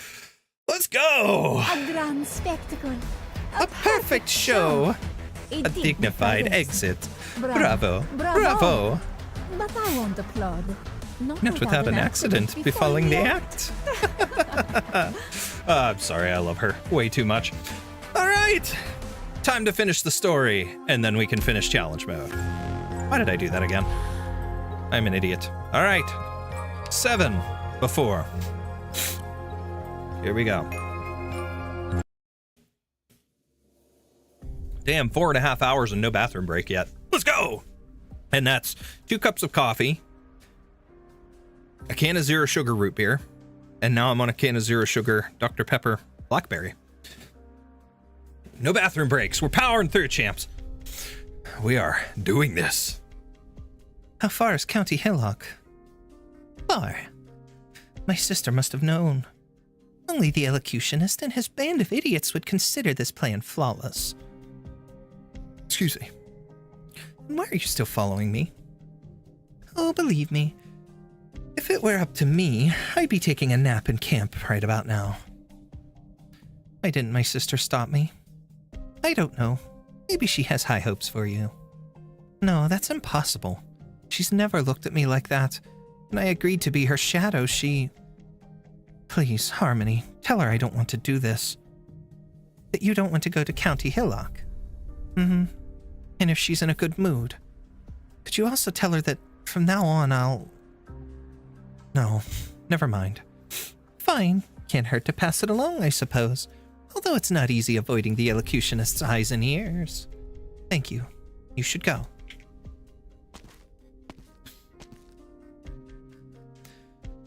Before she gets bored.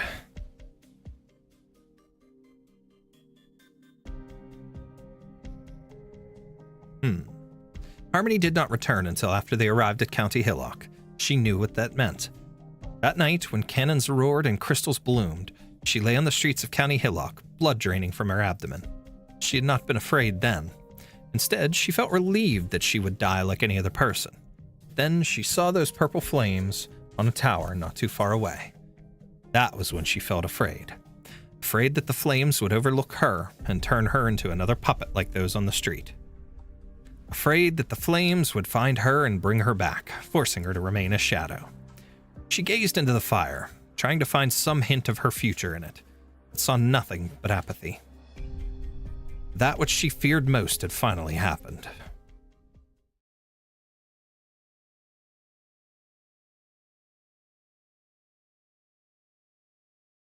The dead dragon lies on the ground. Behind the living dragon, the wayward wake woman suddenly understands it all. Oh, Nemo's arrived. Maybe. Yep. She deceived you. No, she didn't deceive anyone. She set all this up knowing you would never allow the city to die with her. She baited you into piercing her vessel, freeing her from her bonds and allowing the purple fire to spread, burning us all to ashes on the eve of Samhain. Why would she take such a risk for a festival that she never cared about? I'm affected by the purple flames too. I can feel the flames of death burning in my chest, colder than ever. So cold I'm growing number by the minute. It doesn't matter whether she's seeking dominion over all of Tara, or if she's simply gone mad and wants the city to die with her. It's neither. Tara already belongs to her. She was very much lucid. Nemos, is her body still there? I'll go check. Nope. It's gonna be gone, right?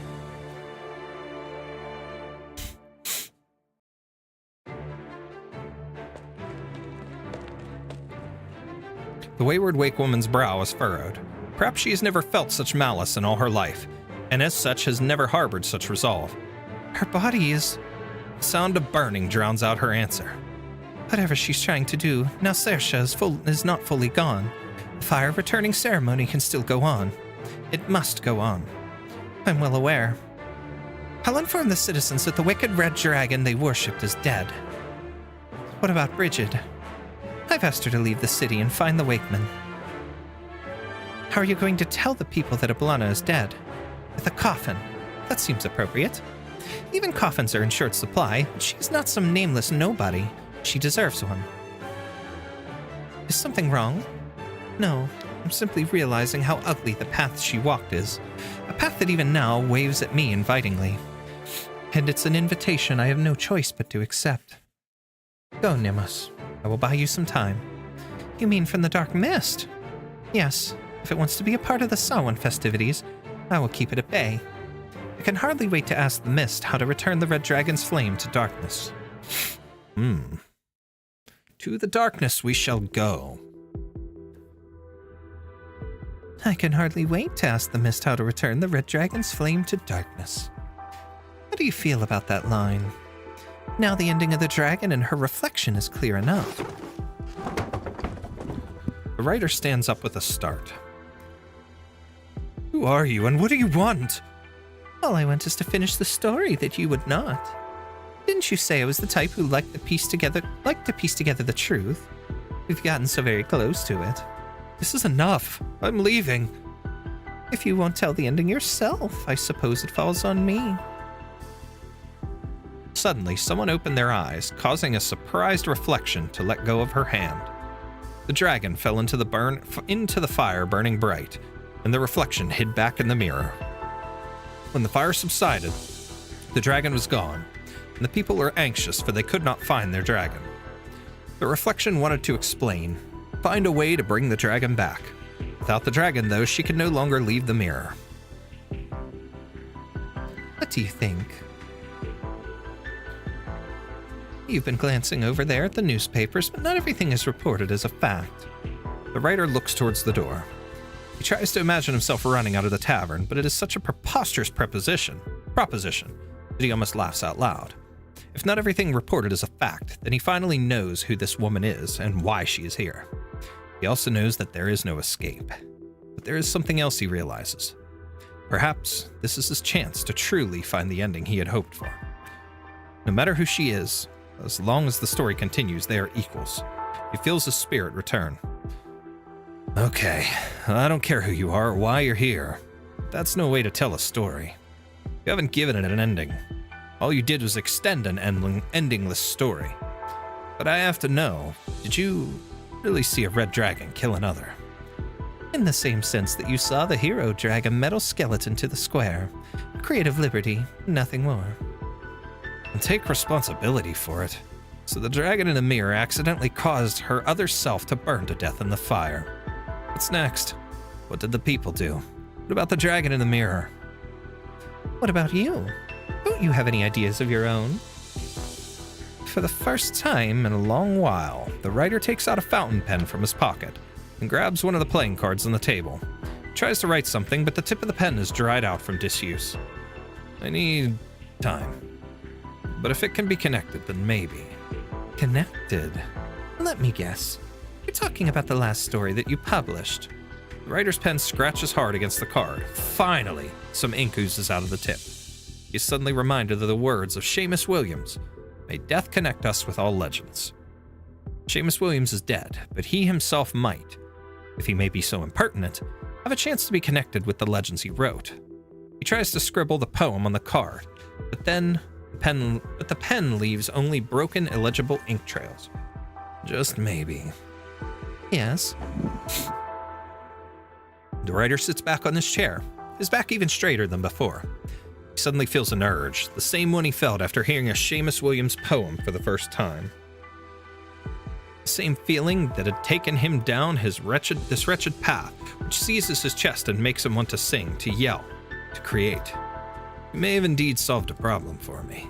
As I said, what I've seen, what I believe, and what I've said all contradict one another. Thanks to you, though, they're finally beginning to converge. How lovely for you. Now, are you ready to start telling the third story? Of course. But I'll need your help. You will need to pick up the narrative wherever I get stuck. This is my story, but it's also yours. It has always been yours. With pleasure. The writer's breathing is rapid, his face red. His fountain pen still refuses to write, so he throws it on the table. Yes, of course.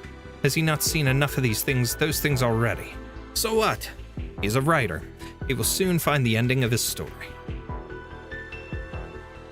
And that is the beginning. So now we have the after of 7. We're almost done. There was a mother who once ruled a kingdom until her crown and her family were taken by her foes. The mother had a powerful daughter who then made a pact with the dark mist in the dark woods to drive out their foes. The daughter reclaimed the kingdom for her mother, returning the promised peace to the dark mist. The mother was to host a grand coronation for her daughter, but the daughter died mysteriously right before the event. Tremendous woe and then rage engulfed the mother. Her zeal to avenge her daughter was so fierce that the entire kingdom was scorched by her vengeful fire. Until that fury disturbed the dark mist, who had just returned to its resting peace. The dark mist demanded that the mother cease, or she would be dragged into the darkness. But in her grief, the mother remained convinced that the dark mist was the one who had taken her daughter.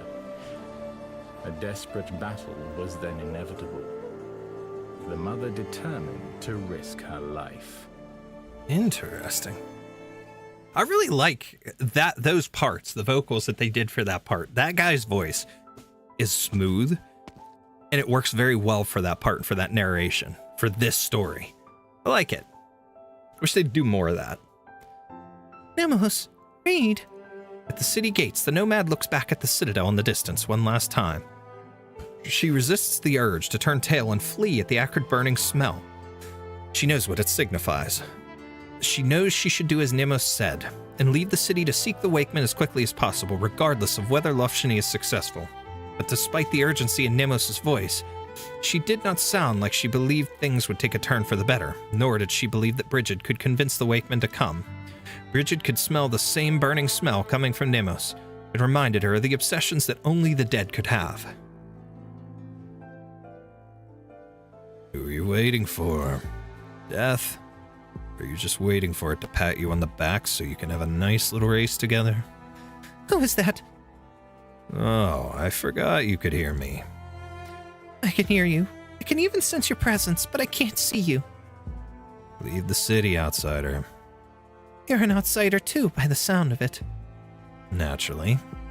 Consider it advice from one outsider to another. Live, Brigid. Nothing is more important than being alive. The city will be dead by sunrise tomorrow. Listen to Nemos. Find her kinsman. Run as far as you can. And never look back. You're right. I should go. But I will be back. Back? Ha! Stubbornness and stupidity really are hereditary. You're going to come back after she tried so hard to get you out of here. So you also think it was just an excuse to keep me safe? What else could it be? You really think you could sway those wood brains? Maybe if you waited for spring, one of their brains would sprout and they might come with you to the dark woods. I don't like the way you talk, Invisible Brother. What did you call me? Brother? You have burnt stench, but other than that, you remind me of the nomads. No clue how you're related to us, but it feels right.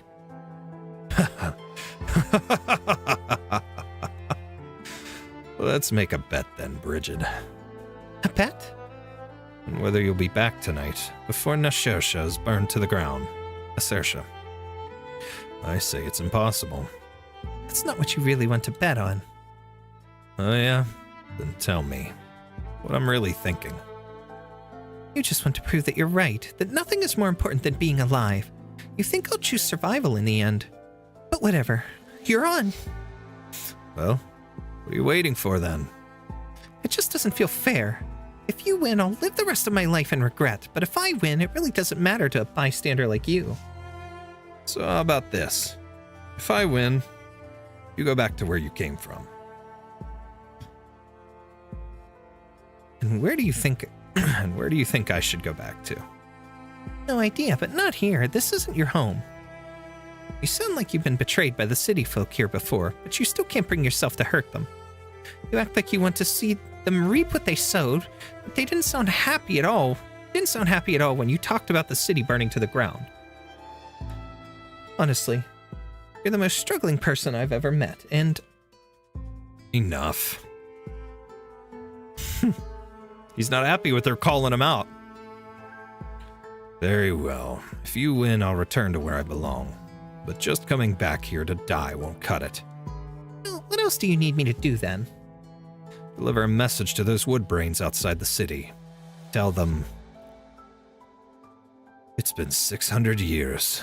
Nobody's blaming you anymore. Go do your jobs. Oh, and one more thing.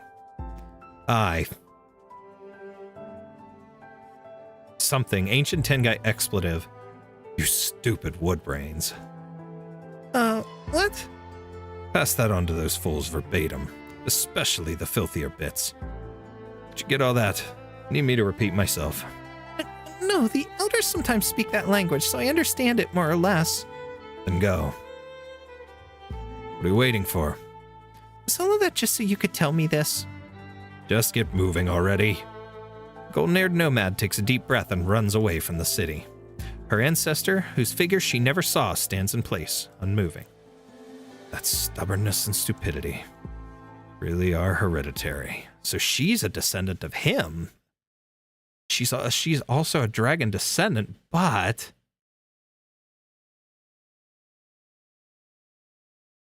Weird. Really, really weird. She's a para. Interesting. Okay, hear me out. What would the horns taste like on his head? Hard? Painful to chew on? I don't know. Probably not good. Bitter, maybe? Gross. Nemos turns to leave, while Lofshini looks towards the dark woods. The sun is set beneath the horizon. Curfew is about to begin. In the distance, she sees the dark mist spreading from the forest towards Nasersha, thicker than ever.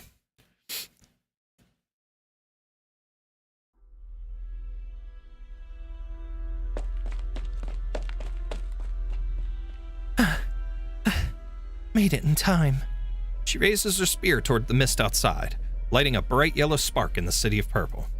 As though receiving some kind of message, the mist slowly rises until it is level with the flame at the tip of her spear.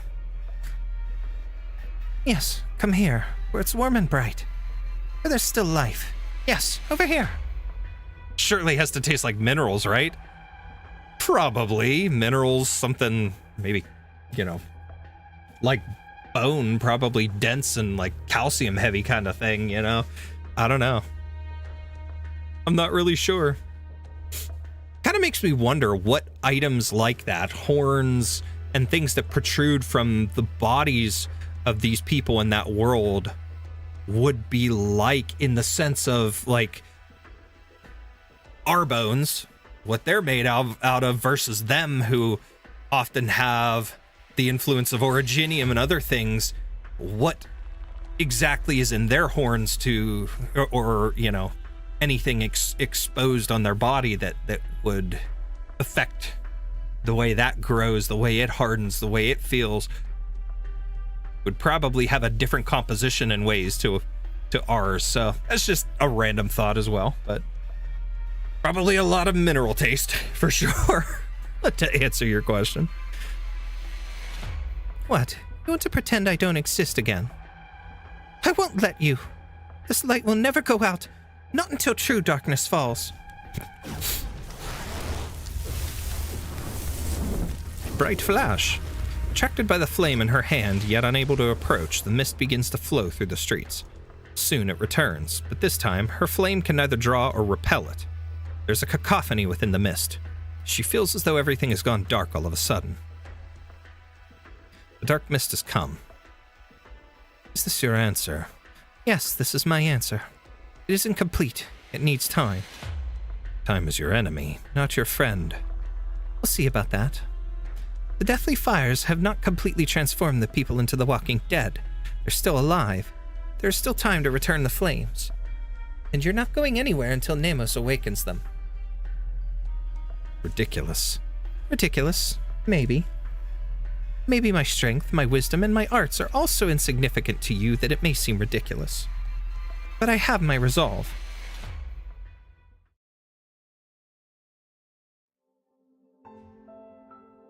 One day I will make a joke list on how I think each operator will taste, but I think W. would taste like a cockroach, which would be the worst. I have never tried any of those, like people make the bugs, the edible bugs, you know, whether they're chocolate covered or, you know, deep fried or whatever. Nope, never tried any of that. That sounds gross, looks gross. I don't even want to know what that tastes like. I've seen videos enough where I hear the crunchiness in people's like mouths, or like when they take a bite and nope, I'm done. I don't want to hear it. I don't want to see it. You guys know how much I hate and despise bugs. The thought of that just sickens me. If only there were subclasses of operators designed to attack and hinder flying enemies. Nemos drags the coffin through the corridor. Gee, if only there was. The red dragon remains do not burn. They simply lie there quietly. This is how death should be, but Nemos seems to hear an ethereal voice laughing in her ear. Without hesitation, the wayward wake woman lifts the limp body and tosses it into the coffin. This coffin, red dragon, is your final resting place. It's where those like you belong. So where are you now? Are you still watching us from somewhere with that twisted smile of yours? This vessel at least is beyond your reach. Otherwise, you'd have burned me to ash by now. And this spear, which never left your side, how many times have you breathed your flames from it? And how many others like Kulan have been your victims? You don't even know the answer, do you? With great effort, Nemos lifts the spear and thrusts it into the coffin. Flames from its tip engulf the coffin in an instant, spreading along the rope connecting it to Nemos and merging with the purple fire on her. A deathly cold runs through Nemos' body, but she could hardly feel temperature at this point. You're mine now. I'll finish what Kulan started. Let's go to those lowly, despicable places that suffered from the war you stole victory in. You will be seen by all. Your death will be seen by all. They will know that you are dead, that the proud, imperious red dragon is dead. Here lies Eblana Dublin in this coffin covered in freezing flames. But what will they do then? I pray that your death will wake them up, of course, as Lufshini hoped. That they'll know that the era you represented is over, that Nasersha will escape this calamity, that Tara need not celebrate its rebirth with the death of a city. But your fire must have gotten to my head, dragon. Why is it that I suddenly feel like the other ending, where it all ends in destruction, isn't so bad? Someone else may have killed you, but this is my revenge. The coffin remains silent and Nemos no longer speaks. Silent, delirious and determined, she drags the burning coffin down the stairs, making a point to let it hit each step on the way down. It sounds like a withered mockery of the dead. All right, 7 is finished. Onward to 8. Let 8 begin. Story. Before. 3 more parts in total to do for story, and then 2 more challenge stages. Nemos drags the coffin out of the citadel. Not a single soul is in the square with the statue. Curfew has begun, but she drags the red dragon's coffin over as the draconic flames burn within her own body. Wherever she goes, the darkness retreats. Once she moves on, it reoccupies the space. Kulan, I envy you. No one could have slept through you dragging that colossal statue, forcing them to come out to see what's going on. But what about me, Kulan? What am I supposed to do? I have to keep shouting the red dragon is dead as I walk down the street? She lifts her head to meet the statue's eyes. The violent flames dancing within its pupils do not answer. She recalls the songs she sung for the dead with the Wakemen all those years ago. Those from the city would also join in, if only for the first few lines. I hope you all remember the ancient ballads, Tarns. So, Red Dragon, which song should I sing to announce your death? How about the blasphemous Tim Finn's Wake? Would you enjoy a funeral where people get into fights, splash whiskey on your corpse, and then you wake up after smelling the alcohol? Forget it. No one wants you coming back to life. She casually sings another song that pops into her mind. The black clouds shroud the Martian vales, the cold wind shrieks through the mountains and hills. At crack of dawn, I see a traveler who asked me the way to the Golden Field. The wayward wake woman sings with a hoarse voice, dragging the burning coffin towards every inhabited part of the city she's familiar with. She stops at every house, making sure that the purple flames reflect in their windows, that the elegy is heard inside. The more she sings, the more intimately the flames envelop her body, overwhelming her sluggish senses and making every step feel like torturous labor. But it also lets her hear even the smallest snippets of speech from every window. Local girl mourns loss of fresh cow milk.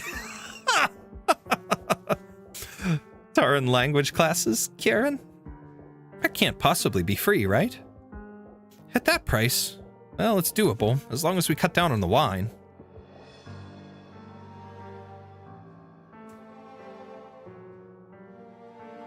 Bloody hell, Karen.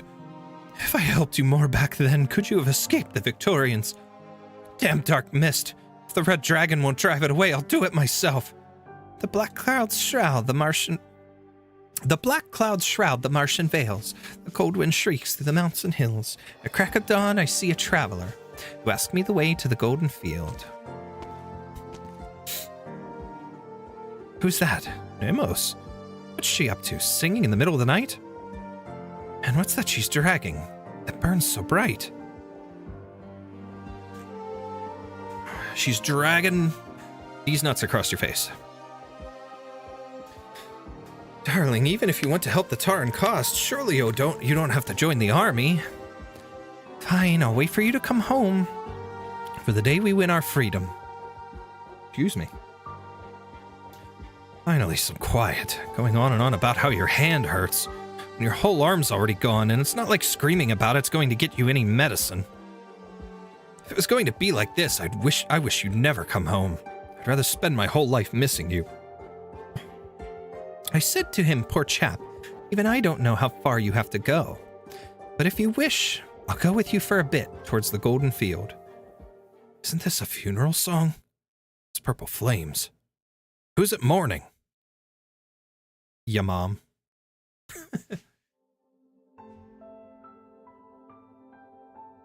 What? The enemies have entered the woods and are right outside the city. I can't sit back and do nothing, Nemos. Where's the army recruiting? I'll take my weapons and go.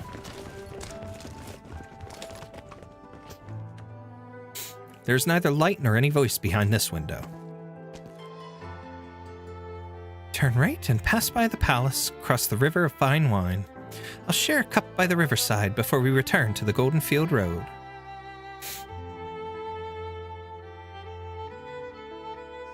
Theo. Miss Nemos, will you be moving in with Mr. Coulon after the war's over?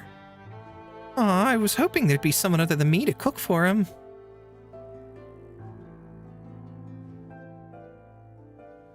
Perhaps the most important thing to do before Her Highness returns is to repair the workshop door. I hope you find that golden field in a home in flames you'll never yield. I'm sure you won't hesitate then, and complete your trip to the Golden Field. Arknights ASMR. Johnny reads Arknights lore for 5 hours. Make that video. It's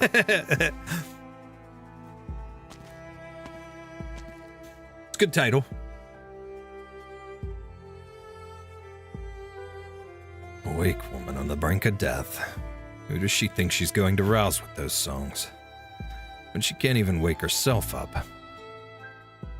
But whatever happens, Bridget, oh silly child of my distant bloodline, don't come back. This city isn't worth your life.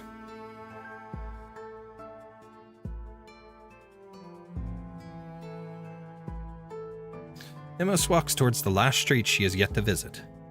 She's been through practically the entire city and heard the simmering restlessness behind every door, but none of them have opened.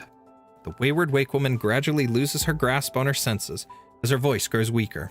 She has sung every song she knows, even the blasphemous Tim Finn's Wake from start to finish. She has only one song left. She did not want to sing it, but now she has no other choice.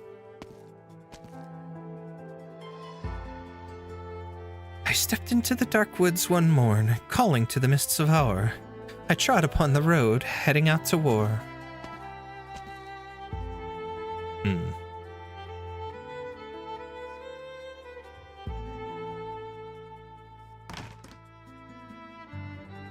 Yeah, we are nearing the 5-hour mark. Nemos. Emma. I almost couldn't recognize you. You're still... I'm not doing good, Nemos. I'll be dead soon. I just want to lie in bed and stop breathing. My joints hurt and my throat's burning.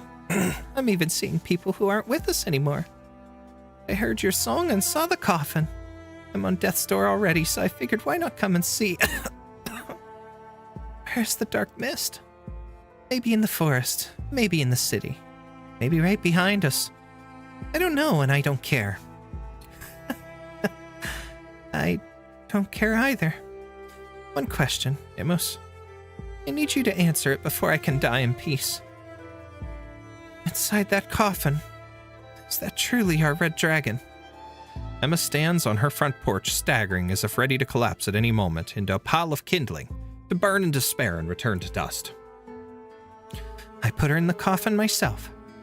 Why did she die? Who killed her? Who? Emma's feeble but angry voice echoes down the empty streets. Who? Who? Who? The echoes linger. Emma turns around to look.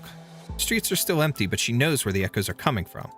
Behind every closed door is a pair of bloodshot eyes hidden away, just like the ones on Emma's face.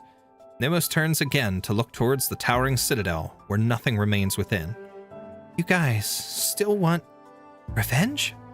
That's right. As long as we can move, we can avenge the red dragon.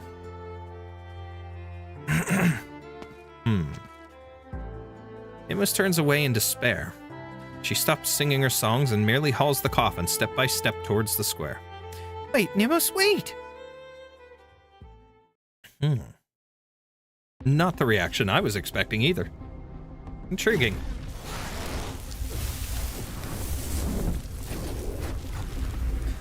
How many times must I repeat myself, Mist? Eblana is dead. I killed her with my own hands. Her body lies in the coffin Nemos is now dragging through the city. People must know she is dead, and in return her violet flames, so their bodies will no longer burn. The budget doesn't allow for ASMR content. That'll be another time.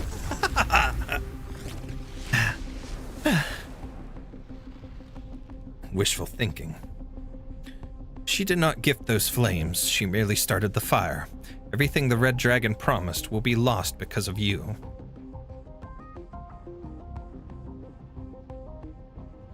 When has she ever cared about honoring her promises? But if that's all that matters to you...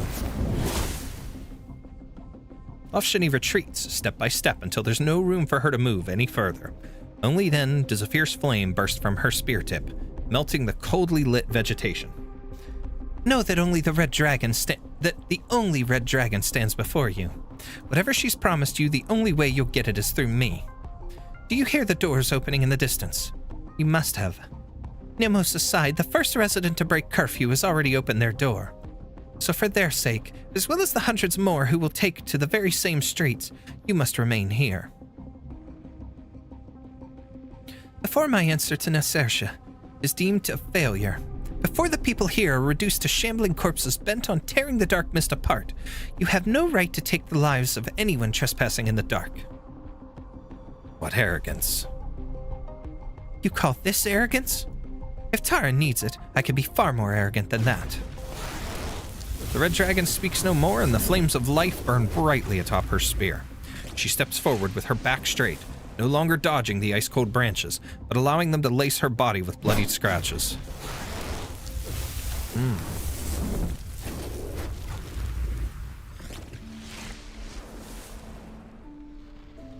The juxtaposition of the giant statue with the two tiny figures makes them seem like ghosts, but somehow Nemos can also feel the presence of the others besides Emma. In fact, they seem to have crowded the square as if the whole city is here.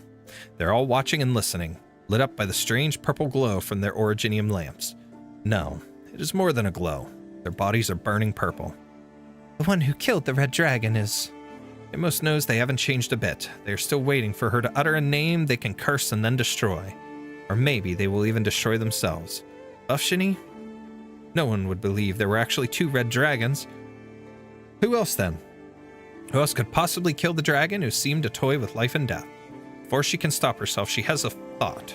Why not just say it was the Dark Mist or the Victorians? Revenge indeed. Let these lunatics dash into the mist and die in the red dragon's name. Let them fulfill their desire for vengeance. Let this violet city die. It was born in disgrace. Let it die in madness. Yes, die. Let everyone who stayed perish, just like those who left and went into the dark mist. I stepped into the dark woods one morn, calling to the mists of ore. Nemos turns to look at the colossal dragon skeleton sculpture, and recalls that recent evening awash with confusion and sorrow. What was he thinking, the man who dragged the statue into the square? What song was he singing in his heart? Was it the song they taught Theo when they rescued him? What feels like centuries ago? At this moment, the last bit of her sanity snatches the answer from the fiery clutches of her rage. The answer that had been fluttering around since the very beginning of the story. The answer to the red dragon, to the sisters, to the mirror and reflection, and to the flames of life and death. Chokes back tears. Kolan, if it wasn't you to throw his life away protecting these people, the one who killed the red dragon is no one other than the red dragon. It was herself. The woman before Nemos stares at her blankly, as if she did not hear her words. Straining her entire being, Nemos yells at the whole city. The red dragon killed herself. She never intended to light the flames within your bodies, but she did not want you to burn into cinders, so she'd offered her own life instead, to protect you from death, and yet... Must you exact a fruitless revenge? Must you destroy everything she gave her life for? The city falls silent as purple flames flicker, leaving only the dark mist lingering restlessly at the gates, as if waiting for its hesitant prey to step into its domain. Oh, they're starting to spread. You're saying she killed herself, so we wouldn't exact revenge? Now I'll have to drink skin. Then, what do we do now? The onslaught of questions from the residents sends Nemos' head spinning. Bloodshot eyes that did not shut from news of the death instead ask her questions. Grinding teeth that did not relax from the news of the death instead ask her questions. Clenched fists that did not open from news of the death instead ask her questions. Silence, tension, confusion. Their revenge was rejected, overruled by the red dragon. So where should their sorrow go now? Niels, my unborn child, the red dragon. Someone tell me. Emma. If revenge is out of my hands, then what else can I do? I have nothing else. The war took everything from me. City's so cooked, even their own people burning purple. Cooked just like the city. Will they be well done by the end, or will they be medium? Medium rare, perhaps. Extra crispy. Completely burnt. Many options. Find out next time on Dragon Ball Z. No, I'm kidding. Anyways. How am I supposed to live on? Tell me, Niels. Tell me, Red Dragon. Fun fact, flames come out of grave wounds of the purple fire zombies. Very true. Anyone, just tell me quickly. How am I supposed to live on? Example, Libreatek has fire coming out of his stab wound from the CG on the chest. That's a good point. Huh. Or should I go to you instead? Emma, no. Yeah. Woman is talking about an unborn child with fire coming out between her legs. That is kind of crazy. They really did not spare that detail, which is funny. But I mean, as funny as that is from the perspective, that is also extremely sad. Isn't this the only path left for me? I stepped into the dark woods one morn, calling to the mists of ore. Niels, Is that you? Are you finally back? No, it's Bridget. I trod upon the road, heading out to war. No pipes a-singing, no battle drums a-roar. Only the bells behind me. Through dew and fog, their rings do soar. Stop singing! That song snatched Niels away from me. Why would you still sing that song, Nomad? It just sounds wrong in so many ways. It's just the truth. It is. I mean, it is. You made a very, very fair point. Emma seems lost to madness until a soft voice sings the same tune, but with different lyrics. The night-blind laborer is led by a wake woman as they slowly walk into the square. My mind is in the wrong gutter. You shouldn't be in the gutter. She lost her child, man. I don't think she wants anything in her gutter, okay? Just putting that out there, okay? Get your mind out of the gutter. Dicks too. Angel dust reference. Anyways. Again through the dark woods. I said stop singing that. Again? It may be presumptuous, but I tried writing a new verse to the song. Because I don't want our brave loved ones to just leave us, to never see us again, to be eternally lost in the mist, just like we are. Again through the dark woods, parting the mists of o'er. Our gallants dearly departed, my heart so sad and sore. And so in my dreams I go, lighting bonfires in the woods. Not to reunite, but to light the path you trod with fog and dew. Not to reunite, but to light the path you trod. A tear trickles from Emma's eye, streaking across her sallow face. Return it. Return your flames and the blessing of the red dragon. Return the flames. If I turn this blessing, this fire back to her, will it light up their path? Return it, and the wandering departed will also return to the flames and rest in peace. No, I don't want that. I just want to see him again. If you die as you are, you will only ever brush past each other in the fog, again and again. Then what should I do? Live on. He chose to walk into the mist, so you wouldn't need to be lost within it as well. Return the fire to light his path, and then let the years pass, let life begin anew. And when your hair is white and he learns his wish was fulfilled, only then will you meet again. The woman buries her face in her hands as she kneels on the ground, tears streaming down her fingers. Moran hands her a candle. The candle flame turns purple the moment she takes it, between sobs.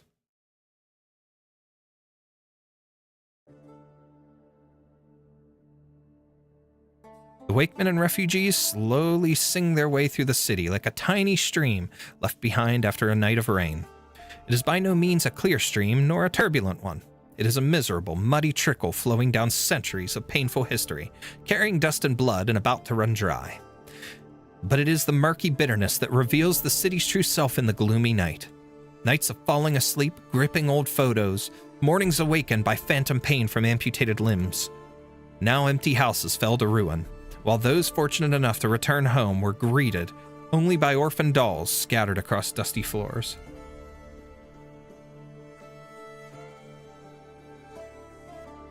To be honest, the lore at this point just sounds like a bunch of jumbled mess that anyone explaining simple things makes me want to pull out a conspiracy theory board, at least to me.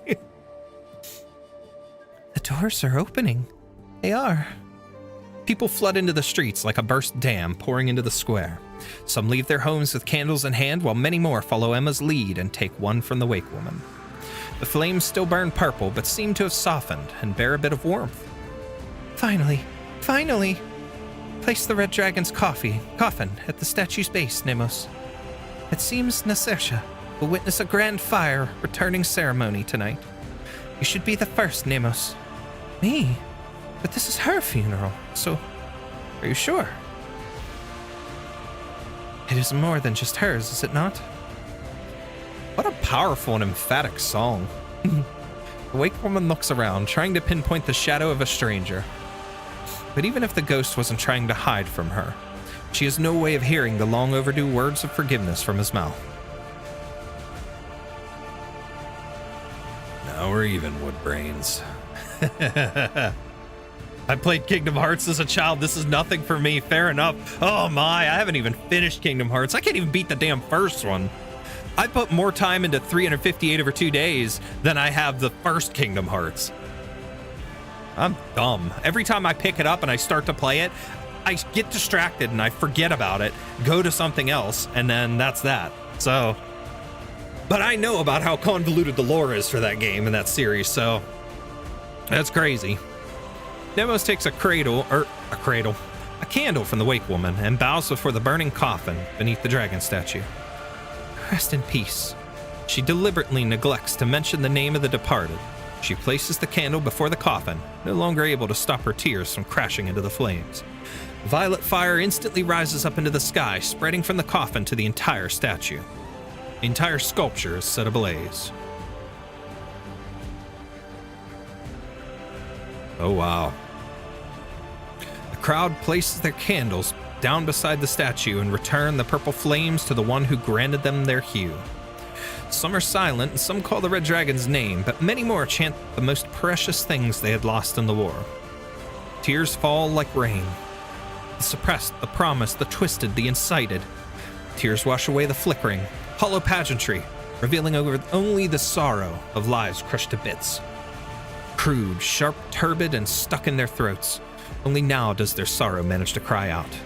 The rain of tears converges into the stream of songs, pulling around the statue as the raging blaze evaporates it all, until even the citadel beyond the square is engulfed in flames.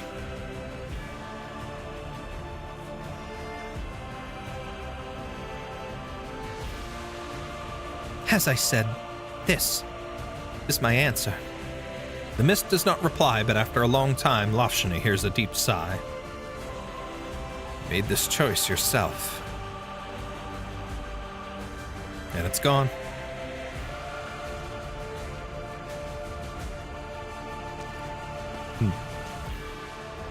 The dark mist dissipates like awakening from a dream, and Lofshani sees real black clouds above her. She heads towards the square. She goes to return fire to the dead.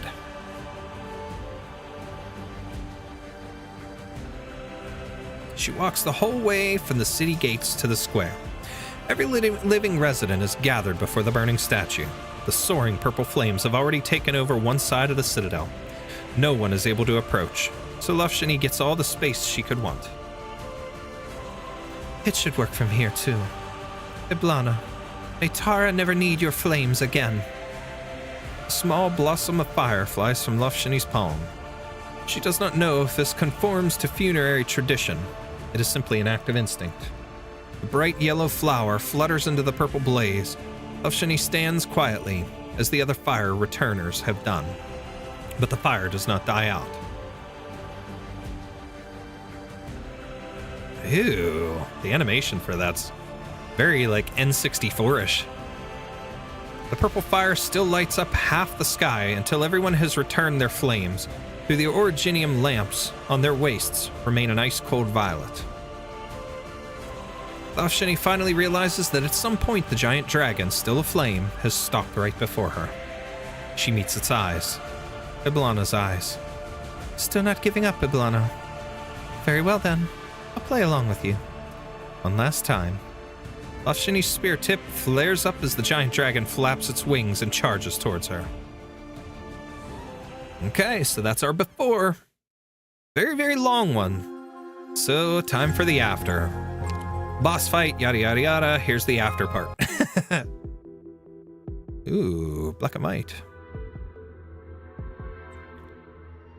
Your Highness, the singers just sent word that the Elocutionist and the rest have taken Lofshani. They're on their way to County Hillock. I see. We only sent news after our troops left and the leader had already set out for County Hillock.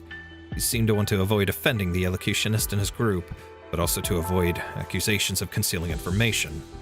What should we do with him? Dublin has never needed him to be our eyes.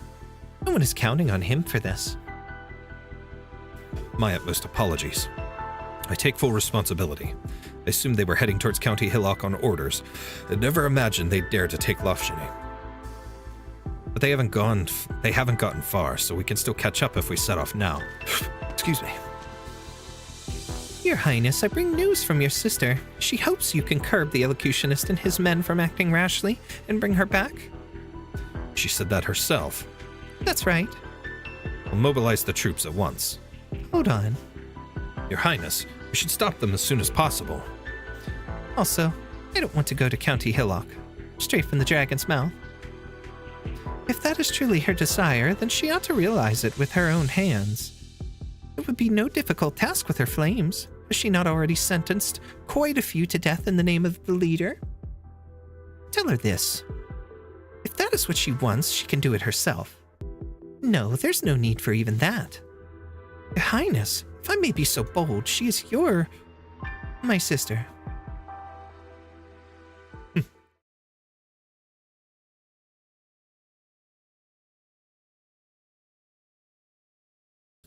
The giant dragon flaps its steel wings, stirring up a flaming vortex, but Lafshani does not waver. She stabs her spear firmly in its eye socket. Still unable to commit to killing me, Lafshani. Gradually, the dragon's voice overlaps with Eblana's, and eventually even its body becomes hers. The scenery around them changes swiftly, just like that night in the ruins with Lebreatak. Boss fight song from What the Firelight Casts. I just don't know. What exactly do you want? You deceived me and lied to so many, all for what? For the city to be buried alongside you, to become the next legendary King Guile? I never lied to you. And why should I believe you now? What exactly is Necrass to you? What about Tara? I had always believed we shared the same dream, so why do they seem completely different now? Or will dreams eventually become a card for you to play in your mad pursuit of power? One that you'll inevitably grow bored of, just like Lafshani back in County Hillock. County Hillock? I saw no desire to return to me in your eyes back then. Only relief. Was I mistaken? Though I was truly sick of it back in County Hillock. With my flames, I can mold anything I want into any shape I want. Everything except my reflection in the mirror. No matter how large a blaze I stoked, she wouldn't change one bit. Because you've never burned her directly. Because I've never burned you directly. I've only ever waited. I've always been waiting for you to give me an answer. An answer? Oh, what a look. What about you, Lafshani? What do you want? Yes, it's good that your blood and your upbringing have you carry yourself high, but if you want for nothing, then what sort of position am I meant to leave by my side for you? Go on. This is your wish on a snowy night. I'll let you aspire as grand as you want. So she wants to know what Reed truly wants. Is that a question of life? Future? Desire? Worldly desire? True. You never used your flames on me, but only because you had other tools more suited for the task. Fear, duty, guilt, sympathy. Kneel. Kneel before your queen. You'd never asked me directly to change, but you've done so indirectly countless times. So all my attempts to guide you were useless, yet my apathy bore fruit. How terribly ironic. Whatever the case, you finally returned of your own will, ready to embrace a real life. That is enough. Conspiracies, lust for power, war. Is that what you'd call a real life? Is it not? Stories, poems, legends. Do you think those are enough to constitute a life worthy of you or I? I know. I've always been ashamed of myself. Even now I hate myself for not sharing your suffering. I was the one who left, forcing you to shoulder it all on your own, letting them mold you into what you are now. No love, Shani. Recently I've been wondering if you are just as arrogant as I am. The only difference is that my arrogance is directed at the land, while yours is focused solely on me. What? Conspiracies, lust for power, war. Why do you assume those are what shaped me? They have never changed me. They simply happened to take on a form I was unable to wield with ease, nothing more. The tiniest bit of power can decide whether one lives or dies. Even more power can decide the fate of armies, and an overwhelming amount can decide the rise and fall of nations. But power comes to an end. Poets have always known this, and I think you do too. Am I wrong, Lafshani? Death mocks all equally, preparing a predestined end for those who crave power, ruthlessly snatching away everything they spent their whole lives chasing. So if you knew your path would come to naught, why did you still? Eblana backs away as the giant steel-forged dragon follows suit. Is it escaping or trying to hide? Lashini subconsciously eases her fire, but in the next moment bites down on her lip and abruptly increases her strength, pushing Eblana forward. Very good. At least you've learned the most fundamental thing required for a life without me. Cruelty. Determination. If you have decided that this path is your life, then step forward and never look back. You should be telling that to the people of Necrass. Let me finish. Death mocks all equally, yet I shall mock death. So bless me, dear sister, for I am finally about to embark on a grand adventure. Eblana retreats again and again, the smile on her face fainter than ever.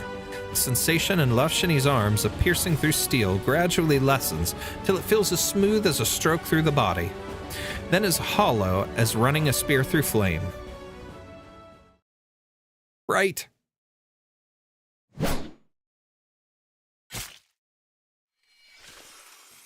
Until an immense force, like the final flash of a dying light, erupts from her spear tip, pulling Lashini toward the other side.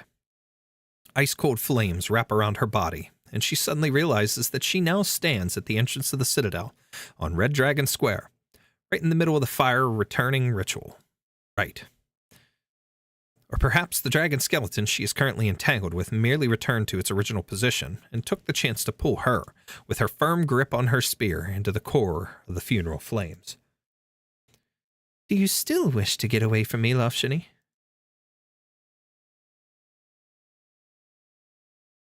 Dude, I'm falling asleep halfway through this story. I think my mind just blanked out for a solid 10 minutes. Well, it's almost over. We finish up this part, and we only have the ending story, the epilogue part. So, I mean, you know, whatever. You're falling asleep, you're falling asleep. It is, I don't know what time it is your time, but it's 3:30 for me, so. Light shoots out from Lashini's spear, brighter than ever. In a flash, she feels a burning sensation as painful as her internal organs rupturing repeatedly. The flames of life burst and fade in the center of death, again and again until her weapon can no longer stand her overloaded arts and bursts aflame as well. The dragon's bones crash and collide with each other like thousands of mouths singing their desperate elegies. The flames slowly grow warmer as Eblana's figure gradually fades. Lashini's lips quiver, itching to say words of farewell in her heart. Excuse me. She scans every book she has read, yet is unable to recall an appropriate line. Oh, back to the little ones. Before she dissipates, Eblana slowly cradles Lashini in an embrace. Farewell. Till death do us meet again. It's 2:32 a.m. Usually fall asleep at 3, and I ain't fall asleep till I hear the end of this damn story. We're almost there. We'll get there for you. I hope you enjoy my parting gift. Parting gift?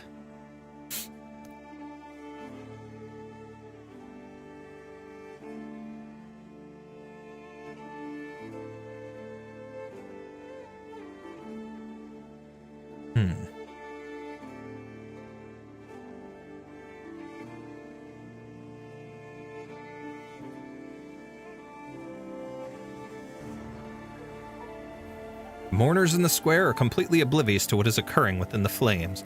All they see is a fire growing taller and stronger, now covering the pedestal, the coffin, the dragon sculpture, the citadel, yet continuing to ascend. The flames distort the dragon's figure. They can no longer tell whether it is flapping its wings in flight, in a death match with some unseen foe, or crying out in anguish with its head run through. Everyone is silent, trying to identify its posture in the firelight, but all is in vain. Until Brigid cries out in surprise. The changing of the flame. The fire changed color. The fire changed color. A strong wind rising up from the ground turns the sky-searing purple flames into a maelstrom, and at the bottom where the coffin lies arises a small but scorching sun. The entire deep purple vortex seems to light up, emitting a shining yellow from the bottom to the top. Everyone near the bonfire backs away. The flames suddenly bear warmth, nearly burning them. The rising heat dissipates, evaporating even the stream of sorrow. Perhaps a miracle is about to occur. This is the only thought on anyone's mind.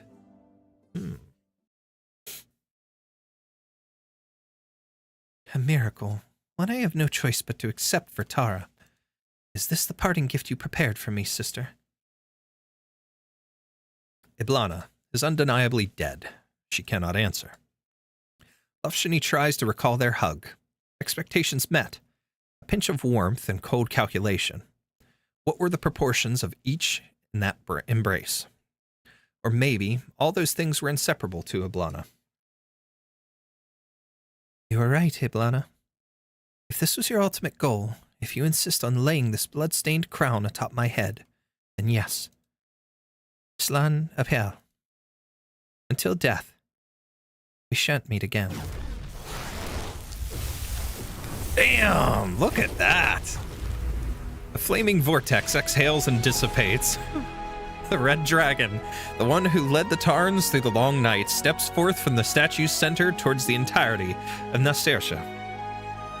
Her expression is blurred by flame, yet her figure is as solid as the ever-persistent life on the land. One step, then another. Her feet step over the coffin, still burning in purple embers. There's no body within, only the familiar flame spewing spear of the leader. The crowd holds their breath and the square falls silent as if they stand outside a hospital's delivery room, or perhaps a cemetery after the last shovel of soil has been heaped into a grave. Only dancing flames remain without rest. I can forgive everything else you've done to me, Eblana, but not this parting gift. Never. From past to present, your name will sink into oblivion, alongside the countless names who built Tara. The only red dragon of Tara will be Lufshini Dublin. I have returned. The red dragon who led you into the fight against Victoria, in the fight for independence and freedom. Lufshini Dublin is back from the abyss of death. I died to quench the flames upon you all, but the rain of tears you shed for me extinguished that fire, allowing me to return from the abyss. This time, though, I will not drive you to your deaths. Our grand undertaking is complete. Never again will there be cause for countless Tarans to offer up their lives and leave us only ruins and wailing. I pray with all my heart that every Taran will be able to curb their own flame, flames that came out from slavery, from oppression, from humiliation, from sorrow that never died out, not for thousands of years. I neither need nor expect you to forget. I only hope that you can do as our ancestors did and let those flames become your lamp. A lamp that first warms yourself and then illuminates the path for us all, so we can truly laugh, sing, and live in our homeland. A bright yet gentle light.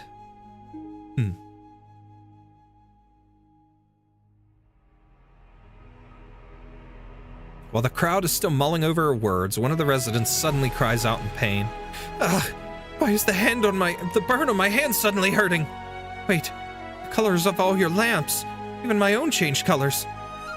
These are the lights of the Red Dragon hopes. These are the lights the Red Dragon hopes you will carry to warm yourselves. Purple fire belongs only to the dead, yet we unwittingly let our own flames be dyed its color through overwhelming death and loss. But we mistook that fire for a blessing and allowed ourselves to be dragged towards the abyss. If the Red Dragon hadn't killed herself tonight, and we hadn't managed to return her flames, we could all have been dead by now, turned into walking corpses. To extinguish the flames of death in ourselves. You said that's why she killed herself. The sense of guilt that had crept up on Nemos after the purple flames vanished leaves her unable to reply. She only nods slightly. Then she feels a sudden chill on her face.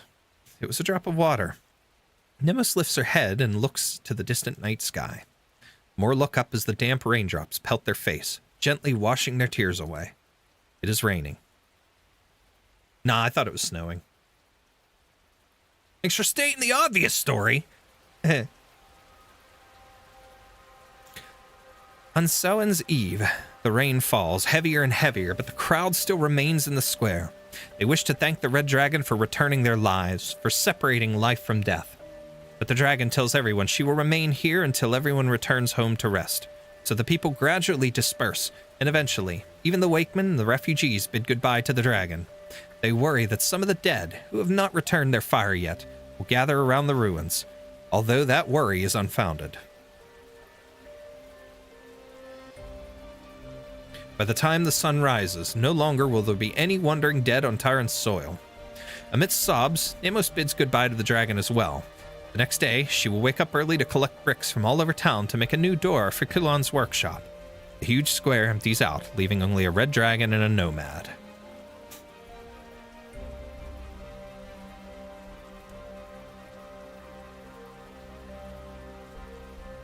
Where are you off to next, Bridget? Not sure there's anywhere to go, really. All I've ever done is pass on messages or report oncoming catastrophes. I think they will replace my job, though.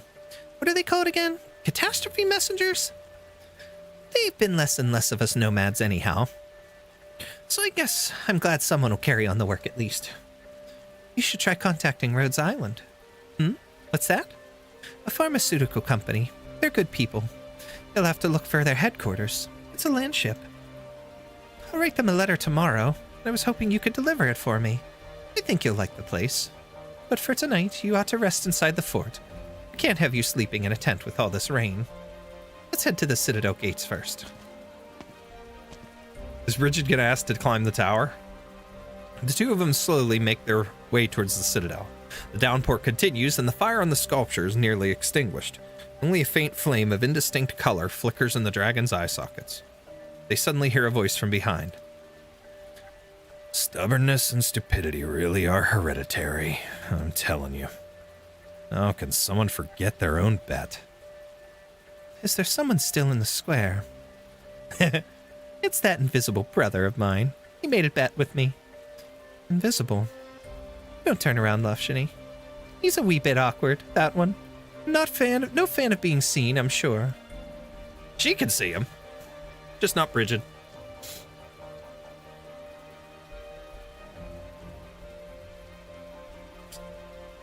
Huh. Looking at the flickering flame in the dragon's eyes, Liberatek recalls a time centuries past when Eilil was still a lad with a cracking voice, while his own beard had just started to sprout.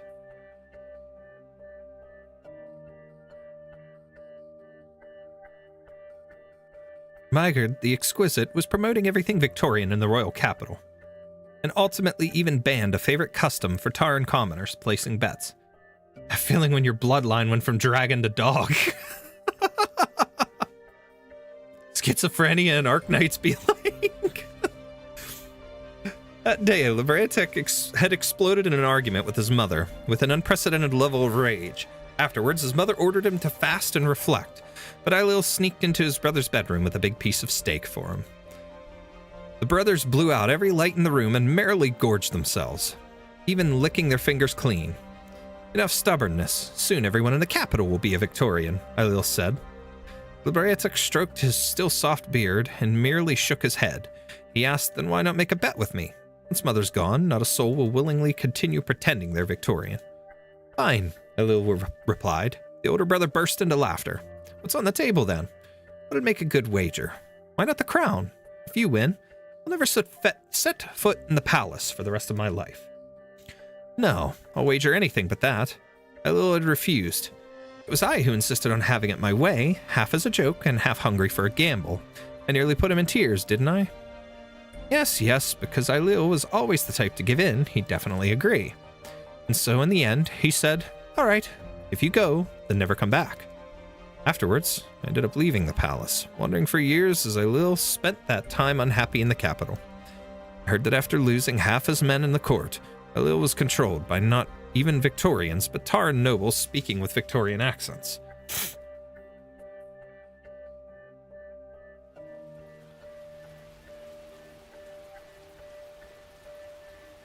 You lost, Liberatek. No matter how homesick you are, you spent far too long on this family visit. Not to mention, you're just a pathetic shadow cast by firelight. Man, you have your own road to walk. No more breaking promises. Right, just like that. Take out that purple fire from the stab wound on your chest. Now return it to the dragon who walked the same path you did. The exiled king's face twists from pain, but nevertheless he extends his arm bit by bit towards the eye of the skeleton. Let's see, Ailil. Is this your blades? Can phantoms also feel pain? Can they shed tears of anguish? Or is it merely the rain dripping through him as his body fades to nothingness? Can we just throw this exiled king back in the back alley dumpster? You know. Give him his last rites first, at least. He can no longer tell. Or perhaps the flame of your good descendant here. A Liberae attack! Afshini snaps around, but there's no sign of anyone else in the square. Only the purple fire in the red dragon's eyes. It flares up a split second before the rain extinguishes it completely. And now he's gone too. All right. The finale. Let's wrap up the story, and then let's get these last 2 challenge mode stages done. All right. No narration for this part, okay. Just before the mother engaged the dark mist, the wakeman of the woods came to remind her that she had yet to do that which is most important, hold a proper funeral for her daughter. The mother had intended to fight the dark mist to the death, but tears began to stream down her face when the wakemen sang their ancient song, and she chose to follow tradition and hold a wake for her daughter. All through the night she cried at the purple bonfire representing her daughter's soul. The downpour of tears quenched the fire burning throughout the city, nearly extinguishing even the purple funeral fire. When the wakeman once again asked the mother if she would still fight the dark mist to the death, she gazed upon the smoldering bonfire with tears on her face, saying, "I cannot abandon my kingdom's people." As she said those words, the feeble purple flame suddenly turned bright yellow. Her daughter rose from the dead and walked out of the flames, and mother and daughter embraced each other.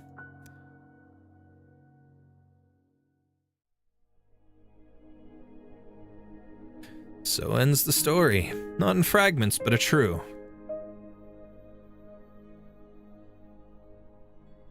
God damn, just become an Arknights story YouTuber at this point. I'm sure you'll pull in a lot of views from these 6 hours of readings. I mean, I'm doing it all, aren't I? Story, gameplay, all of it. I love the damn game, man. What do you want? I mean, we are technically, according to my YouTube studio, we're at 93 views so far. I mean, which is only half of what my song cover has done so far, but still, you know. Ending. Congratulations. We've pieced together the truth. And what a happy ending. This is all thanks to you. Come, let us toast. Then I'll write this all down and publish it for... Well, publishing it may be a challenge. But now that it's complete... The funeral, the bonfire, the resurrection. You saw everything. Never expected you to find the courage to return to Necrass. Singer. What? Wait, what? He was the singer! Oh... Okay... well, wait. The singer, what did the singer look like? Did he have longer hair? Because if so, then I guess I could have seen it in that, but horns, I didn't really pay attention to that. Okay. That's interesting. And it was a lovely ending, wasn't it? Eblana departed with the dead, never to return. As for you, your highness Lofshini, I dedicate this story to you. Whether to publish it, seal it away, or have it fade into obscurity along with the remnants of Dublin, like me, is all up to you. Oh, so it was her this whole time? I took it as Eblana. No, yeah, it was Eblana. Let's go. How wonderful. I almost regret allowing you to belittle yourself with a title like the singer. You, wait, what? To think chapter 15 is about to happen and it's just as yappy, well, more. I know, I'm excited. I'm very invested in that. You're not Lashini, you're Eblana. Cards and chips. All the cards are down. The once singer swings his arm furiously, spilling his drink on the table. You're dead. You can't be alive. You were killed. Twice. Once by spear and once by fire. You shouldn't be here. Or am I dead? This isn't funny. You're dead, Red Dragon. Go back to where you belong. I see. That's it. It was all a lie. You never died. You killed Lovshini instead. It was all a trick, an illusion. If so, what becomes of your story? My story? Have you calmed down? You shouldn't be alive. No. It's an MSQ chapter after all. Has death ever been an eternal sleep for me? What I could do with life, I can do with death. As a reward for completing the story, writer, let me tell you one thing. All that matters is fire. The purple fire. The purple fire from your story. It may seem ethereal, but it is no fiction. It is true that over the long course of the war, I shared too much of my flame with others and became weak, feeble. This Lovshini is very purple. God damn it, all went back to gambling. Wrap it, boys. It's just reverse psychology to make us gamble more. Oh, it is. It's a subliminal advertisement to spend all your money on Originate Prime. Gamble it all for the sake of a pull for Eblana to bring home the purple dragon. The true wife is finally pulling up on the driveway. But fire spreads, fire consumes, fire grows. After the battle with the Nashor on the Gastral, I needed to take back the flames I had given away, which had been growing on the plains, in the ruins, in the hearts of the people. You wanted it repaid with interest. Taxation is the most basic authority of a monarch. Mundane kings collect blood taxes to nurture their armies, to fight over land and people that will last mere centuries at most. I collect blood taxes to pave a road between life and death with the Red Dragon's flame, so that all those caught in between will look up to me. The ravings of a madwoman. No doubt it sounds that way to you, for you cannot fathom what happens when enough death to consume a nation is returned to its master. 1,000 years of anger, sorrow, and hatred converged on me all at once. Did you think they would let my flesh and spirit fade away so easily? Slave to hatred. What a fitting end for you. Have you already forgotten what I said in your story? Everyone and everything that thought they could mold me just happened to take on a form I was able to wield with ease. Were I truly their slave, you'd have been ashes the moment I saw you. You lunatic! That's why you allowed Wellington to station his troops in the Dark Woods, to blockade the city, even continued the curfew. You never intended to spare Necrass. Why, thank you for finally being willing to shed a light on that unpleasant truth of the dark mist in Wellington. Does the battle with Silver Rock Bluffs, which you witnessed from the deck of the Gastral, still haunt you in your alcohol-fueled dreams?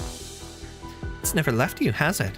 Why else would you be so obsessed with depicting the mist dangling above people's heads, yet so loath to define it? The curfew was justified at worst. At first, there were still Victorian spies in Necrass at the time indeed. The Duke of Wellington stepped up the blockade when Lovshini entered the city because he wanted to smother any possibility of news leaking out about the two red dragons. So there never was a mist, it was the Victorian army.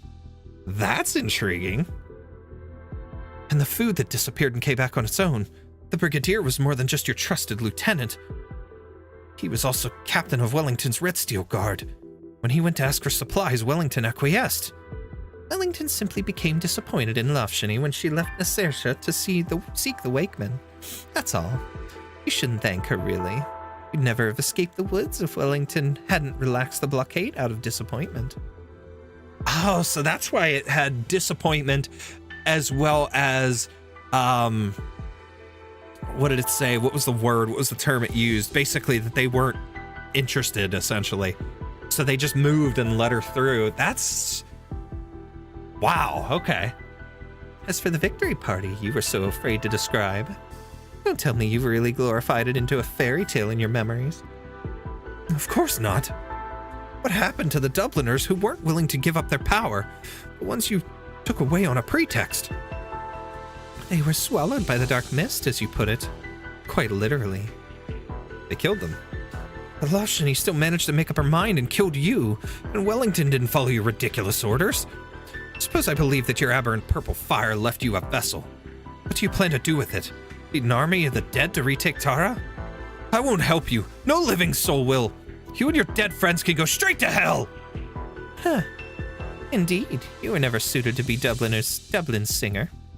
You cling to what you see and believe. When the two can no longer be reconciled, you chose self-destruction rather than to give up on either. But do you really imagine that everything has gone the way you think? So many interesting things coming out now. A letter, Your Grace. You may enter. Is it urgent? No, ma'am. But look at the seal. It corresponds to no emblem on record for the past 50 years. Tara. The Duke of Castor scrutinizes what the servant is holding. On the edge of the envelope is an emblem excavated from the dusts of history. The young have never seen it, while the old have forgotten it. Only those forced to keep an eye on history remember its source. We are uncertain whether it is the mark of Tara or of King Gael. I never took you for a scholar of heraldry. That was not my intention. I just... It is enough that we know what it signifies. To the Duke of Castor. Open it and read it out loud. Not too quickly. Yes, ma'am. There's no greeting. Your previous letter was received. The response was delayed as the time was not yet ripe. Now it is.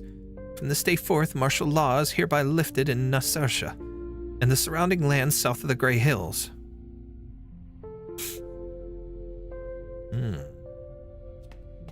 Extra! Extra! Read all about it! Martial law to be lifted at midnight across all of Tara. Publishing restrictions lifted. The art community rejoices. Read more on page 2. Finally, now we can call this a proper tavern. Here, here. With the curfew lifted, you can drink all throughout the night. Besides, it's my birthday. Drinks are on the house. Really? You sure about this? There are enough people in the city to drink you out of house and home. Worry about yourself. Look at you, rich boy, leaving your lamp in the middle of the day. Leaving your lamp on. I was just so busy I forgot. It's been warm lately, so I've been renovating. Thought I'd take the day off. Guess I really have been too busy. So, how about another beer? I'm gonna get this fatigue out of my system. Oh, sure, because beer's gonna do that, buddy. Here you go. On the other hand, I'm almost more afraid of not being tired.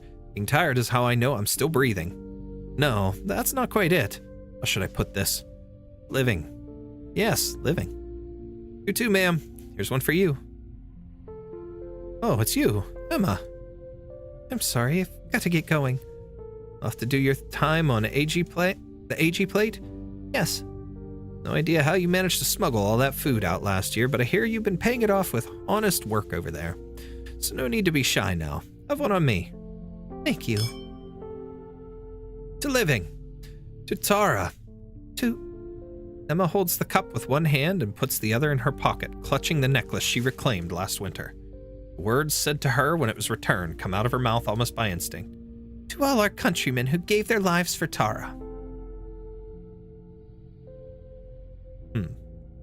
You're really leaving, Bridget? Yeah, the burden beasts are calling for me from the pastures. Besides, still haven't been to this Rhodes Island that Lufshiny wanted me to see. Want to come with? Maybe if I have the chance. It's just sad to think that you're the one who brought us to Necrass, but can't stay yourself. It's not that I couldn't, I just chose not to. Like your own choice to stay. Say hi to the Wakemen for me if they come back to the city. Is that your intuition again? It's not always right, but I don't smell that burning stink anymore. It smells like fresh buds and spring dew in the morning. Hello, Brigadier. You two know each other?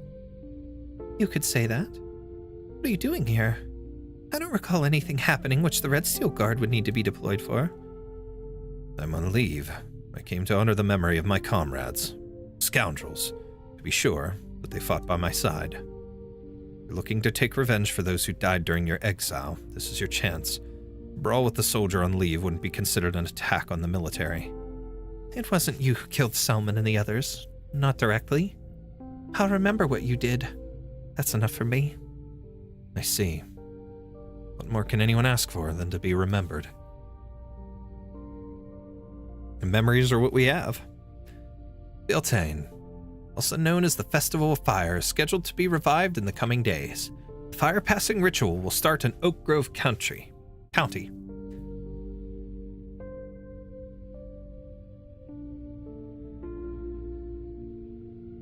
You're awfully quiet. Are you nervous? No, it just strikes me that we managed to turn what you'd see in the books into reality. On the last day of spring, we extinguish the fires in our homes and come together to relight them at Beltane. In the smoke of the bonfire and drifting ash, we welcome the coming of a new season and of new life. Your Highness Lofshani, the lighting ceremony will begin in a few minutes. All right, thank you. Maybe I've waited too long for this. It feels no realer than a dream. I wanted to sing, Nemos, but you've already sung for me back in Nasersha. So this time, the flames in my hand will do the singing. One more thing, Your Highness, about Her Highness Eblana. Your Highness, it's time. Sorry, Nemos. We can speak after the ritual. The Draco steps forward. A stone platform, sculpted in the style of the ruins, serves as her lectern. She lights the bonfire upon it and turns around. In the square below her, many faces gaze up with bated breath. She takes a deep breath. 1,000 years ago, the Dracos of Victoria invaded Tara, created the title of King Gael as an epithet of shame, robbing the nomadic Tarans of their freedom. I just was half waiting for her to turn around there and just shout something completely random. In my mind, she was turning around just to shout some, like, profanity or perverted word or something. Just one thing at people and just dropping their jaws. But anyways. 600 years ago, the reigning King Gael had no choice but to allow the Victorians to remake the royal capital in their own image. 200 years ago, the Aslans seized the crown of Victoria, but once again they trampled the dreams of the Tarans beneath their feet, such that even our language was almost lost to us. Now, Tara stands on her own. I recite this history of shame, not to fan the flames of hatred, but in defense of peace. Sing what songs in Victorian suffice to praise the beauty you see. Tell what tales in Taran will move the passions. We remember so that we might provide the living the dignity of life, and the dead the promise of reunion. Throughout the cold night, we shall retain a warm flame. As such, I, Lofshani Dublin, the last descendant of the Taran Dracos, I shall light this fire symbolizing new life. May it guide the way for all, whether living or departed. Enclosed, you will find templates for nomadic city immigration forms. Signed, the Kingdom of Tara. This is treason. King of Tara has long been one of the titles of the Victorian Emperor. Nothing in this letter denies it. To avoid conflict, the Red Dragon has indefinitely delayed the coronation so many are looking forward to. But in reality, the indecisive claimant, the corrupt oligarchs, the blockading army, and the flames of dissent, all these issues have been put to rest. For the first time in centuries, they proudly tell a new legend of a King Gael. In short term, the unrest has indeed been contained within Wellington's domain. With time, however, it can become a greater threat than any insurrection. Tara must not be allowed to secede from Victoria. As long as Wellington doesn't take his entire territory away from a nomadic city, the other dukes and I will continue negotiating with him. Yes, ma'am. I'll draft some long-term plans regarding that.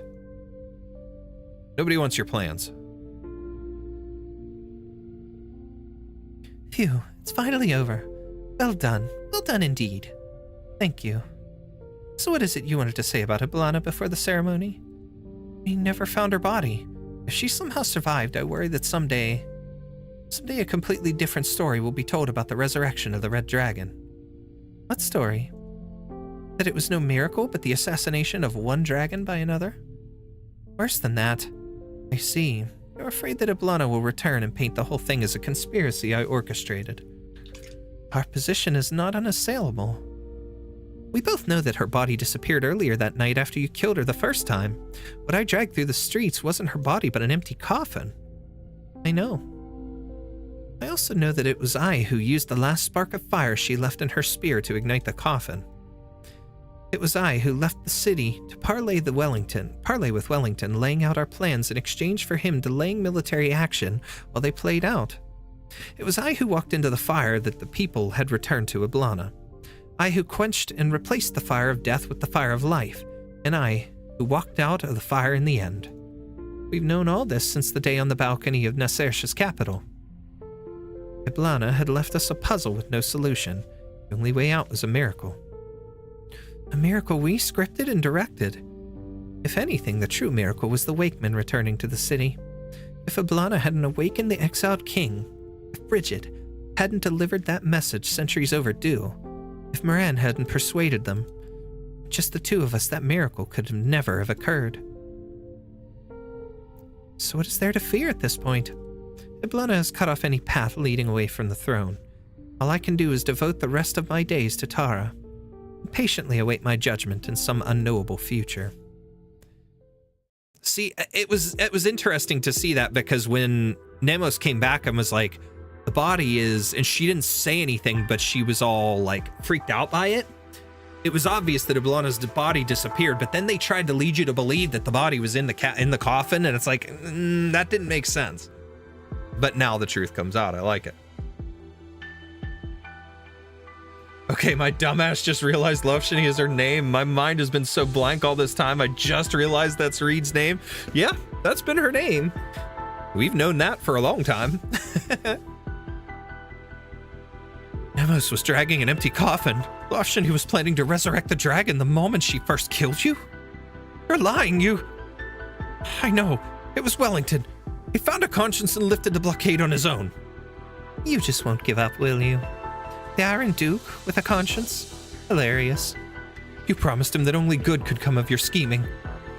All I promised him in the gastro was that I could change the direction of Tara so long as Loveshini was willing to return. The red dragon who breathes flames of death, the specter force with its dead soldiers, Dublin with its blood-stained hands. Everything was fated to sink into darkness while the Tarans united under the banner of the one and only red dragon. Of course, His Grace was unaware that everyone in Necrass was meant to die for the plan, but I knew. Apparently I was the only one who didn't know.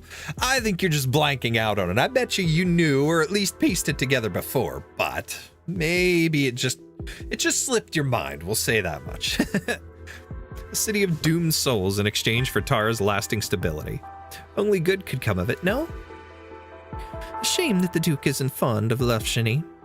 Things could have gone even more smoothly otherwise. Sophistry! You lied to Wellington. Your plan was anything but harmless, and the people of Necrass did live.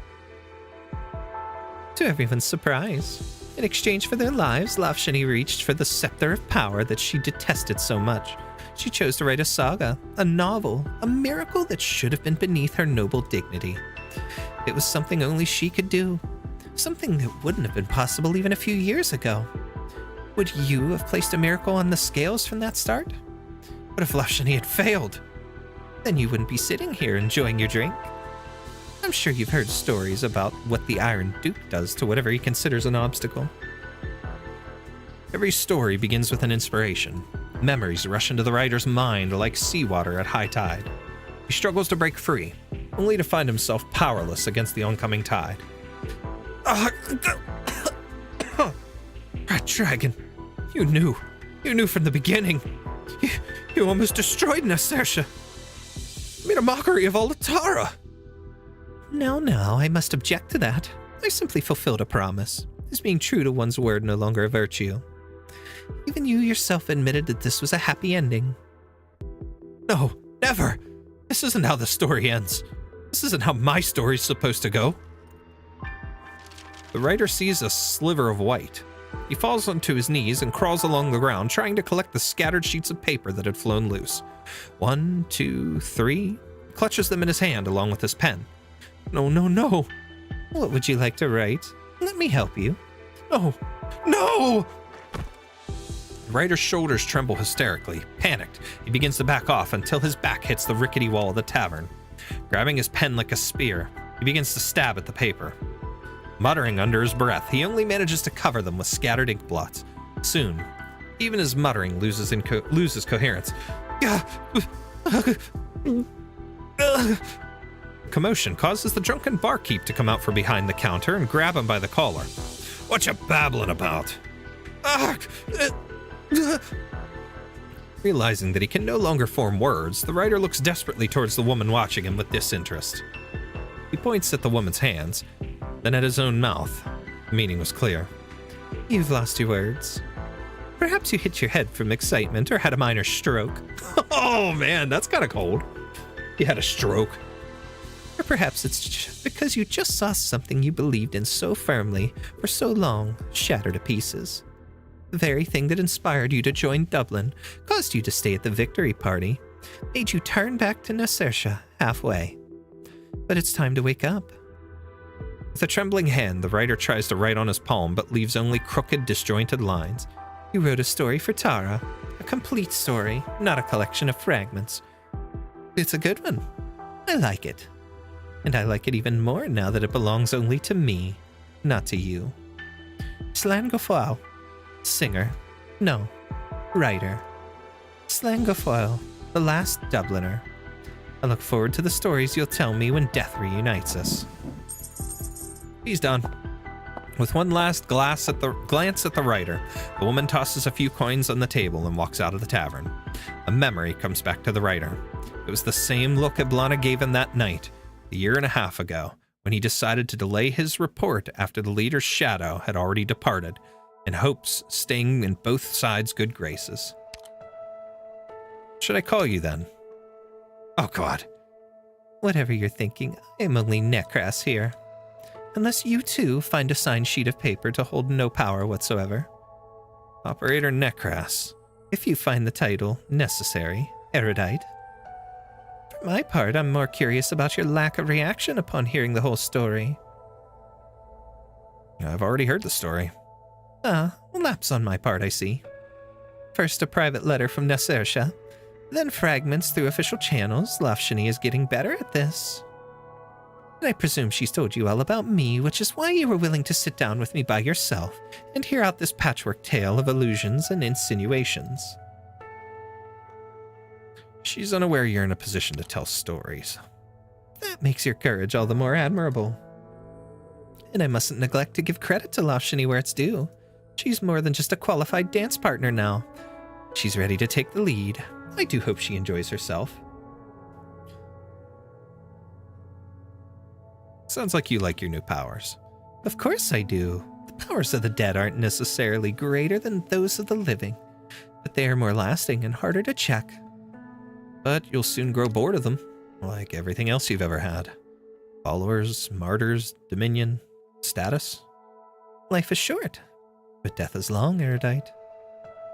There are still so many interesting people in the mortal realm. That alone is reason enough for me to await them in death. So you gave Reed your old toys. A cutting question, erudite, but I'll allow it. And not only because your accusation is astute, if prejudiced, but also because you are one of the interesting people I mentioned. What are you intending? Must everything be done for a purpose? I don't understand. You will someday. When the tides erupt and the night of death descends, you will be grateful for my presence, so long as I do not mock your predicament. As for right now, I am simply the shadow of Tara's leader. Just Necrass, nothing more. It was the transfer of the mirror. Now she's the shadow. Interesting. What a fun story. All right, let's get these EX stages done. Challenge mode. Oh boy. Fun times, baby. Floral garland. Let's go.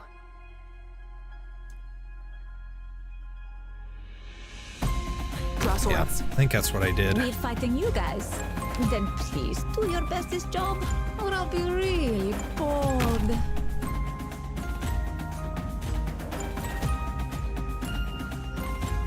Got it. Put her there, or something like that.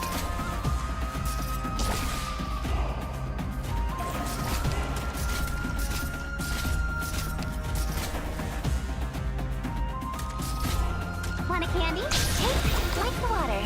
You'll have to try harder than that. We need her there to keep everybody healed. Now we sow the grain. So we're finally done with the story part. I've got an idea. Finally onto the gameplay part, but I'm sleepy as hell. I might crash out at like 3:25. Hey, go for it. I've only got these last couple of parts to do here, and then I'm all done. If you're really incapable, So let's see how this works out. Got it. Okay, let's pull her here. Your weapons are right at your fingertips. Why wait? You'll have to try harder than that. I'm gonna put you there, which is a little bit more than what I really need, but I think we'll be all right.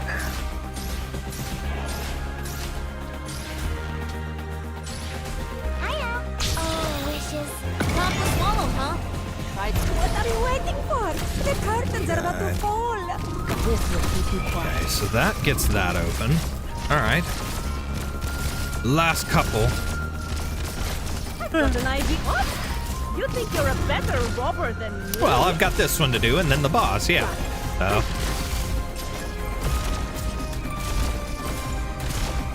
Moving to designated location. We'll Texas there.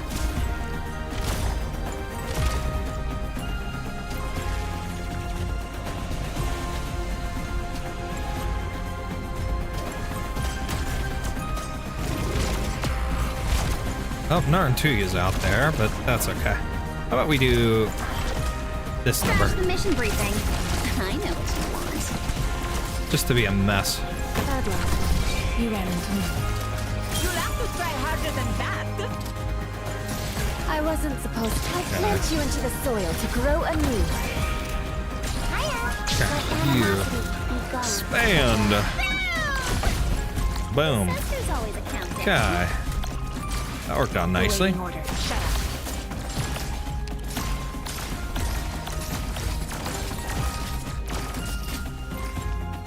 See, okay, so that's not a upper pedestal. That would be one I could deploy Texas on, maybe. Yeah, see, I could put her there, but This will keep you quiet. all right. Let's get rid of that guy. Speed to succeed.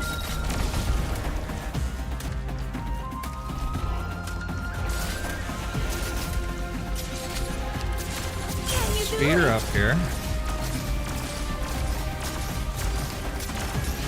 Look, Zara. What are you waiting for? The curtains Okay, are that about to one's fall. gone. Want a candy? You. Time for hellos. You. Still misbehaving? Then let's kick it Not up a that that notch. really helps anything since you was kind of late on the ball there. This will keep There you we quiet. go. Okay, there it is. Okay, so that one's done. Now, the boss only way to stage. solve a problem is to clear all the obstacles in the way, no matter what they might be, and keep moving. If you say so, Texas. All right, so let's do this. Let's roll with what I have now and see if we can finish it. Royal Crown. Let's just roll with this and see if I can't remember how I did it before. Ah, the parade's here. I put her there. Mortals grieve over death, but death has never mourned. If you say so. Awaiting orders. Cut them to pieces. I think I put Toxins and traps are my tactics. Okay, serious space. I know I put Narantuya out already, so that's kind of meh, but I could do this and open up range. I've got an idea. Not you. Only nightmares come with me.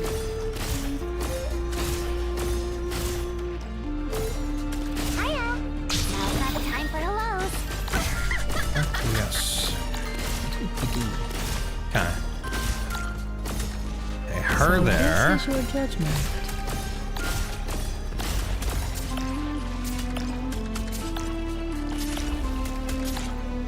Pass on your last words.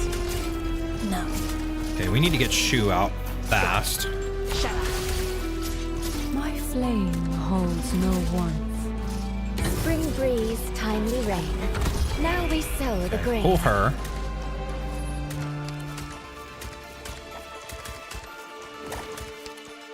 Okay. Shu, get some heals going here. Act, but You're gonna act really right now. the mountains when And then you are gonna act there. We're putting you out. Nightmares come with me. My flame holds the touch of my finger shall crumble your wound. Oh, wishes, I beg you, Okay. Smash the mission We put you there. I know. It's for a little fun. Just for a little fun. Temporarily. Relax. We're gonna pull I'll her. always help you out. 21. Your weapons are right at your feet. Shut up. The Revenant's battling again. Boom. Who says there's always a countdown? Okay. Yep, that hurt. Patience, friend. I see Activate her. touch of my Activate them. Waiting for. The That's curtains fine. are about to fall. Do this. Come on, Texas. Do a little damage there for me. Or not. Please, trust in me.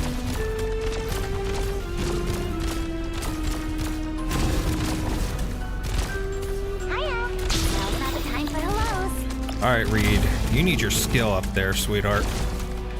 Okay. She's ready. This is going to come out up here.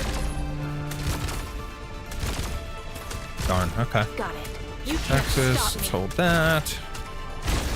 If you're really incapable of flesh and Everybody bone healing where it again. bleeds, mounds Okay. and ruins, Drago bleeding is fields, done there. Let's I'm pull her prepared to fight. and prepare for this fight. My flame holds no aid in fire. Departed souls dance in a frenzy of fear. Just put Narn to you there temporarily. This one has 3 phases, if I remember right, when I did this before. Relax. Oh no! Oh no! Oh no! Okay, Want a candy? we got it. Barely. I beg you, collect. That sucked, but yeah, we got it. Barely. Awaiting orders. Okay. I Awaiting don't orders. think we need that anymore. So let's Crash the do mission that briefing. there. I know Even though what that's you kind of want. going to be pointless, but she can hold him off for a little bit. Just for a moment. Nothing else. Activate skill. Revenant's battling again. Poor little guy. It's your unlucky day. Screw it. Disappointment, my friend. Let's get rid of this stuff.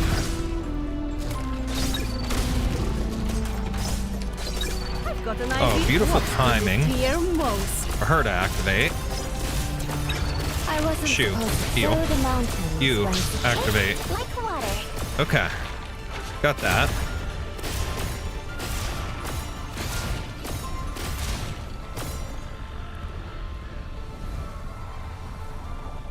Okay.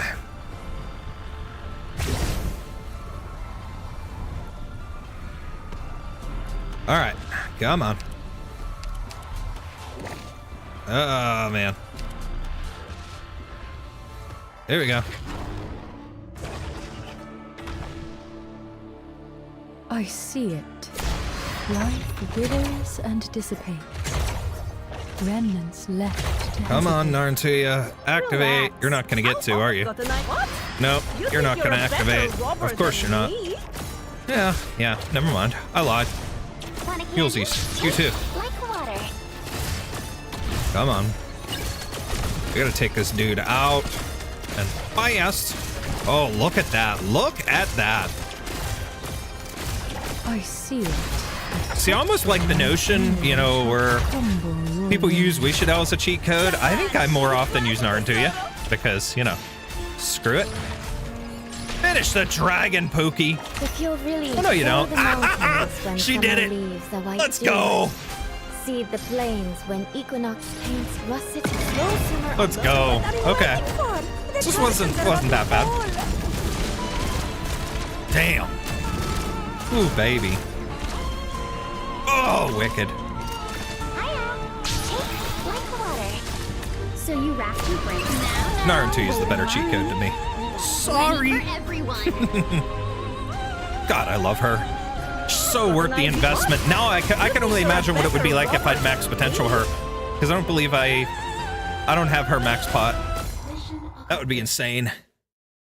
And actually, does she have a... Yeah, not bad. If she has a module, I don't have that either. So, all right, we did it. Challenge mode complete effectively. Let's collect our stuff because we're done. The event is over. I'm not worried about anything in the damn shop. Whatever, screw it. Well, you know what? I do want to get the last of the furniture at least. So I got her tokens, headhunting permits, the hell with that. I want the 80 for the furniture pieces and then I'm done. So I'm good. I'll go ahead and farm something here while we exit for the night. Yeah, that'll give me enough. More than enough, wouldn't it? Yeah, we'll go with 4. All right, chat. Let's wrap up for now.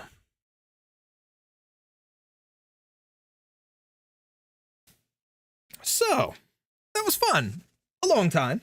We are just over 6 hours to do the entire story plus challenge mode. Since we did the other stages yesterday, that absolutely helped. But it was fun. Very interesting story. A lot of deceiving moments and a lot of things that were just a little bit crazy, but still very enjoyable. The twists and turns, this kind of storytelling is something I really like. So give me a little bit of extra fun on the way through that. But you know what? I'm happy. Very content with the way the story played out. Now, I don't really feel like this is going to be the last that we see in terms of the whole like Reed and Eblana and all that stuff. Like, because it kind of feels like there will be more involvement in that later on, maybe just in the sense of like the main story, how things are going to play out in the main storyline. But we'll see. You know, at this point in time, you can never count them out. Yeah, you can never count out the Arknights team from bringing characters back and telling a convincing story. So we'll see how things go. But I like this. I like Eblana, and I'm excited to see how she works in terms of the upcoming stages. Will she last as somebody that can be usable for a long time? There's always going to be somebody that'll find a way to do it. But, you know, there's always that meta too, and I don't worry about meta. I don't really care about meta. I play who I like and who I'm comfortable with. I like to learn about operators and use other ones, but, you know, there's always going to be those people in that contingent of people that's going to be able to use certain operators like this, regardless of the scenario, and they'll teach you how, they'll show you how. That's why those videos exist, and so on. So, with that said, though, I'm going to go get a bathroom break finally, because it's been 6 hours and 13 minutes now without a bathroom break. 2 cups of coffee, 2 zero sugar sodas, and yeah, I really have to pee. So I appreciate each and every one of you for taking the time out of your day to hang out here while we're live. And those of you watching this on the VOD, if you are, because you're probably going to be scared away for the time, thank you. You are awesome as well. Appreciate you all. Thank you everybody for taking the time to join me, to hang out here for as long as you have. No matter how long it was. A fun journey. And we've got a lot more to look forward to. So, take care. We will see you next time.